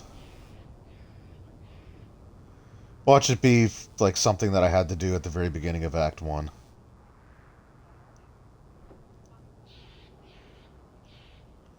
No, you literally do not get just a regular healing potion.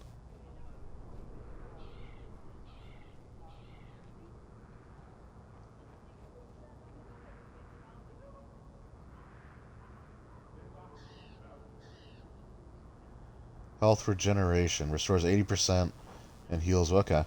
Alright, that's fine. I'll just stock up on...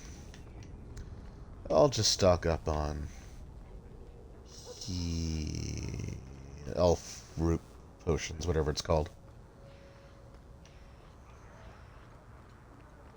But I'm not doing it here, because I got one at home.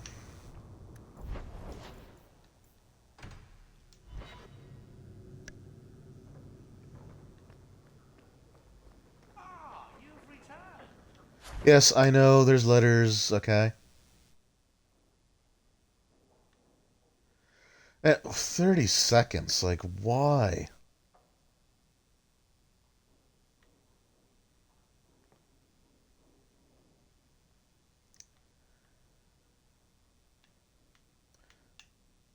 Oh, I guess I really slacked off on the spindleweed resources, didn't I? Anyway.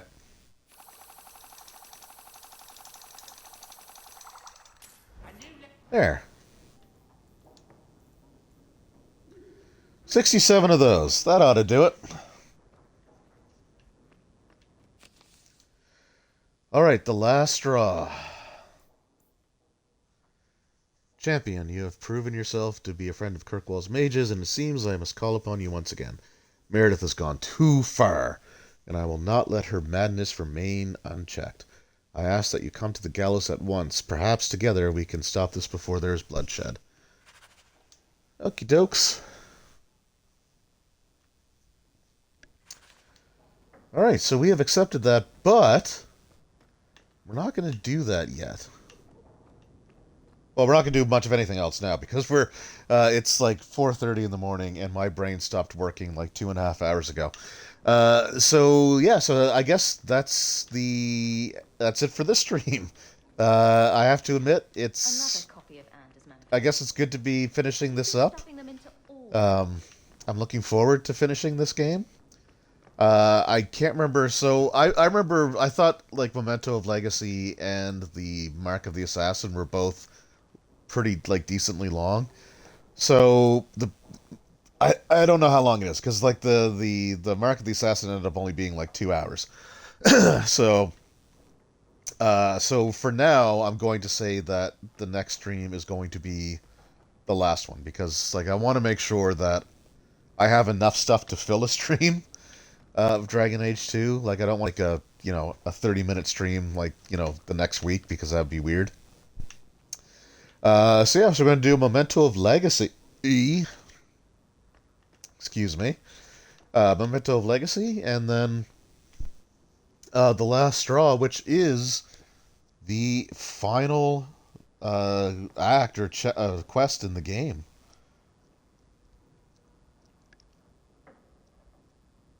So just going to take a quick look here just to reconfirm that.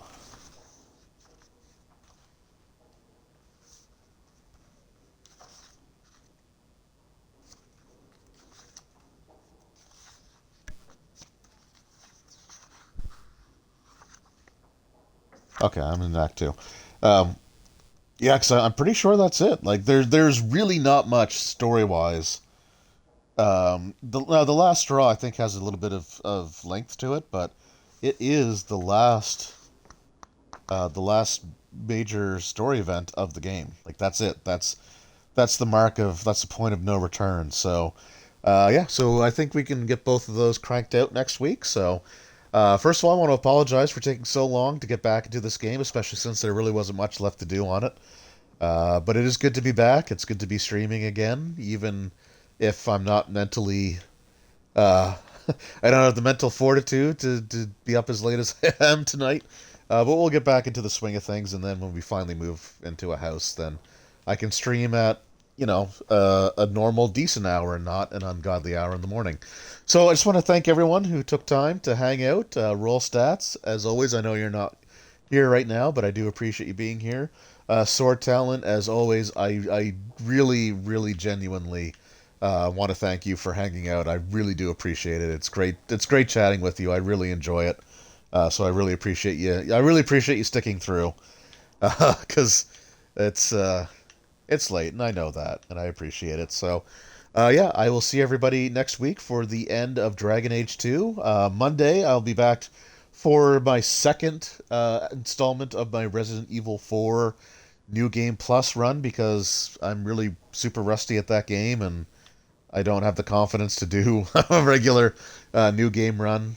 Plus, it's Resident Evil 4. Everyone's run it. Everyone and their dogs run it. I want to move on to like RE5 and RE6. So we're going to go through that, and then after I finish Dragon Age 2... excuse me, starting to lose my voice.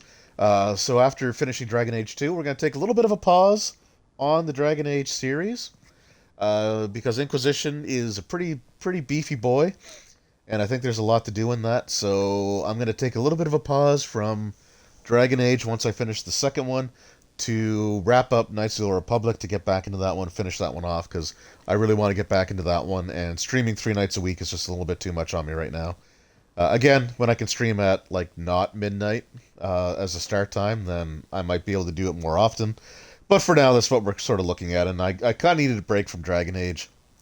I just kind of need a break from Dragon Age. I could stream Origins all day long, all day, every day, but I'll take that a little bit of a breather, get back into KOTOR, and yeah, looking forward to it. So once again, thanks again if you're watching this, for taking time out of your day, if you're watching it on Twitch after the fact, or if you're watching this when I upload it to YouTube. It really does mean a lot to me, and I hope everyone has a great day, morning, evening, afternoon, week, month, whatever. Hopefully 2022 is going to be a great year for all of us.